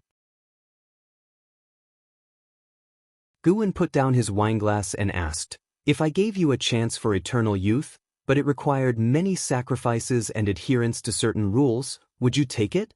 Having witnessed Yi Yan's death, Gu En felt uneasy, fearing that his teachings couldn't keep up with the passing of time. He had taught Yi Lan and Xiaochuan among others, truly improving their maximal lifespan, but each time was less than before, only adding 200 years for Yi Lan through teaching, and the last 2 sessions combined added just a single year. The mysterious designs of fate were terrifying, merciless. Yi Lan asked, "Would those rules distance me from you?" Gu En replied, "It's hard to say." He remembered Heaven Sect mentioning that becoming a part of it involved forsaking many, including a spouse and children. Then forget it. Such immortality might be more of a curse. "I am not interested," Yi Lan shook her head. Gu En remained silent. Yi Lan seemed to sense Gu An's mood. She reached out to hold the back of Gu En's hand and smiled. "Brother, don't forget our last century pact. If I could spend the rest of my days with you, that would be enough. 100 years is actually quite long." "Is 100 years really enough?" Gu En asked with a smile. "Maybe it is. Over the years, I've chased power, gotten bored with it over time, and recently I've been focusing on cultivation. I've been thinking about doing something else, like your writing." Yi Lan started to share her experiences from these years. Now over 300 years old, She had her own views and insights on life. She was now at the divinity transformation realm and held a high position within the supreme sect. Her pursuits were evolving. Listening to her, a smile unconsciously spread across Gu En's face, feeling happy for her. Life shouldn't be about just one thing.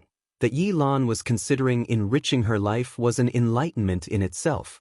Brother, if you really have that kind of opportunity, save it for someone who truly craves immortal cultivation. Right now, I don't think the level of cultivation is that important. Yi Lan laughed. Guan smiled and said, what if you leave this world, and I pursue immortality alone? Wouldn't that be lonely? Yi Lan blinked and laughed. I haven't given up, I'm just talking. Some things can't be fought for. If you can't have them, let it be. Don't let them become a burden to you, including me, and even Zhen Qin and your disciples. If we die before you, don't be foolish or let it weigh on your heart. Guan, unable to resist, reached out to pinch her cheek, and she didn't dodge. What about our last century? What would you want to do? Where would you go? Guan asked. Can I dream big? Yi Lan raised an eyebrow. Of course, daytime is the best for dreaming. Then I want to see how large this world really is. I've heard that beyond the sea there are other continents. I also want to go to the heavens to see how high it really is and what lies beyond outer heaven. Yi Lan spoke enthusiastically, Guan listening intently, his thoughts drifting far with her words. 2 days later, Guan first went to the North Sea Mountains to gather medicinal herbs, then spent an ancient hour in Mystic Valley. Upon returning to the third Medicine Valley, he was in good spirits and played 2 games of chess with Nine-Finger Divine Lord.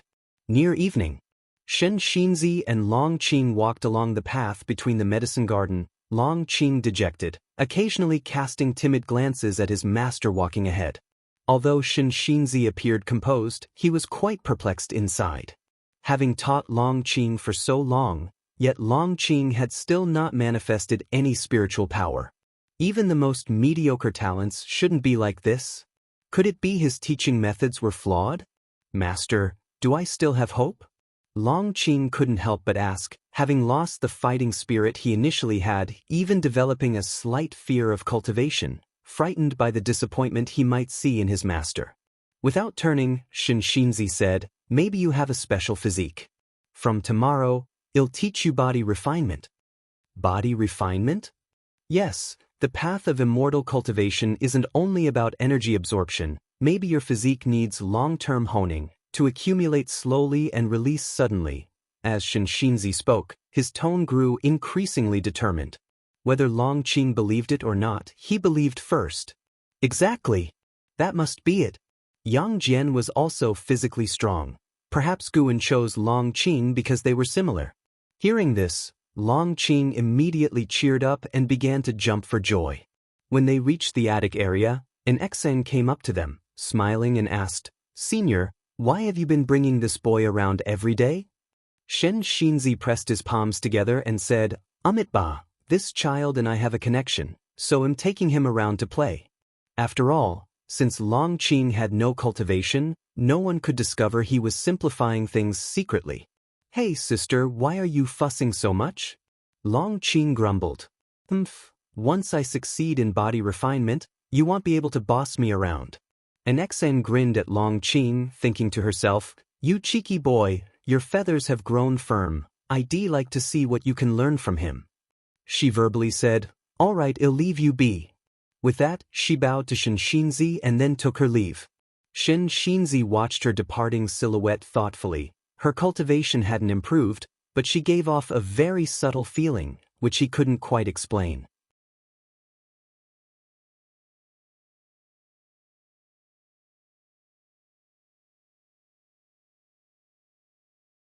"20-year-old Long Qing had fully matured, dressed in tight green clothing, squatting in a horse stance, and continuously punching despite being drenched in sweat. His eyes remained determined, exhaling consistently. His skin was flushed red, emitting steam, and his legs were trembling, ready to collapse at any moment. Shen Xinzi stood beside him, holding a copy of Journey to the West, reading it, and said, Persist for another ancient hour to activate the medicinal effects. Long Qing gritted his teeth and asked, Master, my strength has increased quite a bit. How many levels of Qi cultivation cultivators can I now defeat? You could defeat those at the 3rd level of Qi cultivation. What?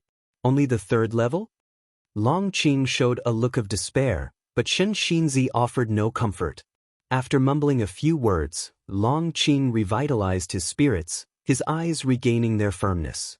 Shen Xinzi, glancing out of the corner of his eye at the change in Long Qing's demeanor, was privately satisfied.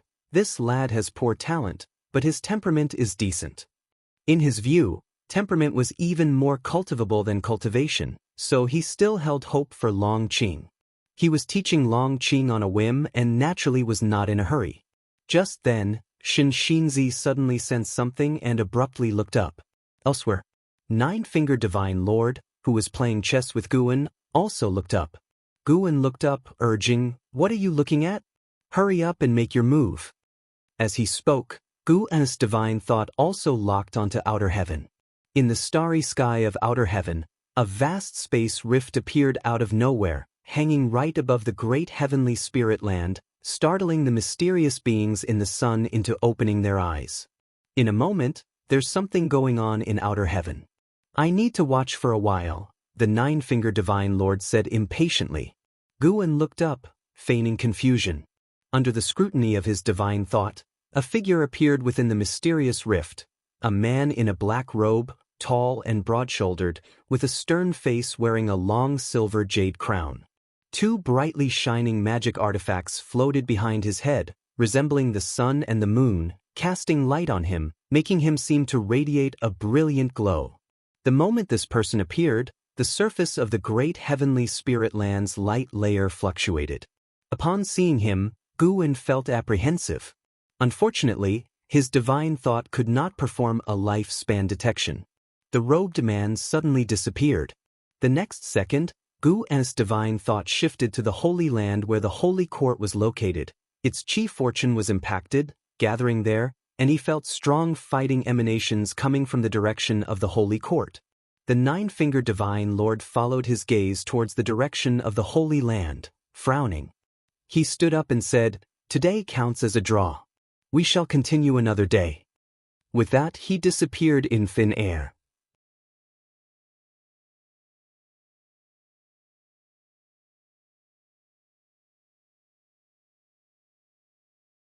Chapter 352 Yin Yang Immortal Domain. The Sun and Moon Netherworld Emperor proceeded, glancing around Medicine Valley without much curiosity.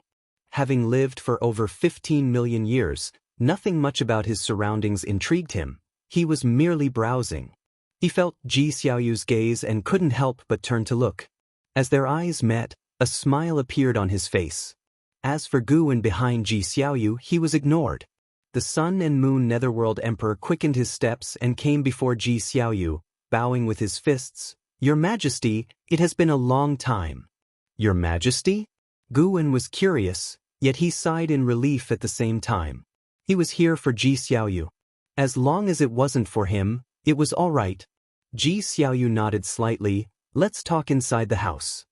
She turned to Guan and asked, Do you want to listen? Upon hearing this, Guan hurriedly shook his head and then went downstairs, bowing with his fists when he passed by the Sun and Moon Netherworld Emperor. The Sun and Moon Netherworld Emperor just gave him a brief nod. Ji Xiaoyu pouted and then said, Bring him in too. After speaking, she turned and entered the house.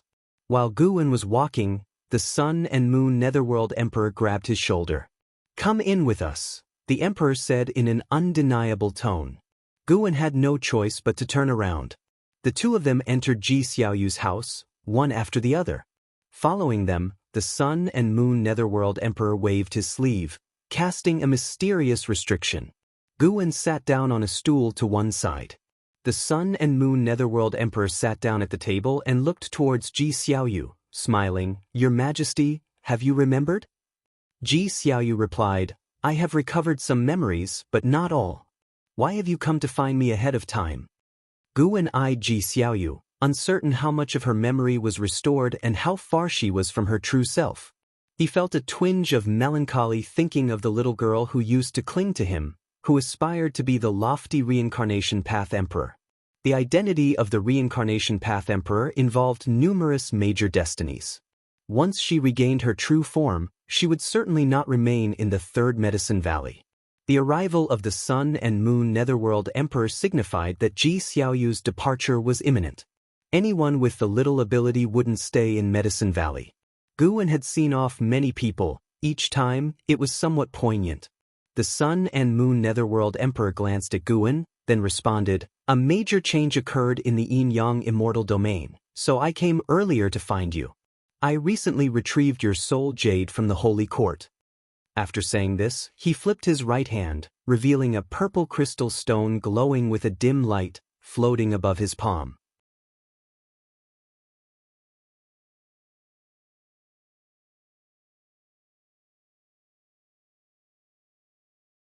Once Guwen arranged his residence, he began his reclusion. 10 years blinked by and the Sun and Moon Netherworld Emperor remained within his own room, sparking much speculation among the disciples in the valley. One day, Guwen went to visit Xiaochuan. Just as Xiaochuan was receiving Guwen, an incident occurred in the residence that required his attention, leaving Guwen waiting in the courtyard. Name, Guwen, lifespan, 367/638, 909, 402, physique, primordial ultimate body, cultivation level, divine thought true immortal realm 9 layers. Looking at his attribute panel, Guwen started calculating how long it would take to reach 1 billion years of lifespan. Currently, his lifespan income per year ranged between 1.5 and 1.8 million years, which was quite considerable. He planned to aim for a comprehensive upgrade after reaching 1 billion years, then break through to the next realm.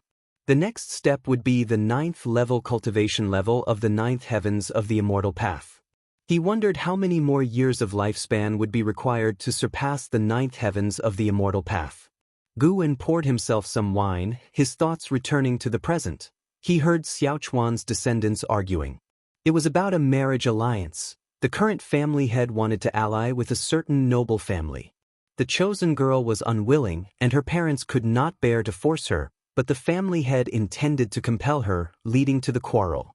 Guwen just listened, without any intention to intervene. After all, what place did he have to interfere in such matters? An hour later, Xiaochuan finally returned. As he sat down and poured himself some wine, he sighed, "These good-for-nothing things. If the day comes when I'm gone, the family will surely be ruined by them." Guwen chuckled, "Children and grandchildren have their own fortunes. Don't worry about it. You cannot solve all of life's challenges for them."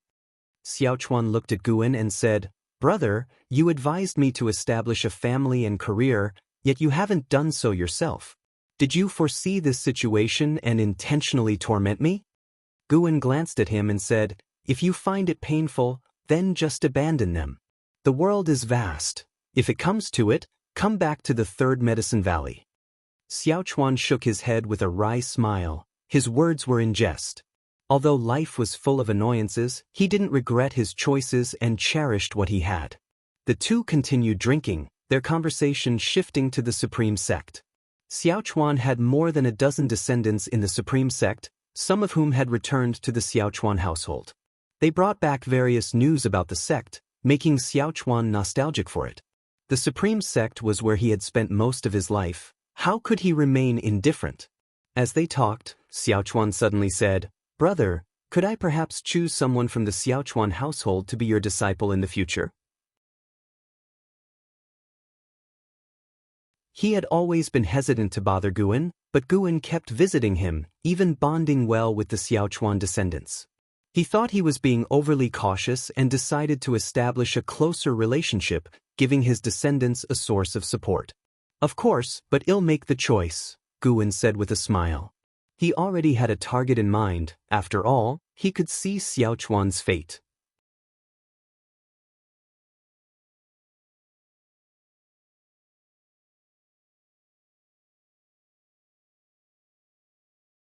He couldn't keep wasting his lifespan. He needed to gather 1 billion years of lifespan as soon as possible and then make a breakthrough. 2 divine immortals of wondrous dharma had already appeared, making him feel uneasy just thinking about it. He must be the highest realm in his environment, otherwise he felt no sense of security. 1 billion years, he thought, I need to step it up. Having decided to sprint towards 1 billion years of lifespan, Guwen began to keep busy. He used Immortal Seeking Island to collect more high-rank medical herbs and expanded the medicinal herb production at Dingtian Peak. The holy salary from the Holy Court had also been delivered by a heaven and earth flying immortal, who handed it over to Guwen, incarnated as Sword Venerable Fu Dao, at the edge of the continent. It's undeniable that the benefits of a third-grade heavenly position were terrifying. 1,000,000 supreme-grade spirit stones, 100 vials of extremely high-grade spirit pills, as well as a large batch of medicinal herb seeds. This also advanced the process of accumulating lifespan for Guwen. Every day of Guwen's life became busy, either running around or teaching in Xen cultivation, expounding the Tao for Yilan, Xiaochuan, and Zhenqin. In the blink of an eye, 30 years had swiftly passed by. In the early autumn of this year, Outer World Cave welcomed a significant harvest, and Guwen successfully reaped 50 million years of lifespan. Currently, he could only harvest up to 8th-rank medicinal herbs. 9th-rank medicinal herbs would need even more time to grow. Feeling elated, Guwen walked into Medicine Valley, humming a tune under his breath. Gazing at the nearly 750 million years of lifespan, he couldn't help but smile. From a distance, he spotted the figures of Shenxinzi and Longqing. Their master-disciple relationship had long been made public. No matter how Shenxinzi taught, Longqing just couldn't muster a speck of spiritual power. Presently, Longqing was on the path of physical cultivation. One had to admit, an innate immortal spirit truly was formidable. Even at 60, Longqing's strength was terrifying, capable of contending with a core formation realm Blood Prison Great Saint. Guwen had raised the cultivation level of Blood Prison Great Saint to the core formation realm, and Enzin's cultivation had similarly risen to the core formation realm, while his own was at the nascent soul realm. Enzin's actual cultivation level had already reached the 7th layer of the nascent soul realm. Previously, the restrictions of the primordial reincarnation skill were lifted, and coupled with Guwen's regular Tao explications, her maximum lifespan had increased to 570 years. Guwen saw Longqing's face full of excitement. It seemed that today he had made progress on the physical cultivation path. Master! Upon seeing Guwen, Longqing immediately called out and waved at him.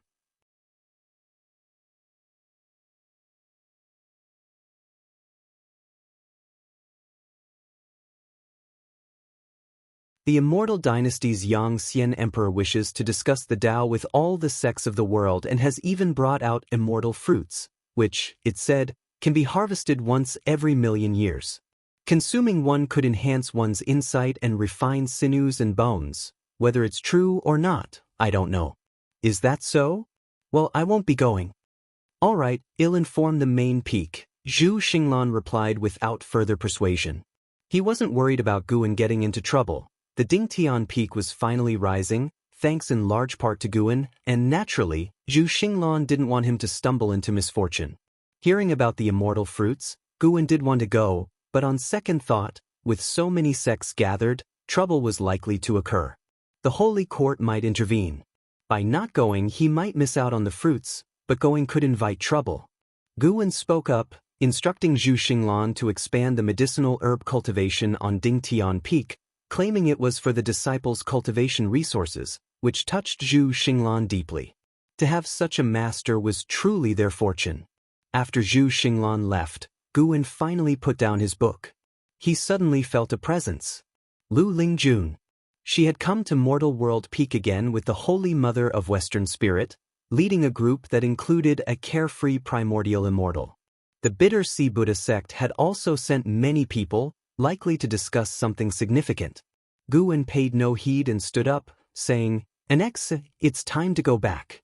At his words, Anexan immediately stood up and walked towards Guwen.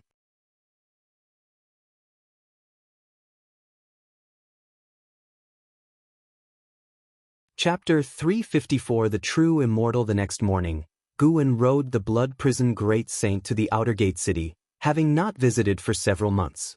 Today, he sensed the presence of an old friend and decided to take a stroll. He didn't seek out that old friend, instead wandering around the city. Nowadays, more and more people greeted him as he walked, and he couldn't help but wonder if, in 1,000 years, the supreme sect would be filled with his disciples. TSK, and who knows how many more years he would need to become a supreme elder. The blood prison great saint, having reached the core formation realm, was even more imposing, standing 2 meters tall with its blood-red fur fluttering as they walked, causing disciples along the way to frequently look back. Master, why can't Long Qing cultivate spiritual power? Yet, his chi blood is increasing so quickly, the blood prison great saint suddenly asked. Guwen was not worried about people on the street overhearing, and he casually replied, perhaps there's some hidden reason. Upon hearing this, the blood prison great saint felt more certain of his conjecture and asked cautiously, is he the same as me? Guwen answered, and the blood prison great saint thought to himself that it must be true. No wonder Shinxinzi couldn't see through it, it was the master's doing all along. But why did the master seal Longqing's powers? This kid is really outrageous, his physique growing rapidly even with his cultivation sealed. Could his talent be even more terrifying than Yang Jian's? The master always finds peerless talents. On second thought, perhaps it's through the master's intervention that these people become peerless talents, like an Xen, whose insight and talent grow stronger day by day. The blood prison great saint reflected silently, marveling at the unfathomable depth of his master's Dao level. After a while, he carried Guwen to the heavenly repair platform. The heavenly repair platform was bustling as usual, crowded with people. Guwen's eyes landed on someone concealing a 7th-layer cultivation level of the carefree immortal realm. It was Zhang Xianwang from the Immortal dynasty. During a previous conference at the heavenly rankings, Zhang Xianwang had represented the Immortal dynasty to win over Sword Venerable Fudao, meeting Guwen then. Zhang Xianwang had also met with the Heaven sect, and many years had passed, with the Heaven sect having died. Guwen wondered what Zhang Xianwang would think upon hearing this. Guwen got off and walked up to the heavenly repair platform. Hey kid, long time no see. A figure suddenly bumped into Guwen's shoulder. It was Guyu. Back in the day, using the names Guyu and Guzong as father and son, Guwen had written his first invigorating novel, Supreme Immortal Venerable, making Guyu famous across the world. Their friendship was excellent. After Li Ya and Wu Ju became prodigies, the best relationship Guwen had was with Guyu and Zuolin. Guwen rolled his eyes at him and said unenthusiastically, didn't we just see each other the year before last? Guyu still looked young, he widened his eyes and exclaimed, have we drifted apart? Not seeing each other for 2 years, don't you miss me? Definitely not, I'm afraid you'll pester me to write a book again. Go away, am I that shallow? By the way, have you heard about Li Ya recently? He inherited the legacy of 3 Pure Ones Mountain. It's unbelievable. They say he is now a great cultivator of mystic heart realm. Guyu mentioned Li Ya, then became extremely emotional. He had become the surprised bystander character in the Supreme Immortal Venerable. That's the difference between reality and fiction. He was the brilliant protagonist in the novel, but in reality, he could only marvel at the achievements of his peers. Guwen also felt emotional, admiring and respecting Li Ya. While they were chatting, Zhang Xianwang suddenly approached. Zhang Xianwang, dressed in a white robe, exuded an aura of immortality, drawing attention even on the heavenly repair platform. Guwen, little brother, long time no see.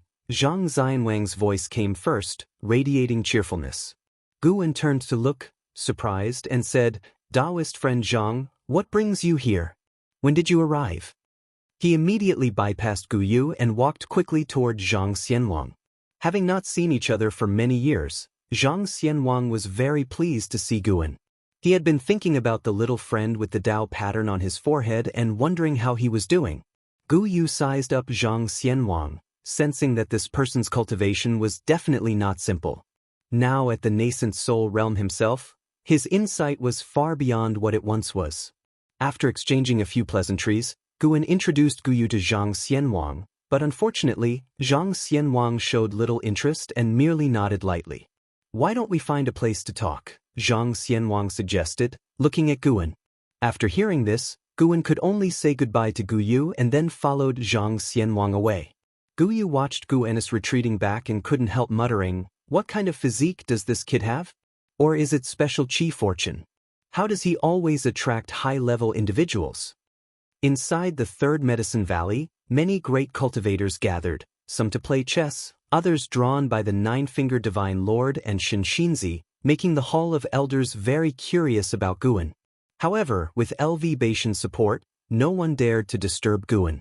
After a while, Guan followed Zhang Xianwang to an inn, choosing a window-side seat on the third floor, where they were the only diners at that moment.